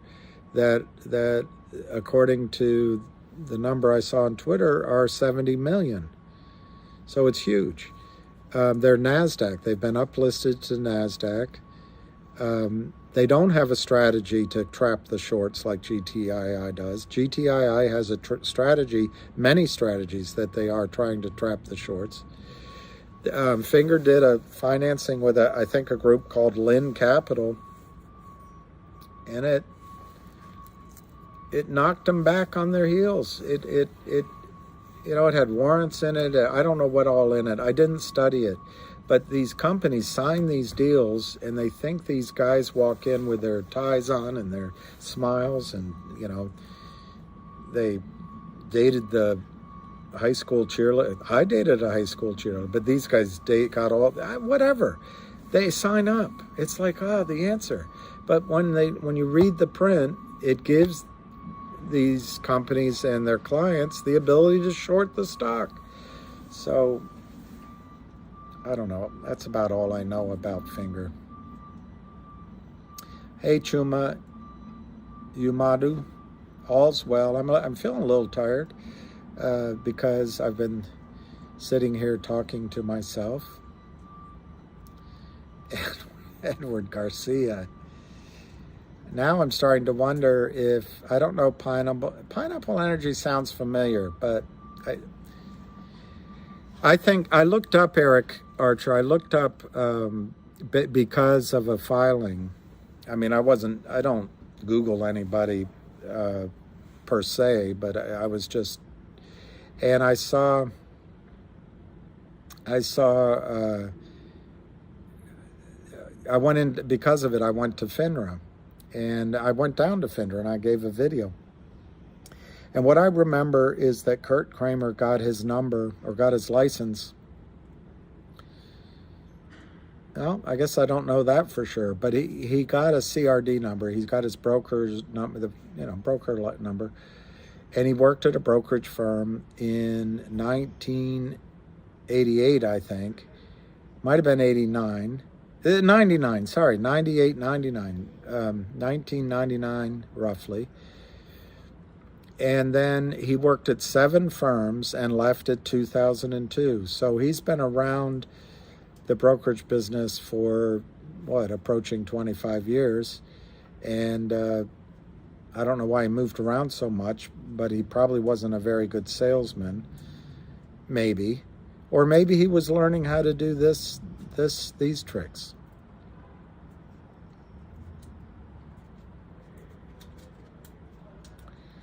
I don't know.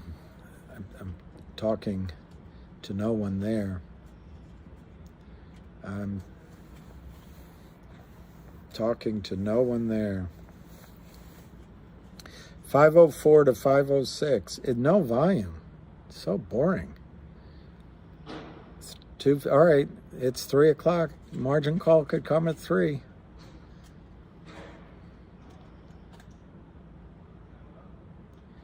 Matt, I'll Google how I can do what I'm supposed to do tonight. Chestons. I know, Scott.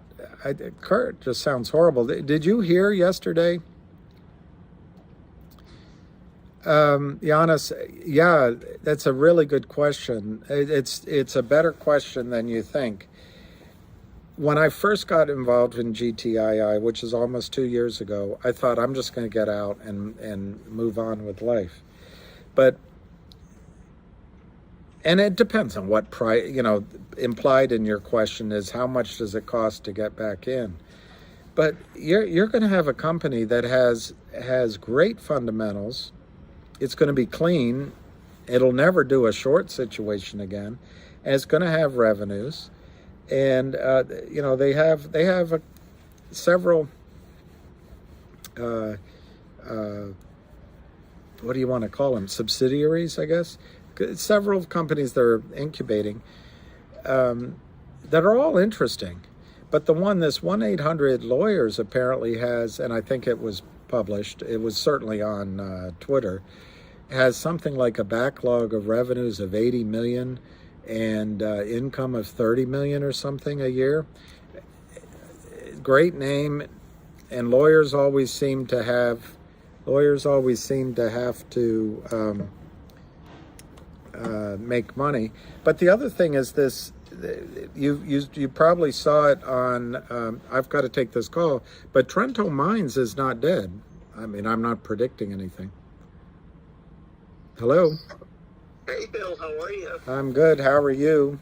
Good. What happened to Gary? He's gone AWOL. I spoke to him earlier. I spoke to him. I don't know that anything's happened. He told me he was pretty tired yesterday. Spoke this morning. Yeah. No. He thought that there was a lot of short covering in GTII this morning, and then they're just holding it down. He doesn't understand how long they're able to stand, but he doesn't think it's going to last much longer. And he didn't give me any update on Finger at all. He asked me the price, though.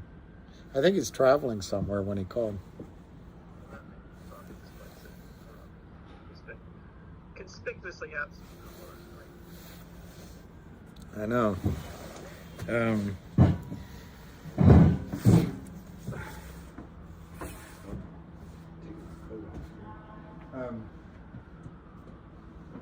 I think he's pissed off at me, but I'm just reading between the lines.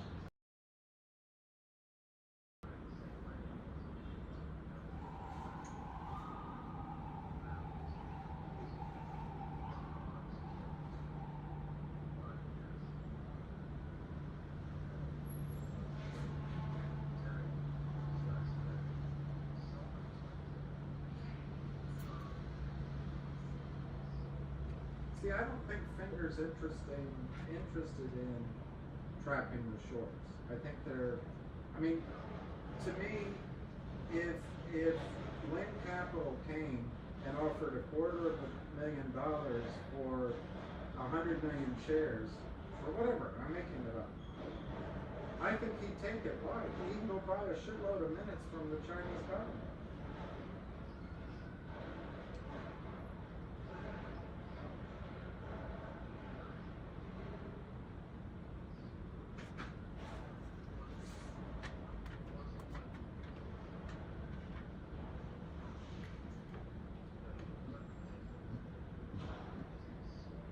Right.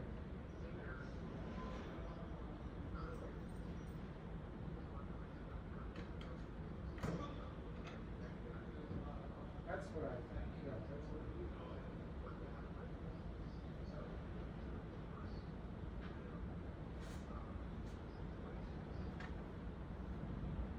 Yeah, yeah. I agree. Now, unfortunately, I've been going through, because I do that to myself. I had a chance to buy some under $1, and instead of doing that, I lent money to a friend. And I'm kicking myself, because I could help her out more now if I thought. It wasn't last time I But checked. no, I don't. The answer is no.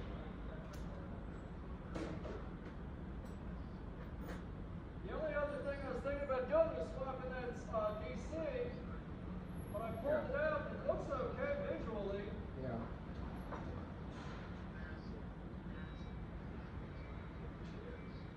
And it's only that other northern sort of half a node. Yeah, I wish I had bought that much.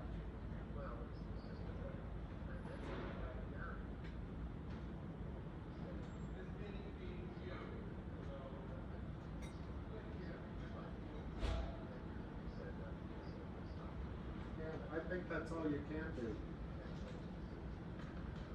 I think they made a deal. I think that's what I think he got mad at them that they. But I don't. On the other hand, he said that it's all done. And it's been a while. Personally, I wish he hadn't brought it up because I think it's detracted from the squeeze on GTII.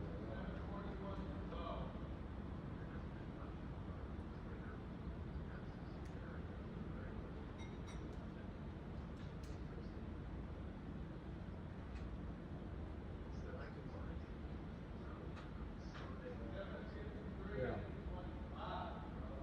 Do you have a TSI on for that portion? Do I have a TSI? Yeah. No. Because the only part I've just got a partial into I this wish lock I'm working. I had bought Finger and sold it, and now I'd be switching into GTII. GTII isn't that bad fundamentally if they get the triple homes for real.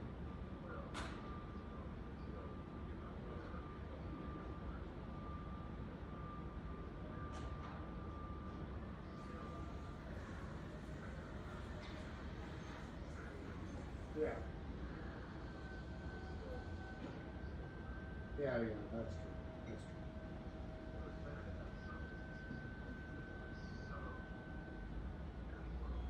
That's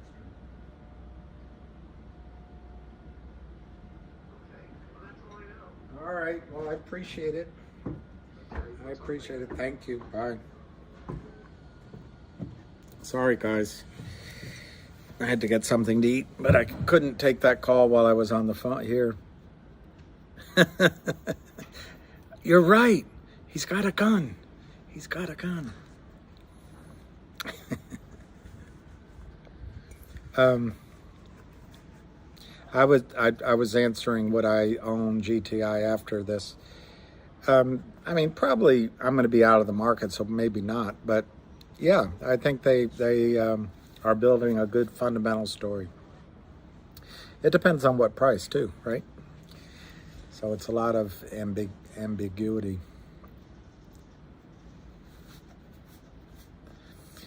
John Stewart is a smart guy. He would.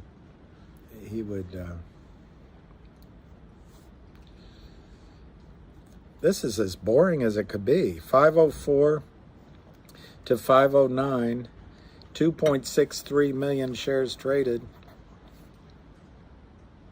for a red laser. Margin comes. Number one, margin is two things. Margin is a house call, which is it's a house call or a Fed call. There's maintenance, which is the minimum, and then there's the house requirement. And depending on the relationship the Kramers have with Alpine, which is excellent, I assume, and depending on the size of the call, if it was in the house part of it, the part which is discretionary somewhat, they could have 5 days to sort out funding to bring it in from the first call, and that's probably right about today. It might be less, but it could be a week. If they fall below the Fed call or 25% equity in the account, it's instantaneous. They barely give you a phone call. Now, if on the house call, the stock is, I don't remember what it was Thursday and Friday, but I think it's higher now than it was. But it also went higher, and now we're back down. If they haven't brought in any money and they haven't improved the situation, as long as they're higher than 25% equity, the company, the Alpine Brokerage might cut them some slack. But I don't think so, not in this situation. And they've got I showed you at $5, I put it on Twitter, that another company, that's Interactive, has a $5 minimum maintenance required in shorting, and they might have that problem. So it could take a while before the call is firm, but once it's firm, it could happen at any minute, any time.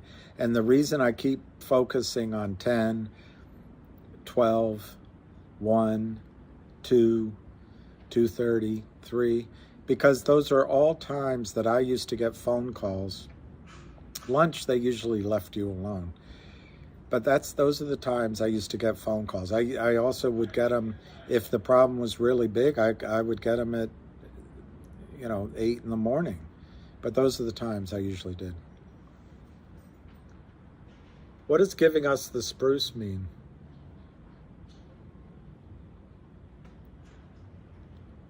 If the warrants are just an IOU, as you indicated, could the case... Well, if you call Fidelity, you just tell them that you want to exercise your warrants, and they'll give you a runaround. Then you know you have an IOU. Well, it's going to take 2 or 3 weeks. It shouldn't take any time at all.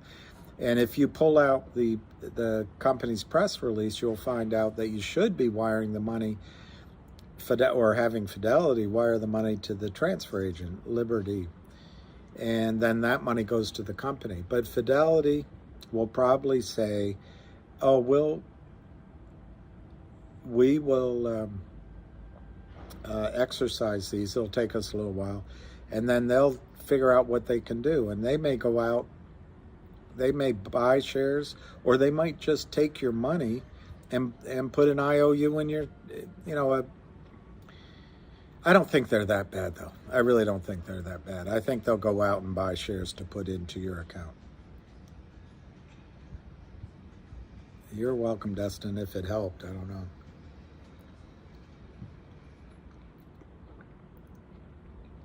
Yeah, we're 505, 509. Last trade 510. 2.64 million shares traded.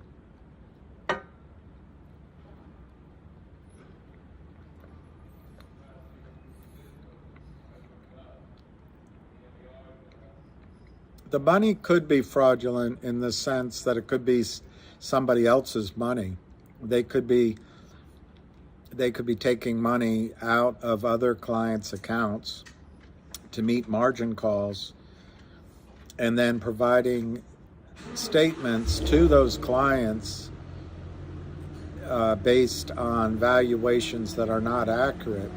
I've seen that. I've seen brokers do that, and certainly Bernie Madoff did that, and others have done it. So it is possible, if you mean is the money fraudulent. It's not counterfeit, but they could be there's a word for it, I'm forgetting the name of it, but they could be misappropriating client funds from other parts of their organization. There is a term. Remember, the governor of New Jersey did it at his firm. And maybe they think they'll be able to return those funds once they drive the stock price back down and cover, but they're playing a dangerous game. I think the most likely answer as to why the Kramers are able to keep shorting isn't that they're finding more money. They are probably entering orders as if they've located shares and they're not marking it. There's only 4 ways you can enter an order: long, to sell; buy, for cash; sell short, borrowed. In other words, sell short, we've located shares. Or you can do it under an exemption, the 4th way, the exemption of Reg Show that only market makers can do. You can sell short shares that you don't have right now, but you're supposed to have them within 3 days. It's supposed to be an accommodation, my dog ate my homework type thing, so that you can get them in, reissued and in. And the maximum it can go now is 35 days. But this is an area that gets abused. Yeah. Wouldn't it be something that if AMC ran and you were out or less?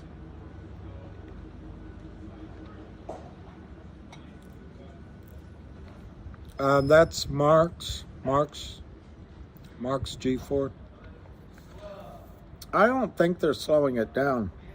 I think none of us are buying right now, so there's not a lot of buying pressure, and I don't think the Kramers are selling, and I think there's a professional buyer in there who can wait. Wow, SNDL is running. Wow.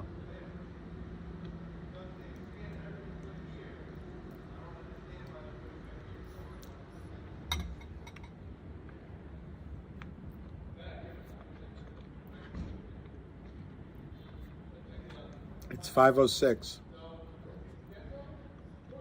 Well, if they all ran to 5,000 at the same time, I think the system would fall.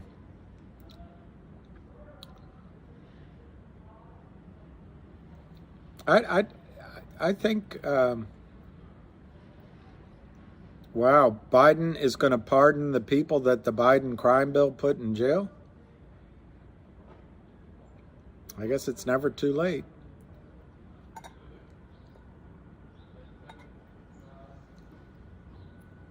No.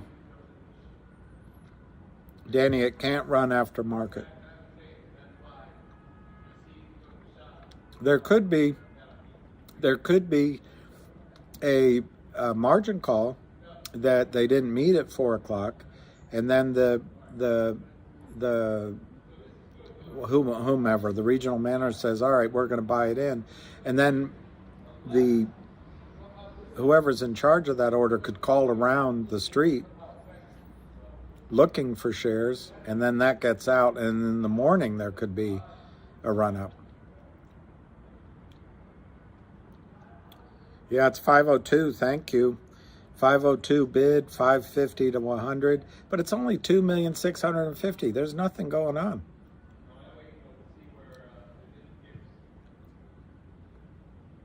Is secure with parolees running amok?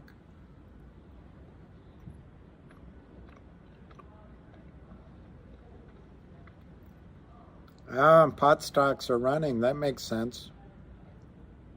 Because you can't get arrested anymore. How do we know they already received a margin call? We don't. But 2 weeks ago,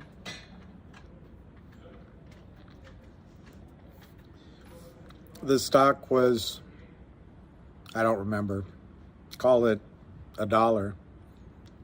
They were having pressures down there, which you can only tell sort of by their trading patterns.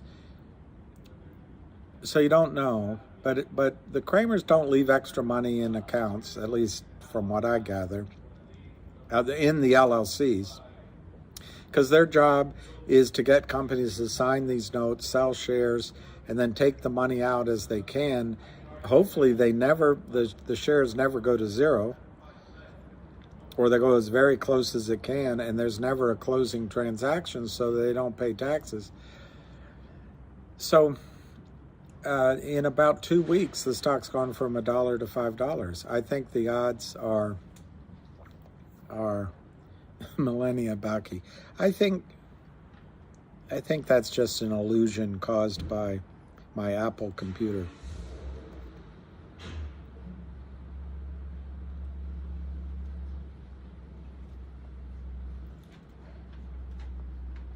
But thank you.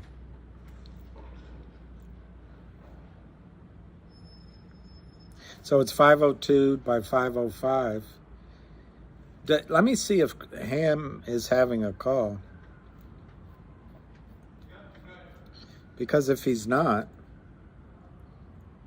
maybe they'll take advantage.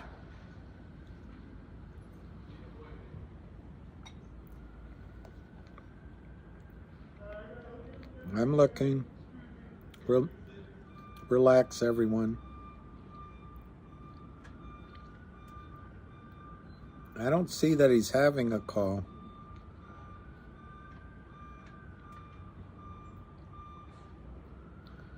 I don't see that he's having a call.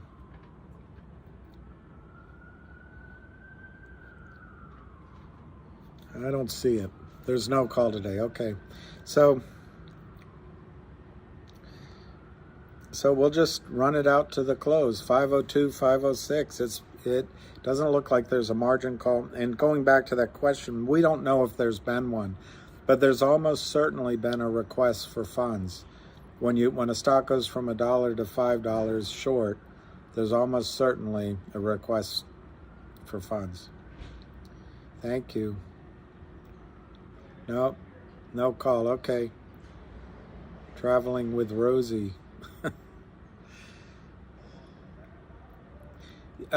You can Daicha, you can find them on Twitter. Just type in GTII and hit latest and scroll down. One of the guys, yeah, Matt should do it. Did we run by the wrong GTI? The other one's running. Yeah, I would assume that if the president is removing the federal, marijuana law, it'd run.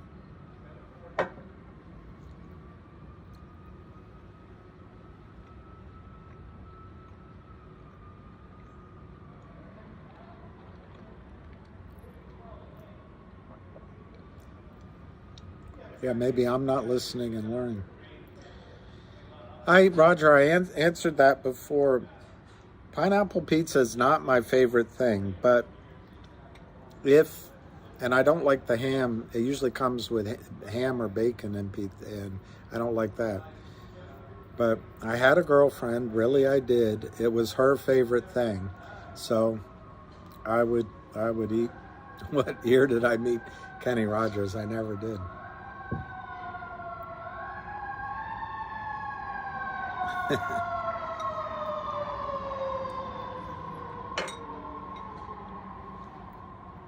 You mean it's not all about me? 495, 503. So it looks like a good day today would be keeping this over 5. Warrants aren't due tomorrow. Was that Alan? They're in a press release. Yeah, Toth. Apparently, and you'll know this if you have GTC orders in and you go to sell, it'll pop up, you don't have enough shares. Apparently, to have a good to canceled order, the shares have to be in the account. So they're not available for lending. So yes, if you put in GTCs, is there a price that will trigger the speed, Ray? From how it's traded, it doesn't seem like 5 is triggering it. Doesn't seem like 6 or 7 is triggering it. It looked like, it looked like 9. They didn't want it to go over 9.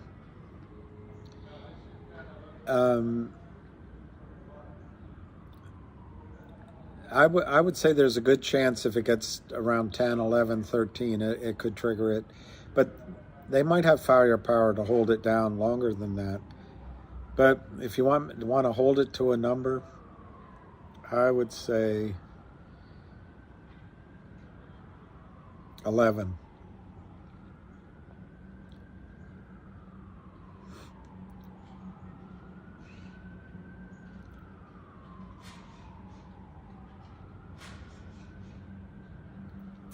$497.5, $495 to 5.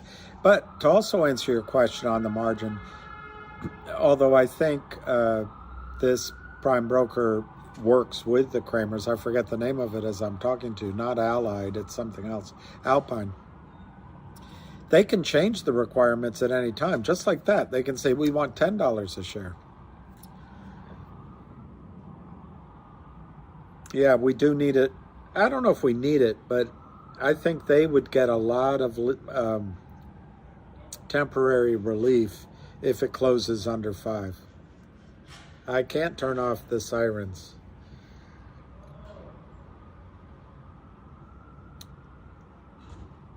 There's police stations, there's hospitals. Can't do it.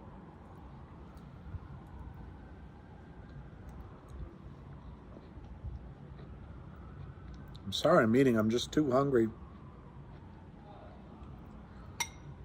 And I'll be done.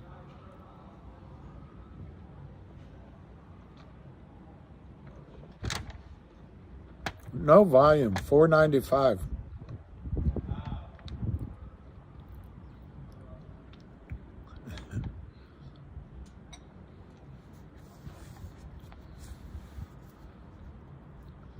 Do you think marijuana reform helps? I guess it'll help him.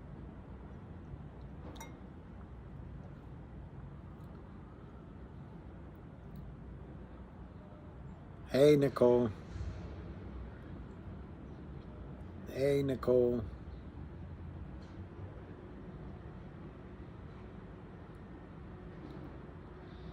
Yeah, John.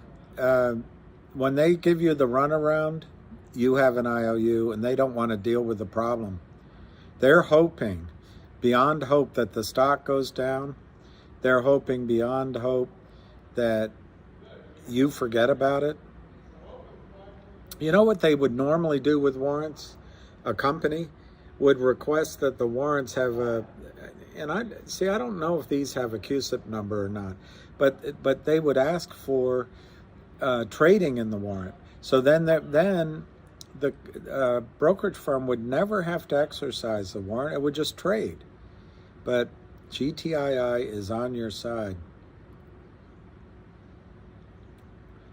Yeah, but Let me just ask you this. If Biden's looking for votes with marijuana smokers, how many marijuana smokers didn't vote for him? I don't know Senti Biosciences. Yeah, it's 495, 499. That's not great. 264 by 1224, 2,670,000. There's just, I mean, that's a lot of volume, but it's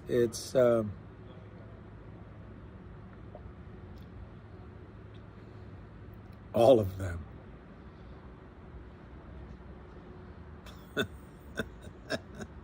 I'm not going to read that one, Roger, out loud.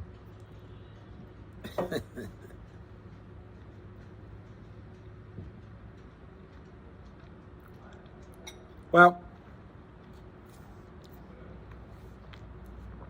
Nico, I'm not going to make it like live or die, but this is a good test to see if there's a real buyer in there.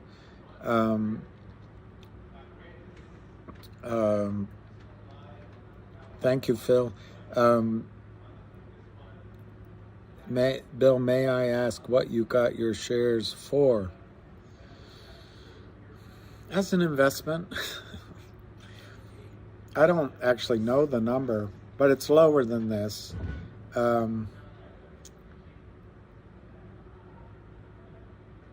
No average is coming to my head.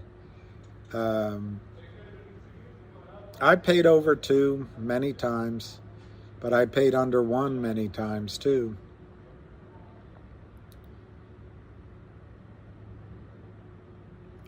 No numbers coming to my head, but certainly my average is not over 2.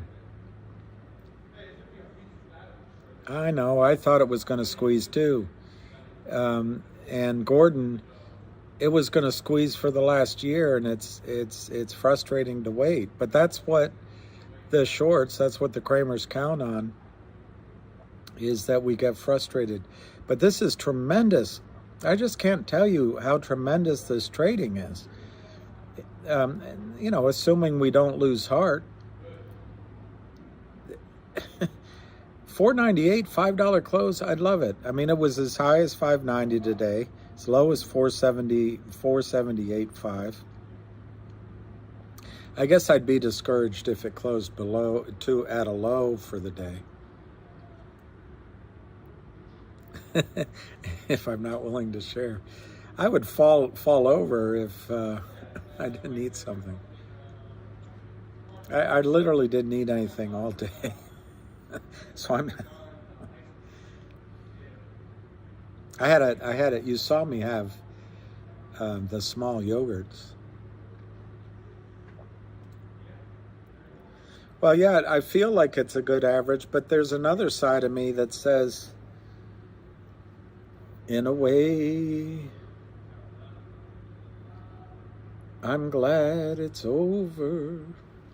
In another way, it turns me inside out. It bugs me that I didn't trade finger better. So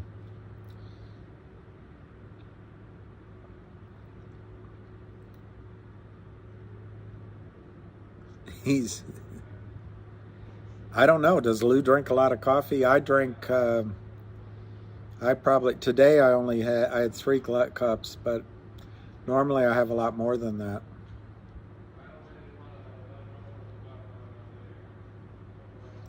A man's got to eat. Actually, the one is, Josie, should we bury him? Birds got to eat, same as worms.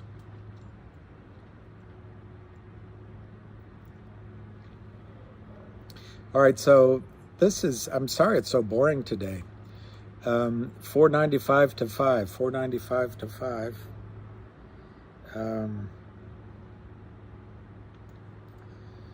Last trade 5. 495 to 5. The bid and the ask, one glance doesn't tell you much. But as I've been watching this, it can usually give you a little indication where it's going to go in the short run. I think the market makers are communicating with each other as well. Boring is good, I know.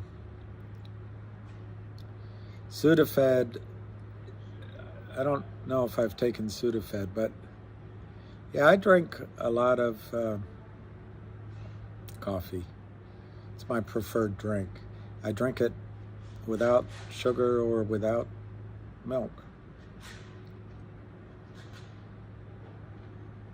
I don't know Mobile One is. Yeah, Granny Banger. I'm not going to read that out, but it.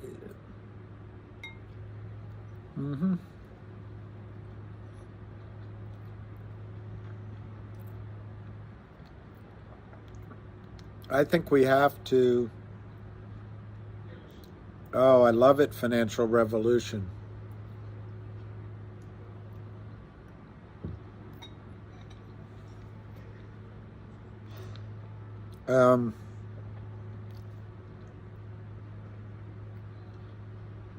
I think it'll close, if I predict it, I think it'll close just over 5. Mobile One, the motor oil.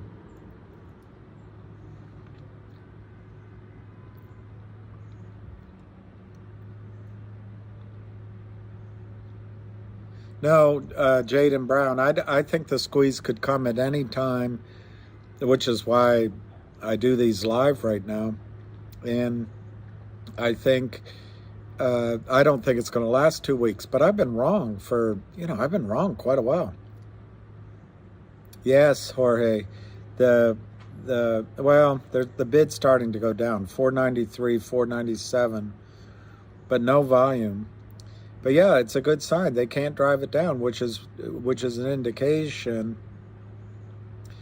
that it's one indication that the Kramers are, dead men walking. Well,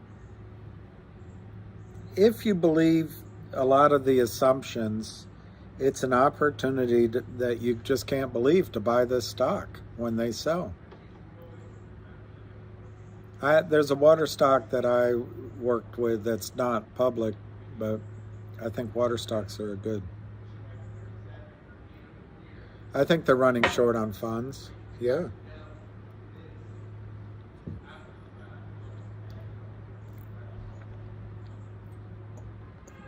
Or if they're not running short on funds, they're going through their own assets. I didn't see that. I don't think it's going to squeeze quickly. I think it is going to squeeze quickly, but I'm just telling you, I've said that for weeks. I think Gazelle is beautiful. It's a little tall for me, and Tom married over his head.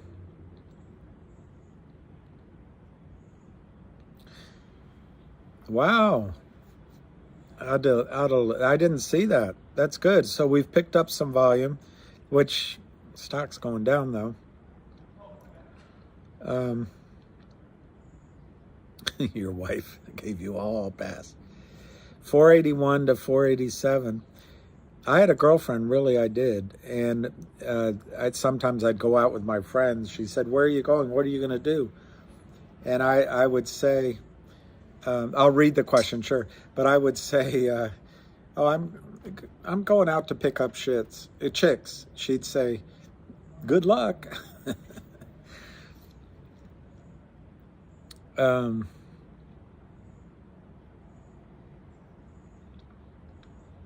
There are some YouTubers, like I like Gregory to recommend.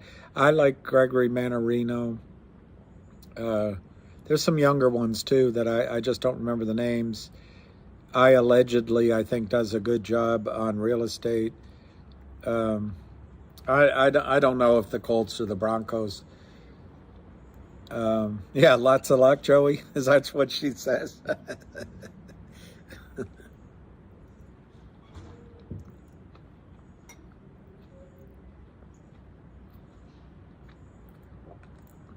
What do you think it means that all these stocks are starting to go? Do you...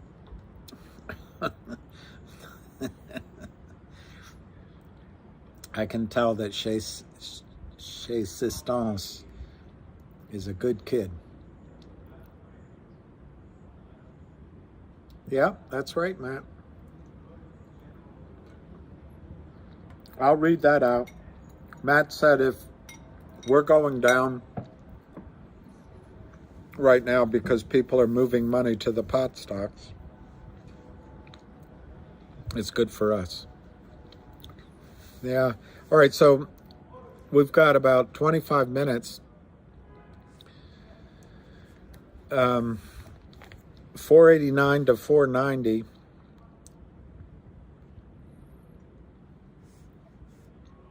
$2.7 million.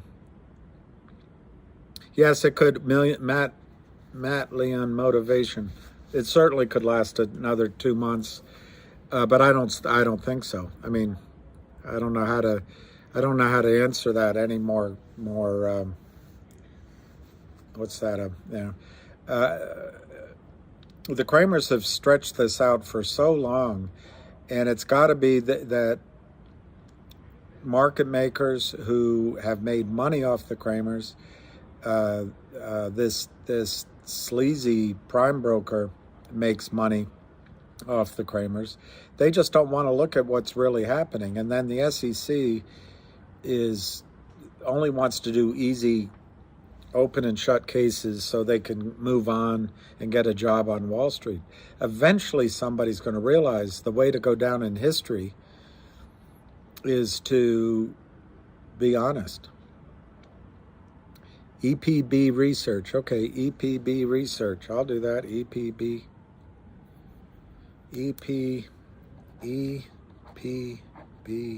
research. The brokers don't want to get stuck with a tab. I agree, but on the other hand, they don't want to. They don't want to get rid of the crime. See that everybody's looking for the big account, and the Kramers look like a big account. The Kramers provide commission every single day. It's not just GTII. They probably have a dozen stocks going right now. I think we know of 3 of them, other ones. It's daily commission flow, so you don't want to shut down one of your best clients, and you don't want to be the first one. Yeah, Avid Trader is great. Yeah, you should. Well, I don't know who Trey is, but if it's Giselle's husband, he's a lot taller than I am. But as one of my bosses says, we're all the same height lying down.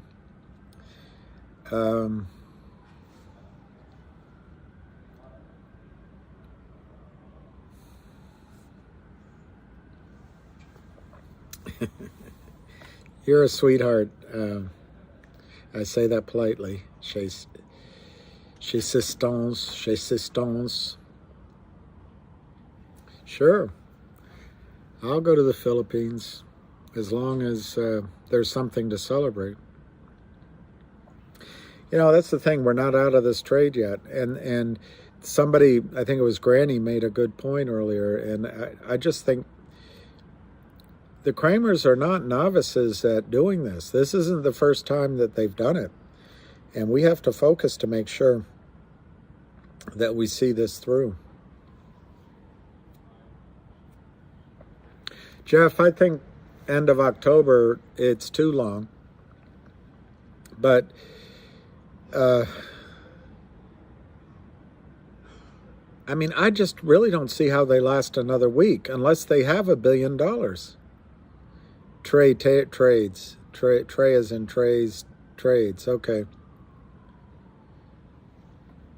Other than that, Mrs. Lincoln, what did you think about the play? Are you talking about GTII? I lost the name.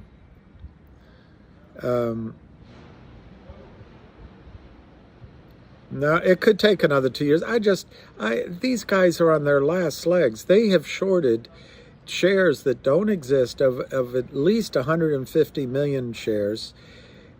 The system has liquidity crisis everywhere. And yeah, if we hold steady, yes, congratulations, Abdu. It is like deja vu all over again, except the volume isn't very much. And if they really had strength, they would have this down much lower.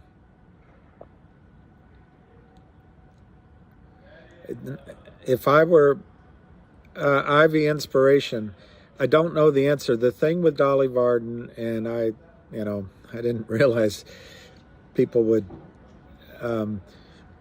I want to show it to Ham.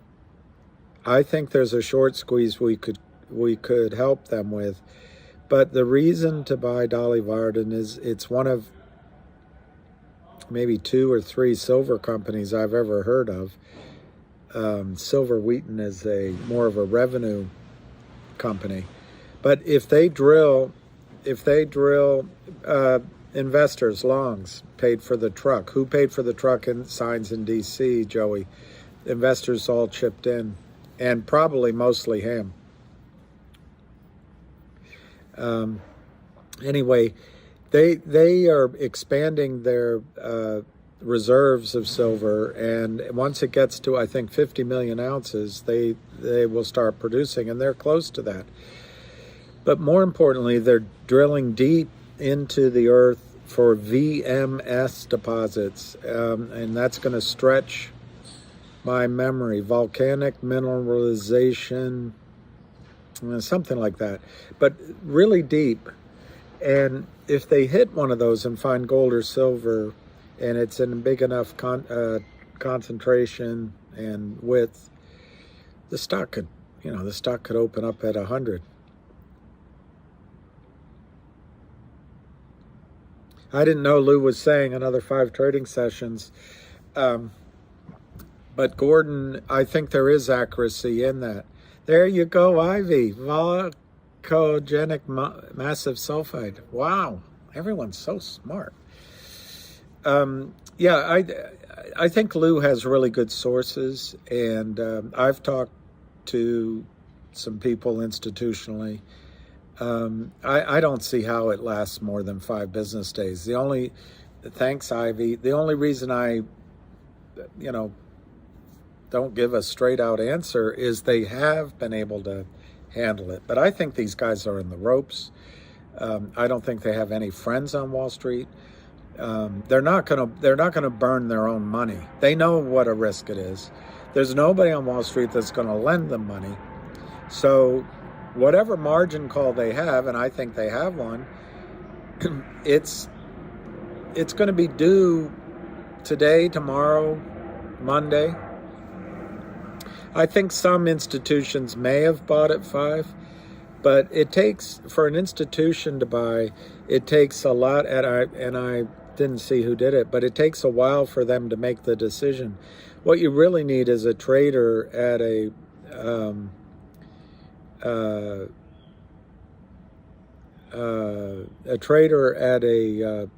big firm that has the authority to make his own or her own bets, and I think somebody did come in and buy.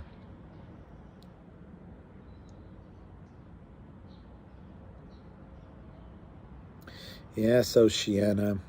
Thank you for reminding me. It's lower now. Yes, and I think part of the answer, that moves so quickly, but part of the question, why don't the big boys just take, if they know the Kramers are in trouble? I think there's 2 answers. One, they may not know the story, but it's getting around. It's getting around.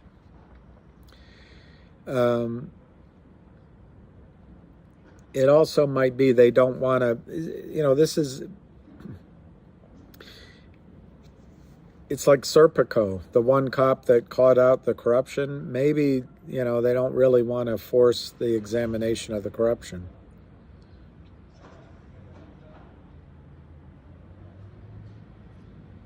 They could all be friends, but I don't think the Kramers are friends. But in terms of doing business, they're friends. Yeah, it could happen. All right, let's watch. since we're coming in, down the stretch they come, and down the stretch they come. 488 to 495, 300 by 9,014, 495 the last trade, 272 very little volume, 300 by 8,994. And the ask is getting smaller. 492 to 495. Last trade 495. I think there will be buyers.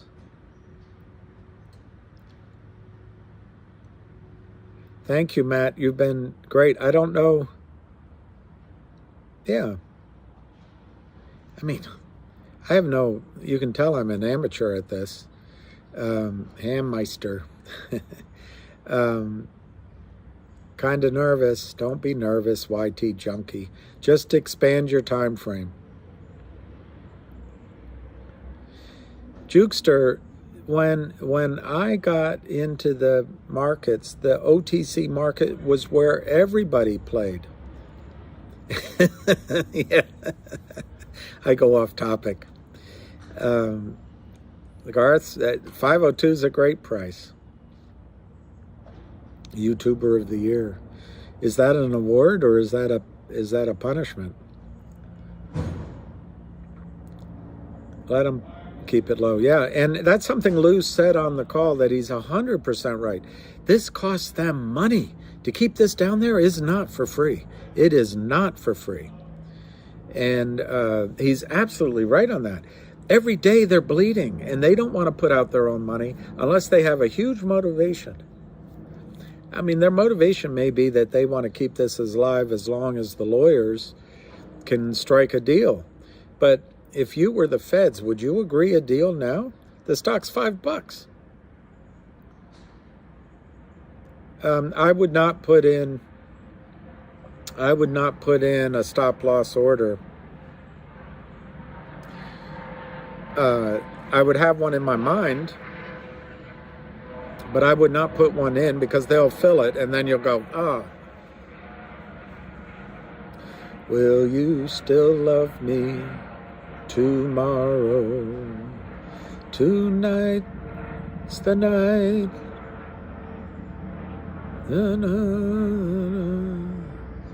And you say that I'm the only one. I will probably do it tomorrow. I've been doing it and wondering if I'm yes, Carol King,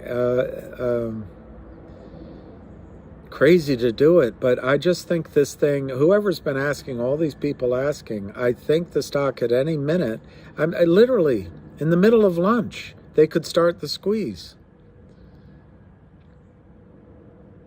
I will go to Vegas. I haven't been invited, but I would go to Vegas and meet Lou. They could be using other people's cash, yes. Thank you, Tom Massey. That's actually very kind. I put in a limit of 488. Well, okay.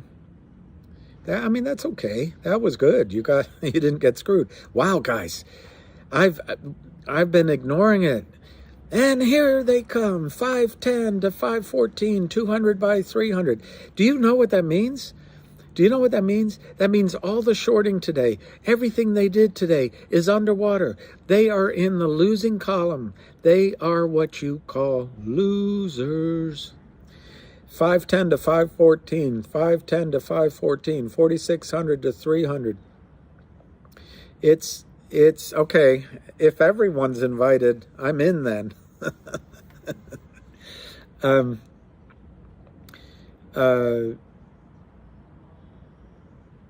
Yeah, I was just going to say, they're underwater on their entire short position. And they only have one strategy, which is to sell. And so they figure, if we keep selling and keep selling. Have you ever heard of the Monte Carlo fallacy, the gambler's fallacy? That's what they're running into, is the gambler's fallacy. Well, there's a lot of, thank you, God. I'd like to see everybody, whoever said that was asking about covering at the end of the day. Absolutely. You're seeing a lot of shorters come in here shorting during the day because they figure it's going to go down. They always go down. At the end of the day, they want to go home flat. It's day traders.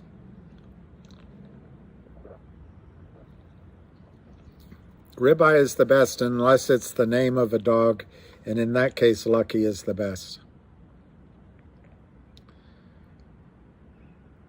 I know, YT Junkie. I wish I had your courage to trade up and down.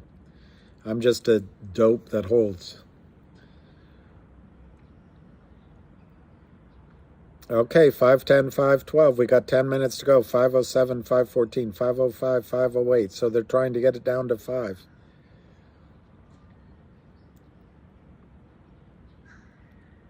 August West, thank you. Yeah. What I say might not help you, but I do, believe it or not, I do mean well.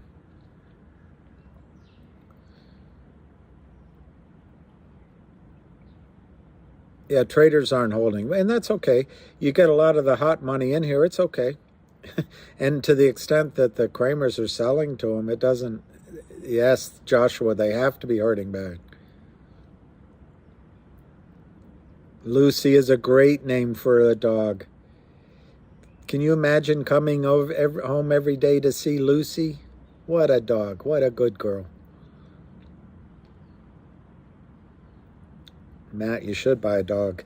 Do it while they're young, because I wish I had had a dog more times in my life, but what a gift dogs are.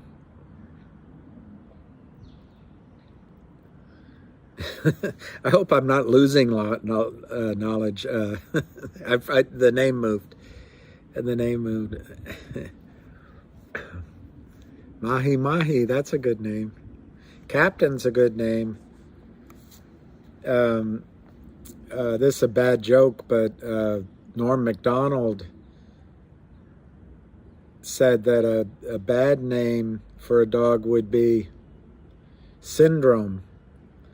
Because you would, when you're out in public, you would say things like Down syndrome. Anyway, they laughed when he said that joke. Dogs are, Lucy is the best. A German Shepherd, a Shotzi. Willie the Pug. Did you ever see that movie? Patton? He had a little bulldog. He called him William. But then another dog went by, and William got all scared and went behind his legs. And so Patton said to him, "You're not William, you're a Willie."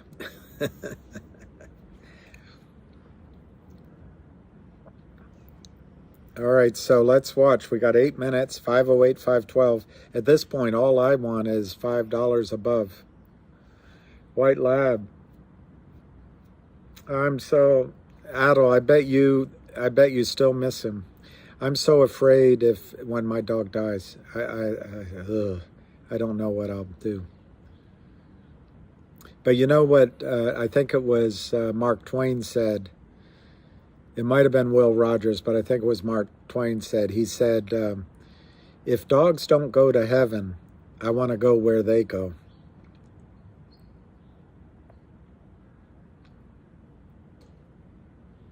Oh, 8-man, I'm sorry. Well, I guess it's good that you had another. I'm seeing, Karen, I'm seeing it on E-Trade, and it's 510 to 514. But you can also see the real-time bid and ask on OTC markets. The trade they give you is delayed, but the bid and ask is live. 10 shares could change your life. 512 to 514. Dogs never hold a grudge. Dogs always get excited by what's ahead of them. And dogs always forgive. 512 to 514. 512 to 514. No volume. 511 to 514. 511 to 514. This, I'm sorry, beach guy. Oh my gosh. 2 years, yeah. I have a pretty good friend that lost his dogs 2 or 3 years ago. He still can't talk about it, so I'm really sorry. I'm just so, yeah, it's unconditional love. And even their bad breath smells good. Dog breath. It's all right. And they have great smiles, at least my dog. Oh, your dog has holds grudges. All right. We'll have to work with your dog. Goldens are great. Yeah, dark pool print. Sandra, I will admit that I'm not fully versed. I never did those trades, but a dark pool, I think, is just an excuse to manipulate trades. And a guy like Ken Griffin will tell you that it provides liquidity. But I'm going to give you my answer as it's relative to this. It allows them to put the buy orders into the dark pool where they don't have to print them. They don't have to show you. Now, I think they have to show it sometime, but not during the trading. So then they can show the sell orders. And so you're not seeing the stock go up. It's a manipulation as far as I'm concerned. But dark pools are trades done off the market, and it's the big boys. And then I don't know when they have to print them.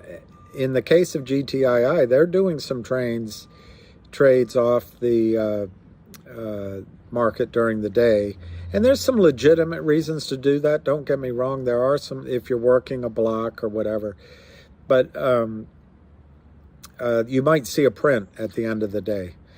But a dark pool, I suppose, is the opposite of a lit, L-I-T, in the light. Thank you for the update. We've got somebody who called 520 or 525. 520, 5 up 10 cents, 516, 520, green up by 10 cents on the day, 356, 4 minutes to go, and down the stretch they come. All right, Financial Revolution, you get, what do you win? I don't know what you win, but you get bragging rights. 516, 520, 520, 2,000,086. Come up. That's right. The Chasistance.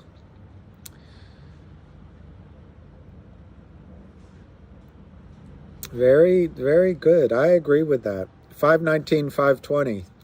519. Can it break 520? Yes. Can it go to 525 for Financial Revolution? 516, 519, 516, 520, 520, 516, 522, 516, 522, 516, 522. Worst case, what I'll do when the trade's over, maybe I can set up a website. Hi, Rita from the Bronx. And we can all contact that way. Maybe we can all contribute to one good cause. Yeah, COVID, I'm sorry. 516, 522. 516, 522. 524. I think Financial Revolution is going to revolutionize the financial world. It's 522, 522, 524, 522, 524. Yeah, it could pop, stop, censor at some point here. Thank you, Tom Massey. That's what you do, Tom? Yeah, I want to set up. I have, Tom, you're on. Hey, evening, Squire. Evening, Squire, common sense.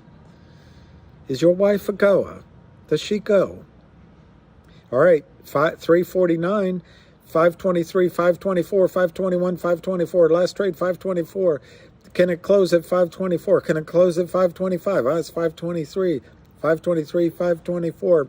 It probably won't close below 523. The ask is 523 for 1,000. The offer is 1,100 at 524. Last trade, 524. 2.9 million shares. Can it get to 3 million? Can it get to 525? 523, 524. 523, 521, 521, 524. 521, they're going to try to close it at 520, 524. Can you see how they fight for pennies? These guys are on their last legs. I'm telling you, they're on their last legs. 521, 524, 524, 521. They closed it at 521 right at the last second. Can I tell you, you couldn't do that. If you did that, they'd close your account. If you did that, they would close your account. It is so corrupt. Yeah, but it was a 524. I think we have to give credit to Market Revolution.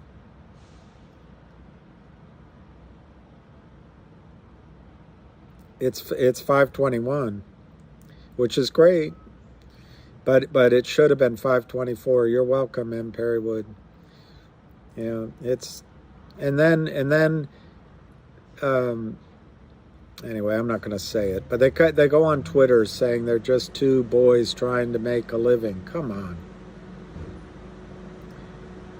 And all of you, I don't know how many of you, there's 800 right now, but if all of you go home and tell your wife and they figure it out, by the end of all this, the markets are going to have to be cleaned up. There's no way, once everyone understands this criminality, that the markets can stay like this.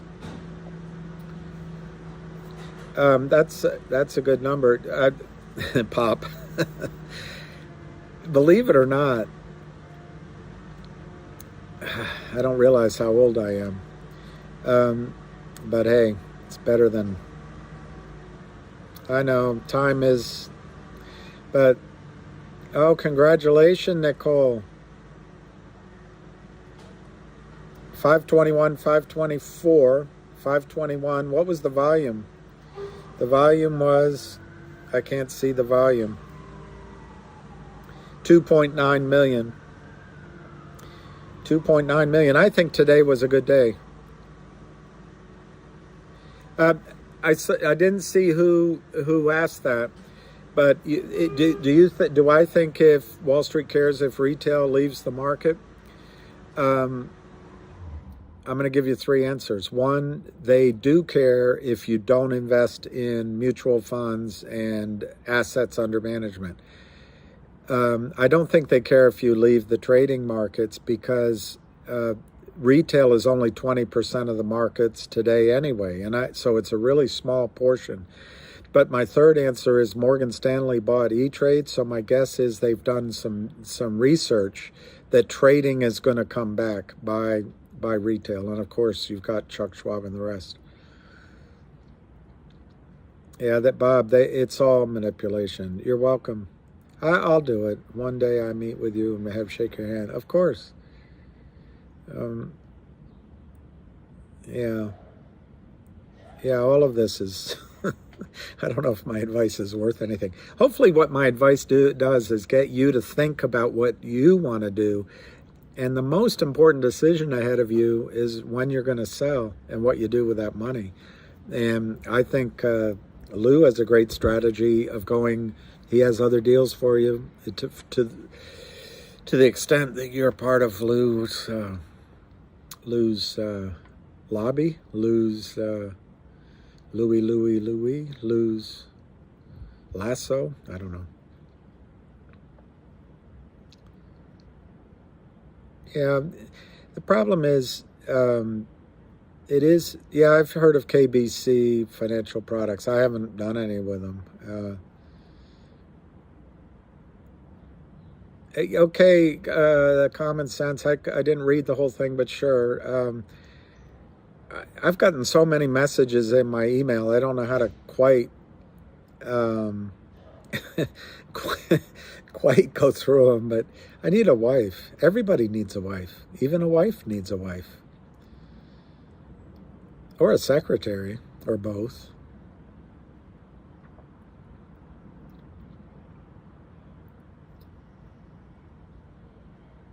Hey, thank you, Bill Lucas, and Matt was great, and Lou and all that. Read message, the common sense. Okay, all right, I'll do that. I got you. I'll try to go through them. I'd rather have another dog, beach guy. You know, money's important, but dogs, man. The bunny ranch. I don't know. Maybe when I was younger, I don't know. I'd like to. He who finds a wife finds something good. He who finds a wife finds something good. I'd like to find a.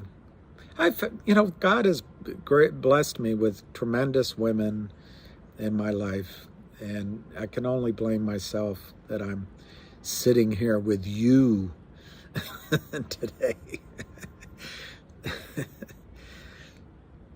Dogs are the best this planet had. Can you imagine who invented a dog? Who invented the dog?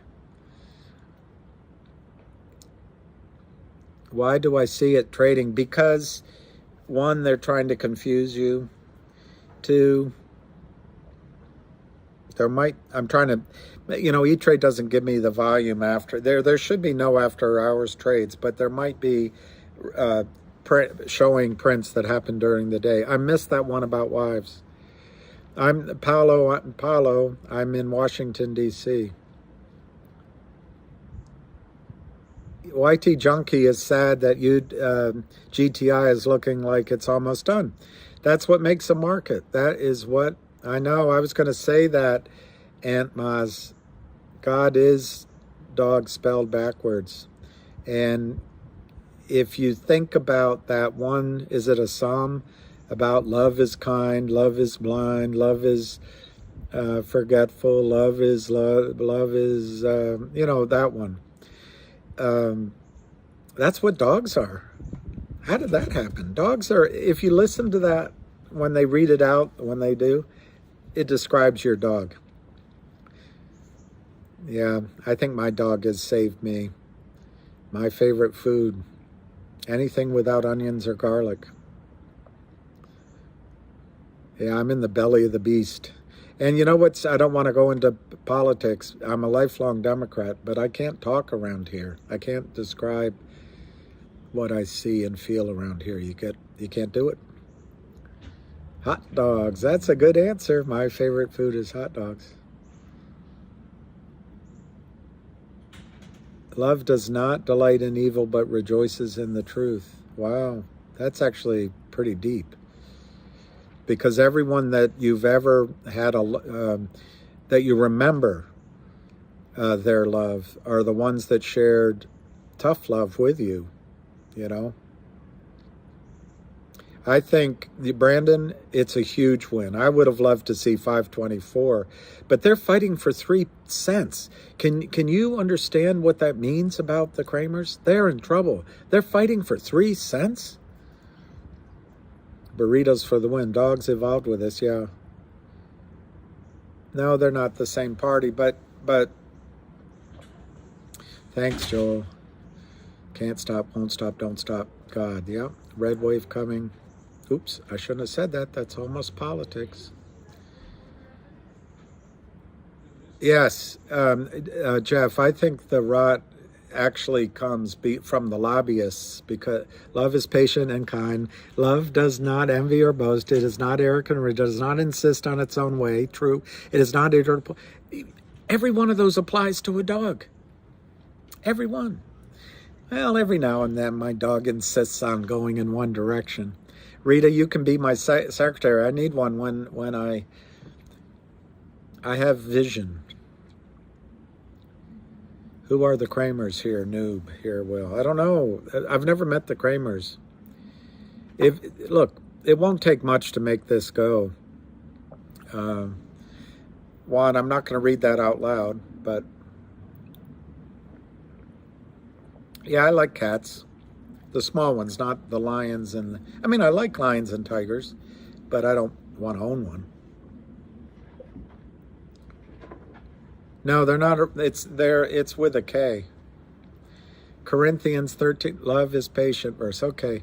I'm telling you, when you read that, and I don't mean any disrespect to them upstairs, but it describes dogs. So maybe, that's my theory, maybe dogs were God's gifts to us. When the Kramers go to jail, let's all go visit them. Yeah, we could go visit them. I'd rather spend my life doing something else. I think the Kramers probably will be entitled to some forgiveness, but John Doe, I'm not a hypester, but I do think that the stock can go 100x. Yeah, Kramer versus Craver, Jess. I put that up at one point. Soft wolves, yeah. God, dog, absolutely. And I think if you own a dog and you follow some of what they do, Dale Carnegie talked about, and it's everybody does, but Dale Carnegie talked about living in day-tight compartments. So you get up in the morning and you live that day. You don't regret the past and you don't worry about the future. And that's exactly, William. And that's dogs. That's how dogs live. No, the two brothers, it's it's K, not C. I didn't know that, Flora. I didn't know that. Dogs are mentioned in the bio. See you tomorrow, Cliff. Hold up. I think it'll go over 100, but let me be clear. What I would love to see is all of you wait, and I could be wrong, but there's going to be a move upward. Once that happens, you got to pick your own prices. Yeah, I don't know, Deef. Is that true? They reflect? Maybe. Yeah, I've never lived in the moment all my life. And to use Kramer's as a general sense for shorters, yeah, in the GTI case, it's the Kramers. Now, they had their lawyer send out a letter saying it's not them. But it's not anybody else. It's the Kramers. Although there's day traders, and there's the new ones that are piling in now. But you're right. There's other stocks, there's other shorters out there, so they're just. I don't know what it's like. They breed, but there's a lot of other ones out there. Yeah, they do. Dogs mirror your energy, Jay. They do. 8-man. No, I don't remember that. But dogs are a great judge of character, I think. I hope, because lots of them like me, so I figure that's great. There was a dog across the street. Her name was Molly, and she would bark at everybody. And when I went by, I said hi to her. No one else said. I'm using that one.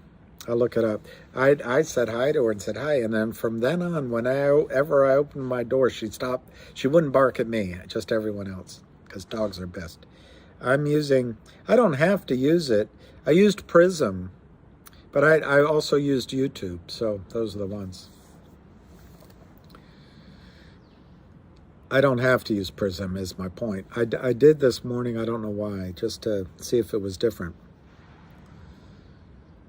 She had a little.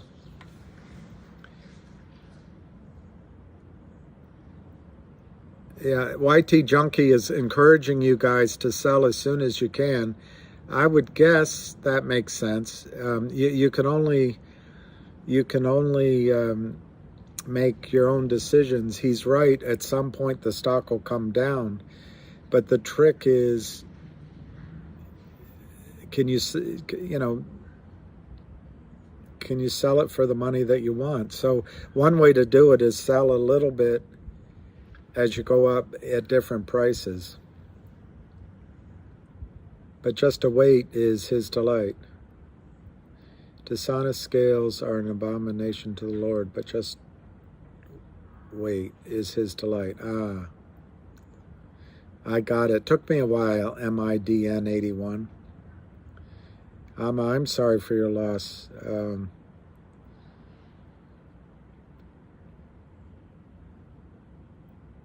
8-man, you're a genius.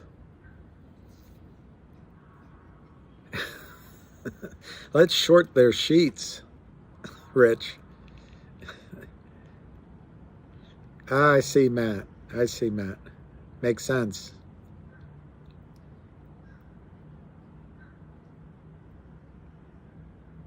I think Joshua is terrific. Not only that we closed above 5, I think it's going to give the Kramers another night to worry. But I like how we closed above 5. I liked that the volume was high. It wasn't exceedingly high, but it was strong. And I like how it traded all day. Cancel button at the bottom. Cancel button at the bottom. I see. Okay. Ending the base. If you click the cancel button at the bottom of the screen before the progress bar is good, then you can resume the. Okay. What's your take on AMC? I don't trade it, so I don't know, but I think it has enormous short. My own Paulo is that I think it becomes a trading, when it's down, you can buy it. When it goes up to a certain level, you can get out because they seem to be able to control it. I also think the big boys have spent the last however long trading it, getting their money back out of it. And so that, Hector, that looked good. There's just part of me that wonders if it'll ever spike to the moon, I mean. Could it spike back to its previous highs? Absolutely, absolutely. But I don't know. I mean, there's no question there's fraud there. It's the same stuff that's going on here, and it's on a gigantic scale. It's just an incredible scale, which might be some of the reason why the regulatory guys are so slow to crack down. I'm going to look into XRP. I'm not buying it right now, Rich. Uphold, I'll write that down. But the rationale behind XRP that Lou gives makes a lot of sense to me. Chrome family, what's to stop them from naked shorting more? If this doesn't stop them, won't they do it forever? Absolutely. And they hope you think that way, and they hope you give up. And in fact, I've thought that way sometimes. And you know what I've found? That's the feel, felt, found close. Yeah, they've been doing it for years. They've been doing it for 2 decades. They cannot believe that they cannot still keep doing it. And you're right. If the prime broker is willing to risk billions of dollars, and whoever's lending the prime broker is willing to risk billions of dollars, they could do it for a long time. I just don't think that's possible. The warrants are a trap. And yeah, AC, I think when it rips, buying XRP makes sense. I'm going to study XRP. I may already know it. I have a notebook of, I read about all this stuff and studied it, and I have a notebook full of names, but I haven't looked at it in about 6 months. So I don't know if XRP is one of mine, but if it's not, I'm going to add it. Victor Vega, how does everyone keep track of OTC stock GTII?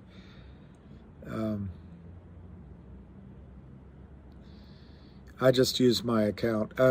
John Frank, the warrants are in the money. Buenas tardes, amigos. B9.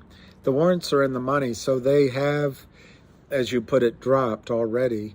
At $5, $5.20, it's $2.25 in the money. And love is Joe France, love is a losing game. One I wished I'd never played.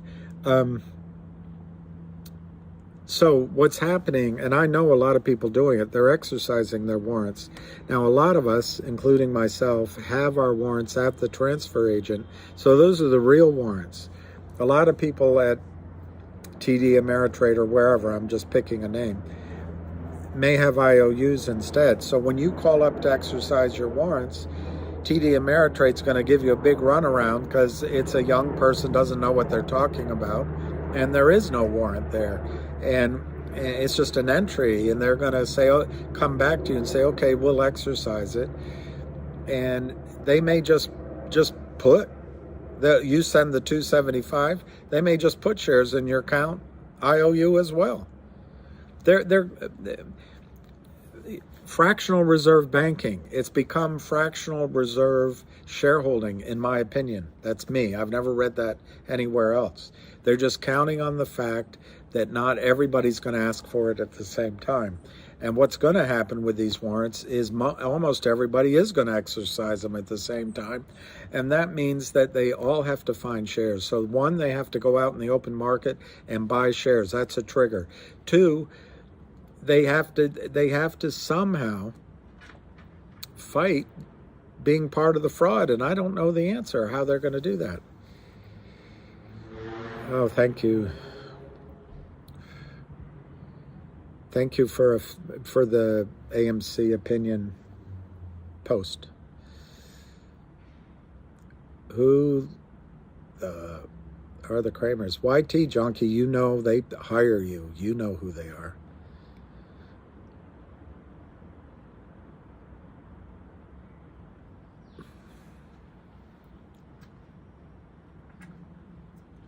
Christopher Pope, I read the review of Uphold Service. It is very bad. Buyer's word, buying more XRP after this rips. Yeah, I think you got to trust Lou's research. William with the truth. Bro, what the hell is going on? Lots of laughs. That's a broad question.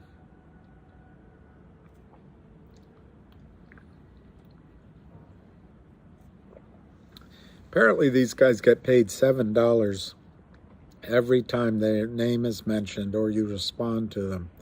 So it's in their interest to carry on a conversation. Get your motors running.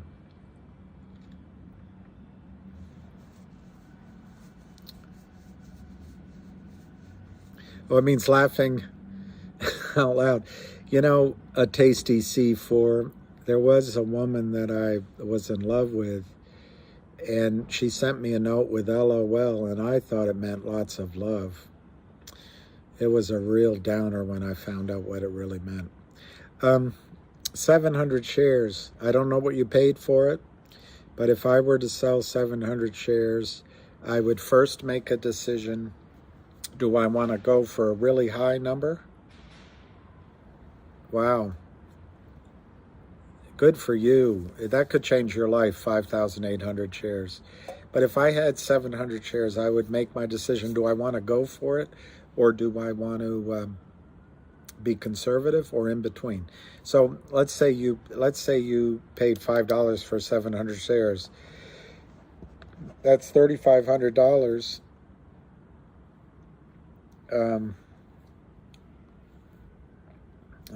So I might put 100 shares out at 35 to sell, or 50. That would get all your money off the table. And then that would leave you 600 shares. And again, if you want to go for the high numbers, go for it. But I guess I'd also sit down and ask myself, what am I trying to do? How much money do I want to make? But if I had 700 shares, personally, I'd probably go really high. But to be reasonable, sell 150-ish, somewhere around, pick a number, and that gets your money off the table. And then you could spread it out every $50 above that. So you have 6 of them, 100 at 100. Everyone's going to use 100, so I'd use a different number, but right around there. 100 at 100, 100 at 150, 100 at 200, 100 at 250, 100 at 300, and 100 at 350. Did I get through them all?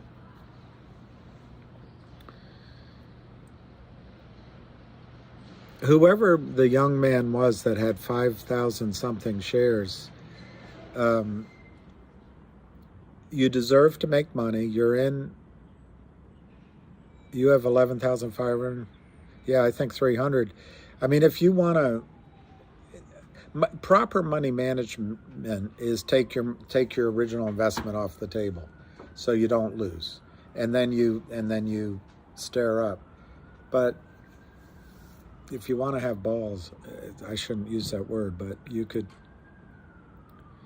Honest boy, Uh,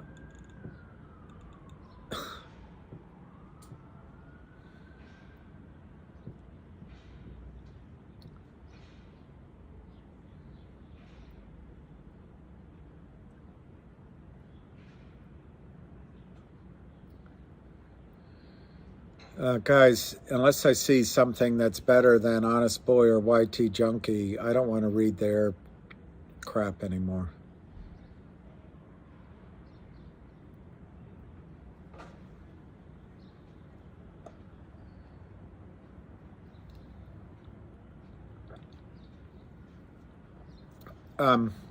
Juan,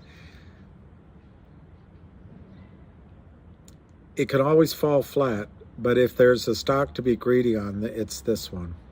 And that's not advice. What do you think of Figure? You're welcome, Mandy. Oh, Mandy. I'll read about how I can block them. I'm afraid to do it while we're going because I'll screw up. I think, I've said on some of my videos that, but the question is it a spike or does it have more volume in it than a spike? But I think it can hit 500 before you get off your phone call with your mother.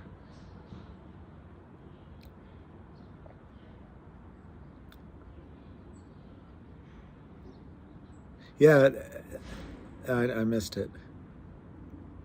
Yeah, Christine, if retail doesn't win on all this, it will be an abomination. But it could happen because the powers... Jay's that is tremendous. And I hope you get it. I hope you get 100 because I think you can. That is tremendous. I heard of Amazon, Pat M, and I know it has potential, but I heard of it back when it was, I think, 20 some dollars. It might have been 38. And it was recommended to me. So I followed it for a long time. I didn't believe it at the time. So I was wrong. Rigo, I like it. Rigo, I like it. Marcy. It's awesome. If the market crashes, Dank Dude, it might help us because of the liquidity issues. We are, all of us are anxious, but just imagine being on the Kramer's side where all these people that are on here are being paid by the Kramers. Not all of you, but the ones. They're sitting there at 5, where did it close? 521. My guess is their average price is well below $1, but if you use $1, it's, they're down $500 million in 2 weeks, and they shorted more. I don't. Yeah, professional hippo. Jeff Schultz, all power to you, my man. I think that's tremendous. Now you got to watch. You got to watch.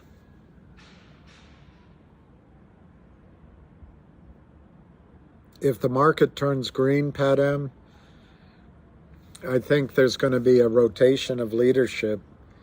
And I went to a conference about a month ago, and there's a guy from Yale that did a talk. He wrote a book.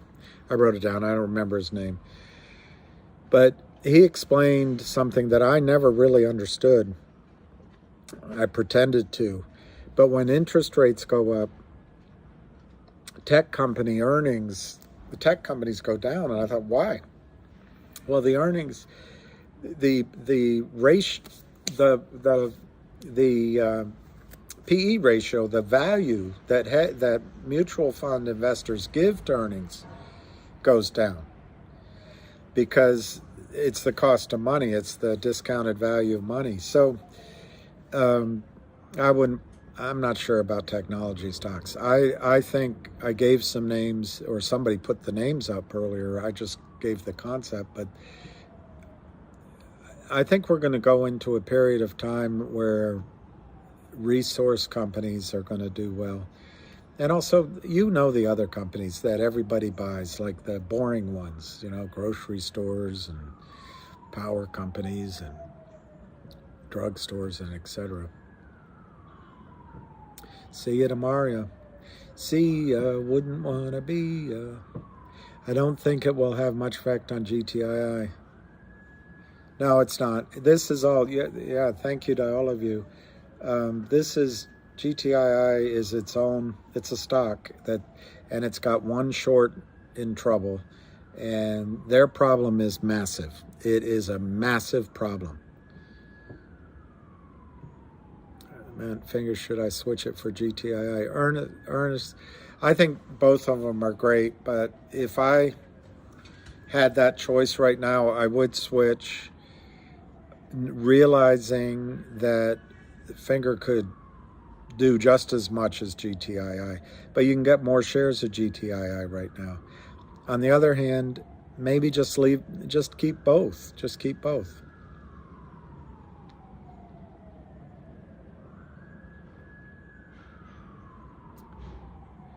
Yeah, I think states running their own local exchanges.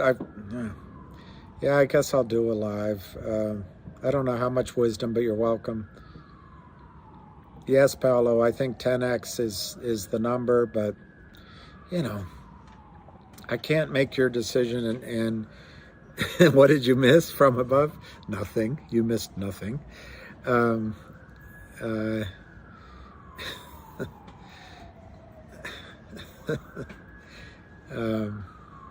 Anyway, yeah, I think really high numbers. And my question is, how high the number? It could be. Remember, there's no, they can't turn off the buy switch. Well, it's, you know, that's good that everybody's keeping everybody together. Yeah, I know, everybody. I'm not sure what I do that adds value. I found that material things I thought had so much value didn't have any value at all without someone to love me for me. And then you came into my life and just to be close to you, girl. That's good, Jay Roach. It's perfect. I think that's perfect. You keep me calm during it. Well, don't. Chrome family, how confident am I that it squeezes in 2 weeks? It's hard for me to answer that without having my hope in there too. So I'm not sure I'm as unbiased as I should be, but I think very high that it will squeeze within 2 weeks. I think very high that it'll squeeze by the next week or by tomorrow.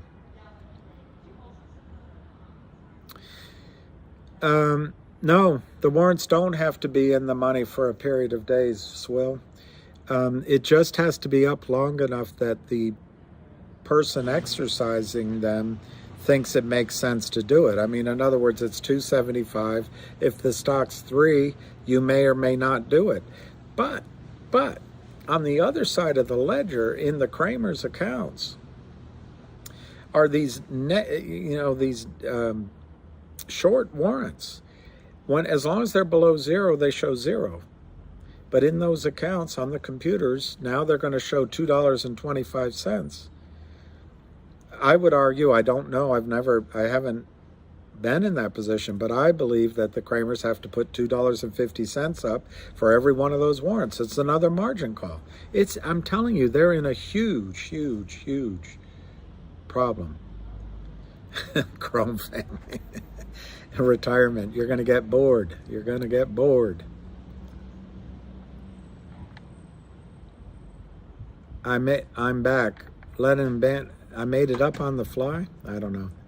I'm not trying to make anything up, but on the other hand, I like that funky dog. Play that funky music, white boy. Play that funky music, white. Play that funky music, white boy. Lay down and boogie. I made that up, Will. I'm back. I'm so glad you're back. I'm back. It's good to have you around. Remember, hold a little. Yeah, Janos is right. Short-term capital gains. I think, I'm trying to remember, I think Obama, it might have been Obama. Anyway, he added a little bit for healthcare. Used to be 20%, but I think it's now 24%. And maybe it's gone up again. Actually, that's long-term. Short-term capital gains are taxed at your income tax rate. Habitual. That's nice, actually. That's nice.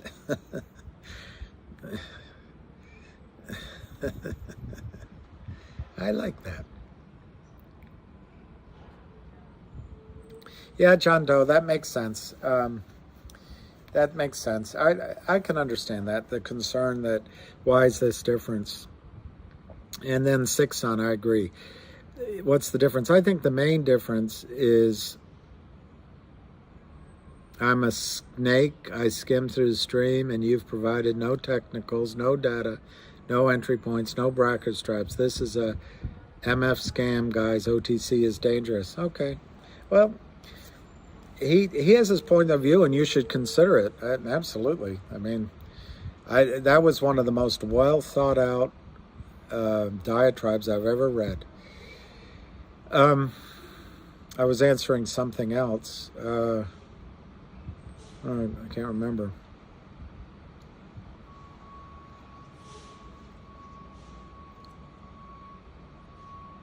Why am I here crying?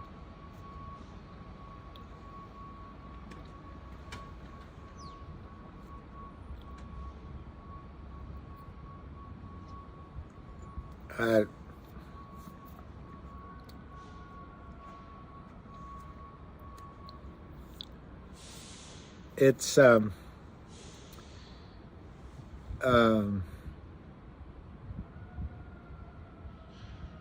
there's a concept in economics called the law of diminishing returns.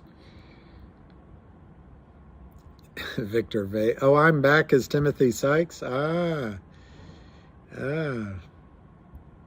Look, I'm not telling you to buy. I'm not telling you to hold. A lot of people ask me my opinion. I could just, if I wanted to be really selfish about it, I could give you low numbers so I get higher numbers. But it may not go as high as I say. It may not.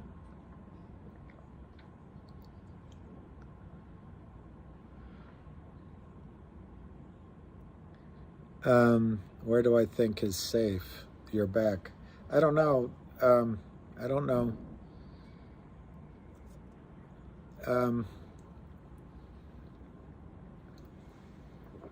I'll try to see if there's any one or two more things. There was one question I tried to answer and I forgot. But I think these guys are working with the Kramers, and I think it is a sign of how desperate the Kramers are. Now, he could say that about me, and that we could get in an endless loop. But I think I'm not sure that the truck did or didn't do anything, Chrome, but you never know. It only takes one guy or one woman looking out the window saying, that's odd. That's the second time I've seen that. Or it drove around Capitol Hill. Or, one congresswoman saying, I'm going to look up GTII. What is going on? It could happen. Yeah, there are different levels of OTC. Exactly.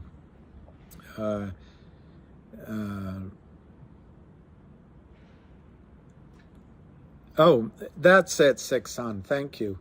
the difference in manipulation with AMC and GTII boils down to, and everything's an assumption, things can change, I guess, but in the over-the-counter market, you cannot take away the buy button. You cannot stop trading, halt trading.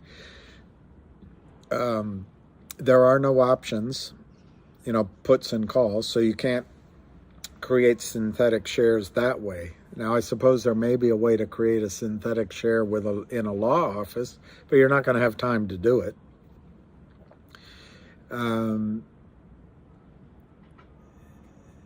You also, I think, you have one short, but you also have a short with no friends. So the difference with AMC is they bailed each other out. If you remember, Melvin Capital almost went bust. And if it had, you could have had a skyrocketing stock prices. And there are, yes, Matt, no dark pools. Thank you, Chrome. I don't know. I would love to see this work for everybody. I really would. I would really like it. And some of those examples, that would just be awesome if you could make the money you want to do. How far are you thinking this will run to and hold so you can get out alive? I think everybody's going to get out alive. I think. How high it can run, as Ham says, is look up. But then if we try to make some predictions, I just try to use some guidelines. But the real thing is you're going to have to watch it and make those assessments. The other way you do it is you put in GTC orders, and then while you're mowing the lawn or driving to the drugstore, it might run and you get out.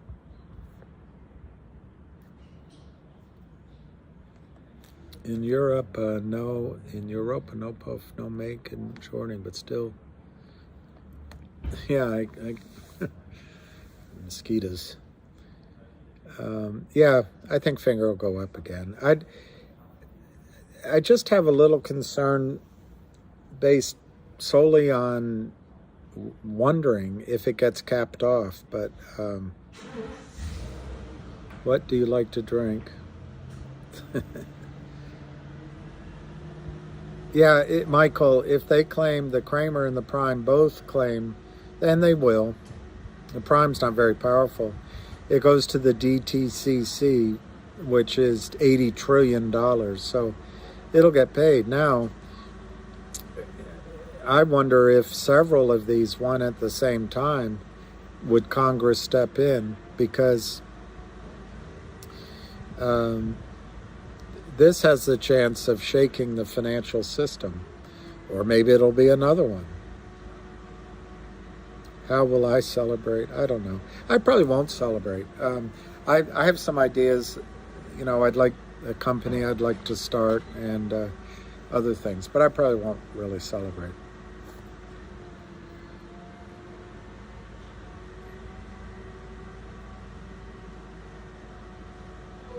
All right. Hey, Mama. I'm back. You're a genius. I think that's great. You took profits on AMC.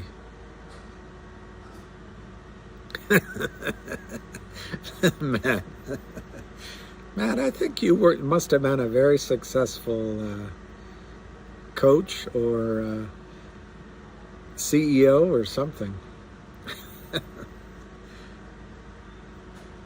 Thanks, Tank. I'm glad. If it looks dangerous, explain why. I don't know that movie, but I can see why I look like an old guy. I think dark pools are not necessary, but I think they're there to help people cheat. You mentor high school robots.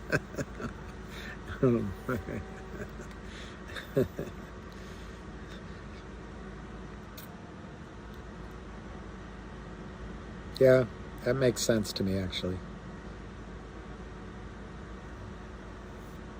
Yeah. You know, they make $7 a response or something like that. So he's got to be busy. I just wonder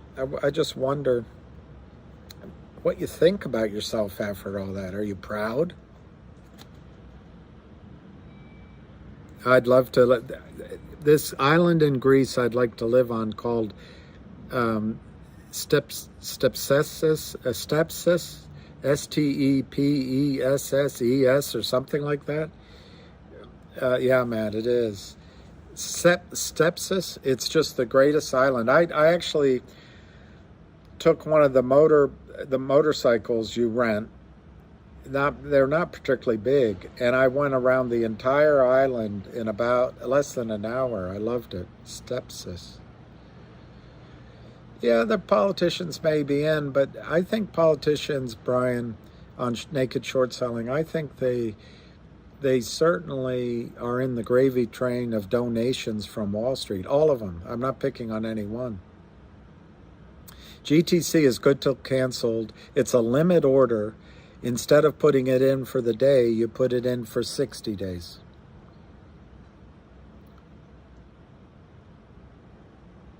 Well, I don't know much about cocaine. Yeah, I'm back. That's useful. That's useful. You know, penny stocks are called penny stocks for a reason. That's useful information.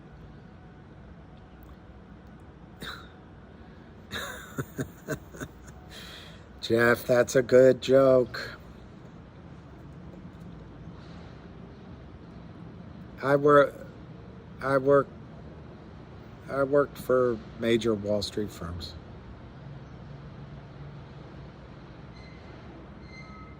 I know Lou through this investment.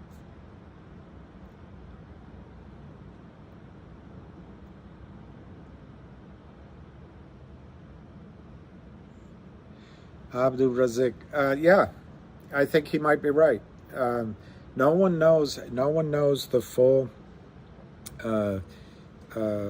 extent of what the Kramers can do to stall it, but I think Lou is correct about 5 days. Why? Because there's almost certainly been a margin call. There's rumors all around Wall Street. Everyone's talking, and the prime broker doesn't want to be called. Now, Alpine, I think, is a pretty weak prime broker, but that means there's somebody behind him, Alpine. So yeah, it could happen in 5 days. Good for you, Christine. Good for you. Yeah, I do think the market will tank, but it already has tanked. So get ready for it to go. The market always fools, these sayings that people have. The market fools as many people as it can. Right now everyone's thinking it's going to go down. So there might be a rally first.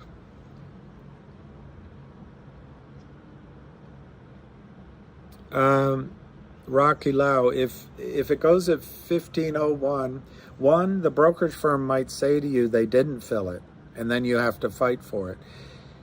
If the bid goes through 1501, you have it definitely.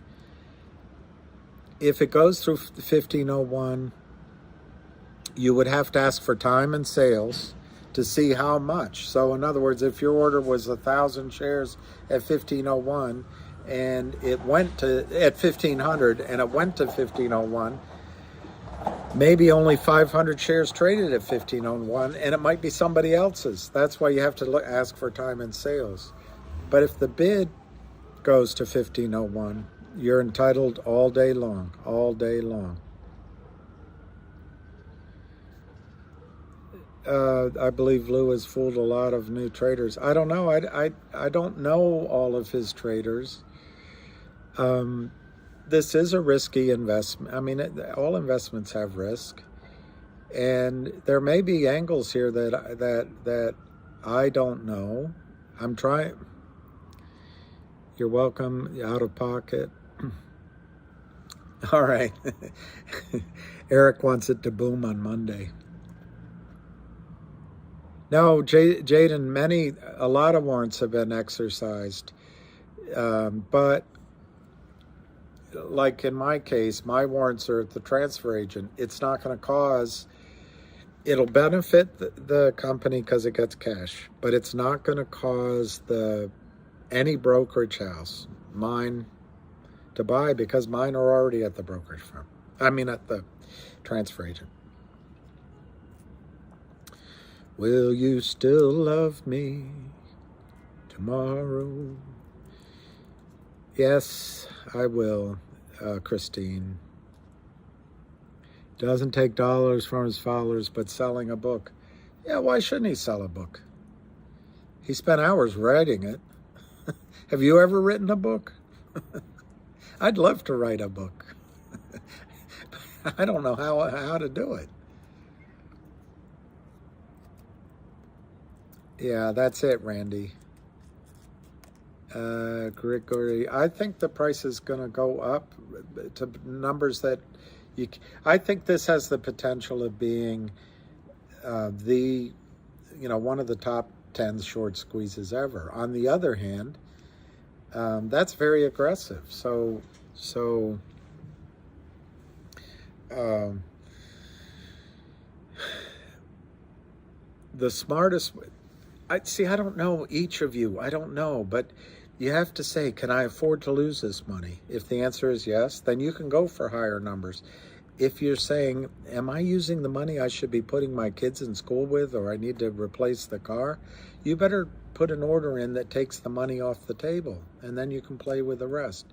And you can layer your orders. You don't have to sell everything all at once. Yeah, it's a bank holiday, Christine. That's right. Pineapple pizza. Well,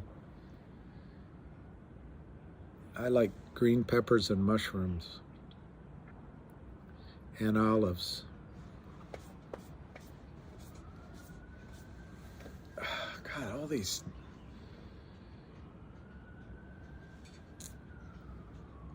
All right, so I'll if there's a reason to, I'll stay in 9 more minutes. Otherwise, he didn't write anything. It's an audiobook. Stop defending him. He has used scam. He's trying to get close to you. Yeah, just no garlic and onions. I think land in Costa Rica is a enormous goal. I just wonder if you want it on the Pacific or the Gulf side, the Atlantic side.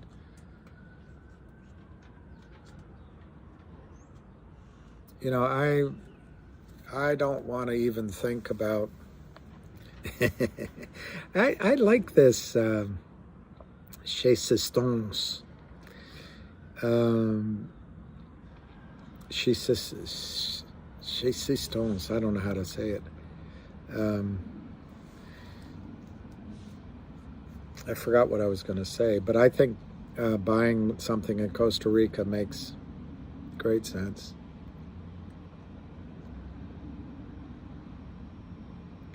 Lou is my daddy. Yeah. Carl Griffith, thank you. Shane Jensen, Lou is a good guy. He is genuine. I think that's right. Where are you from? Dang fancy. I don't know. You know, they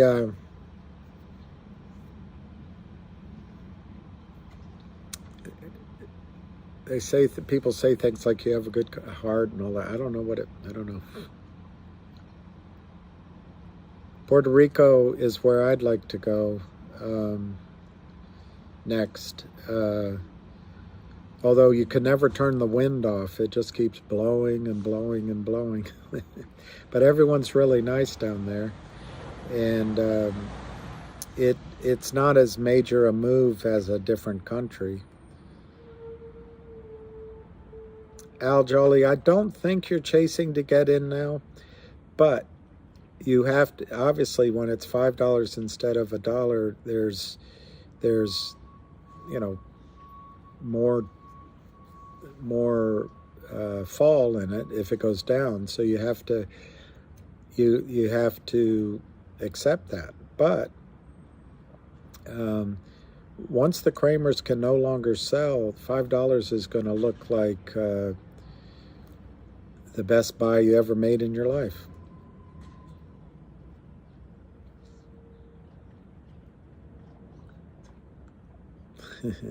How many Chrome families are there? Oh. Lou took me to a monument. You're welcome, real a song. Apes are AL Jolly. So what do we think the stock's going to do tomorrow morning? I'm going to predict up. Yes, Jay Roach. I think $5 will look like pennies. Imagine if it goes to my top 3 books, DB. Well, Peter the Great, incredible book. So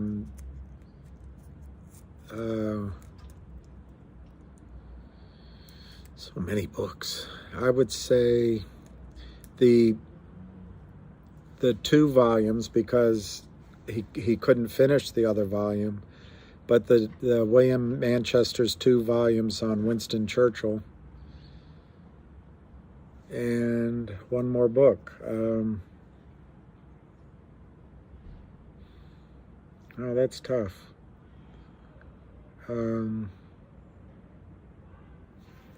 I read a book in my 20s called Quincunx, which was really good. But Hitch 22 is a good book. If you don't know for whom the bell tolls.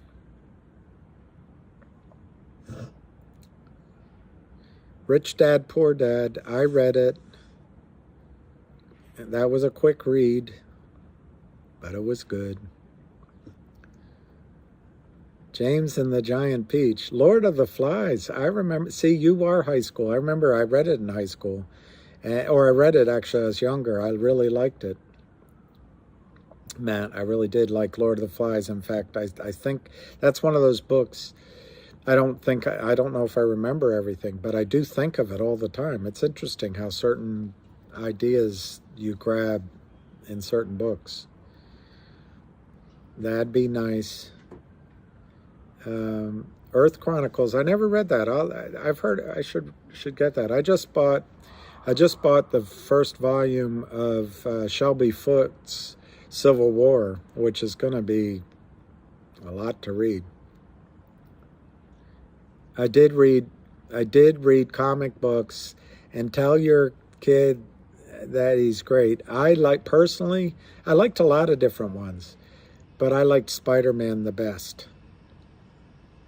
Spider-Man was great, but I liked, there were some other interesting ones like Iron Man, and I never read Gone with the Wind. My favorite movie of all time was Beckett. I can see your messages, virtual alphas. Against All Odds. I'd love to read it.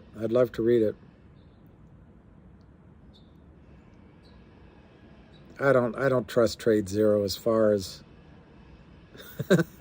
am I letting my hair go long? I hate going to get it cut. Green Hornet. I like Green Hornet. I should get it cut. I know. Ben-Hur was a great movie. I never saw Rebel Without a Cause. But I bet it is good.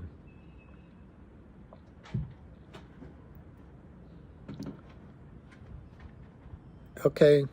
You don't think AMC can go to $1 million per share? Okay. That's what makes a market. Milton Friedman was a great. I met Milton Friedman. He came to our class. Lou's great.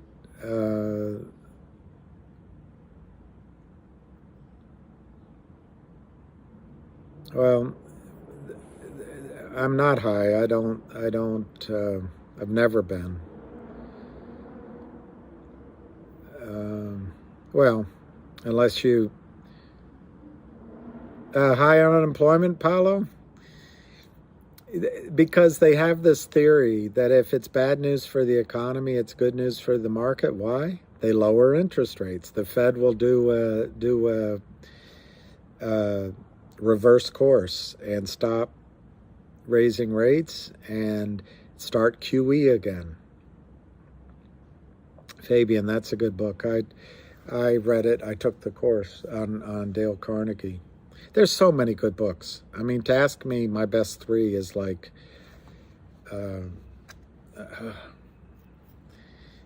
it's hard. You Are Old, Then Loved His Books. You Are Old, Then Loved His Books. You don't have to send me anything. Stan Weinstein, is that the right name? That doesn't sound like quite right, the name, but yeah, I did hear those names. Vinny. Do you think we will recover? No, Michael Palazzo. Well, we might have a quick recovery right now, but I think if that's a serious question, I missed you. I think that you guys are all mostly younger than I am, but I think the last 40 years have been a bull market in everything. And what's going to come now is a new time. I read a confession of an economic hitman. It was good. Wow. Troy. That's great. Those are all great places. Costa Rica. Thank you, David Ragunath. Is it a contrarian play? GTII, Ming, I guess you could look at it as a contrarian play. I think it's a unique play, stands on its own. The end of the world is just the beginning. How do you get over bronchitis? Thank you, Cook Kid Smells. Great book, The End of the World. That's interesting.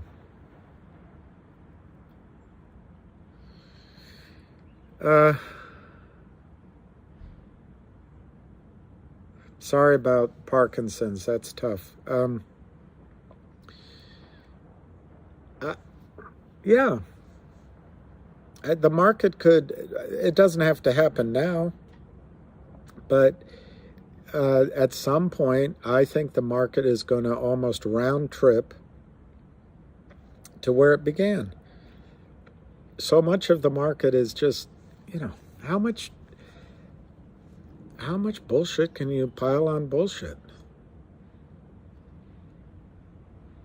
That's a good idea, hippotherapist. I'll burn incense. Oh, Lordy. You did see the long ones. What? That sounds like a movie line, the long ones. Even the long ones. A woman said it, even the long ones.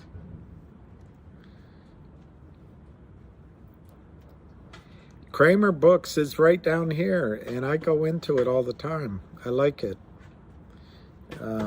It changed management, so they expanded the cafe along one side of the bookstore. I mean, there's a wall, but they also apparently have rented or bought some of the next door, so it's bigger.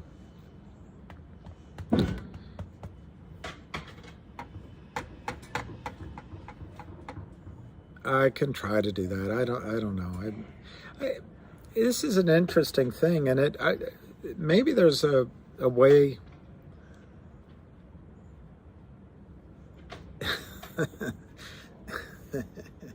In high school I had longer hair, so maybe I'm just reverting to that. To me it looks awful. Anyway. Joe and Putin will sit down. No, I don't think they will. Putin might have to end up talking with Victoria Nuland or the woman in the White House is can't remember her name right now. Anyway. Thank you, Anna Kohavi. Are you from Persia? Kohavi?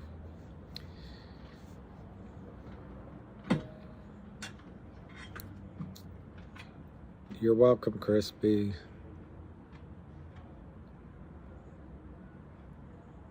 Looking good. Looking good, Leroy. Looking good. No, not. It's feeling good, Billy Ray.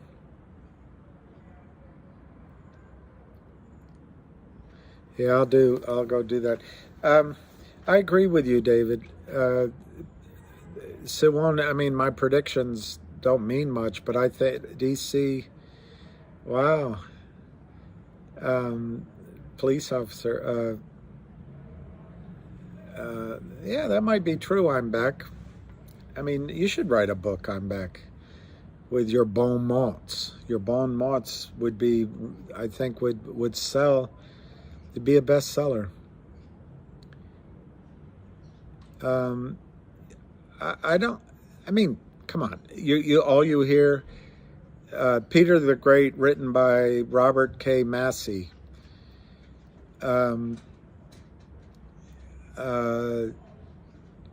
All you hear is buy and hold. The stock hasn't gone up yet. I mean, every stock that someone's going to recommend to you is because they think it's going to go up. Once it goes up, they'll recommend to sell. I mean, it's not bad that people are saying buy. And mine are not a recommendation. You can do whatever you want.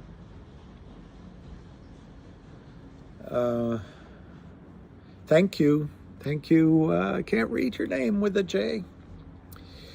I'm going to stop reading I'm back because it's if you have something that's worth reading, I'm back, I'll read it. Otherwise,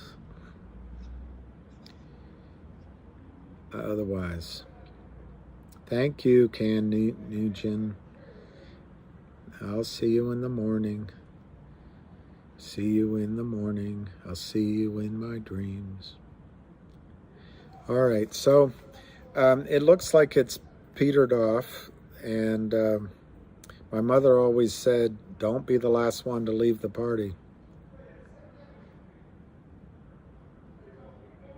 Yes, 1,100 shares can trade your life. Asking for a friend.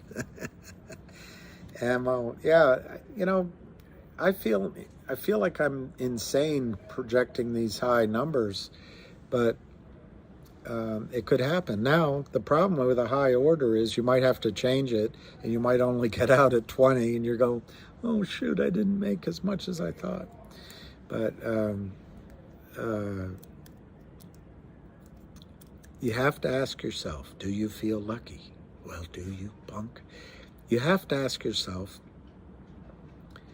am I going to be more upset that I didn't try to get a higher price so I could buy a new, a new apricot farm? Or would it be better to get out so I can just pay off my credit card debts at this lower number? And only you can answer that. You're welcome, everybody. You're welcome. You're welcome. You're welcome. You're welcome. You're welcome. You're a good boy. I know you need to be walked. So, just to finish up with my final thought. I thought today was great. It was boring, maybe, for everyone, but thank you, YT. I did literally say that I think it hasn't had its move yet, but I'm not saying that anything. I don't know why what do you do when you go home to YT junkie? I don't know. Anna, thank you. The assistance. Someday, Lucky Boy will come visit, or maybe we can all buy a place and each have a house. Start our own. Yeah, well, if the creeks don't rise and the good Lord is willing. Oh, your husband is from Israel. Well, I wonder where The Kohavi. I wonder where he's from originally.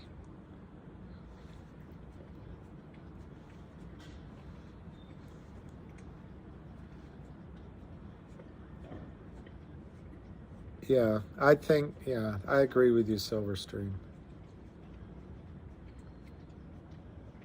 Do these stack up?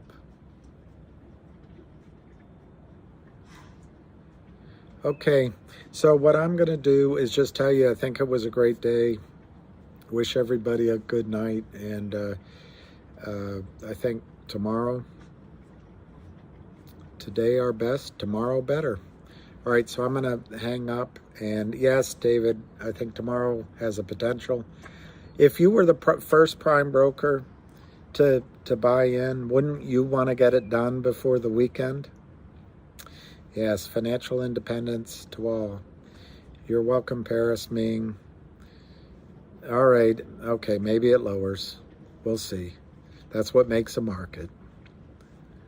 All right, cheers, everybody. Best wishes, and we'll don't leave me. There's some good sense of humors. Tomorrow is another day. So was yesterday.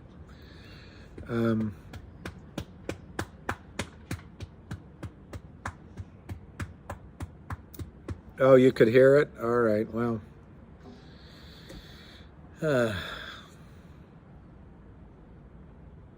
You've never seen so crooked? Wow. You hang up. No, you hang up. It's not you, it's me. You're welcome. Go Peggy. Yeah, that's what I heard. Thank you. Maybe I hope to see all of you tomorrow. I'll miss my friends. That's what she said. Well, not all of them.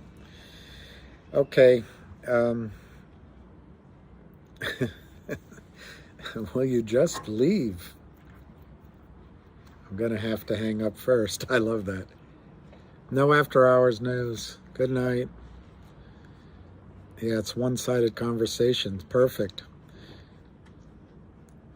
One guy introduced... Anyway, I won't tell you that story. Save it. Save it for another time. $7 tomorrow would be awesome.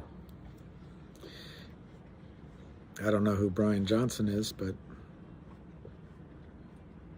I guess I have one of those looks that everybody can...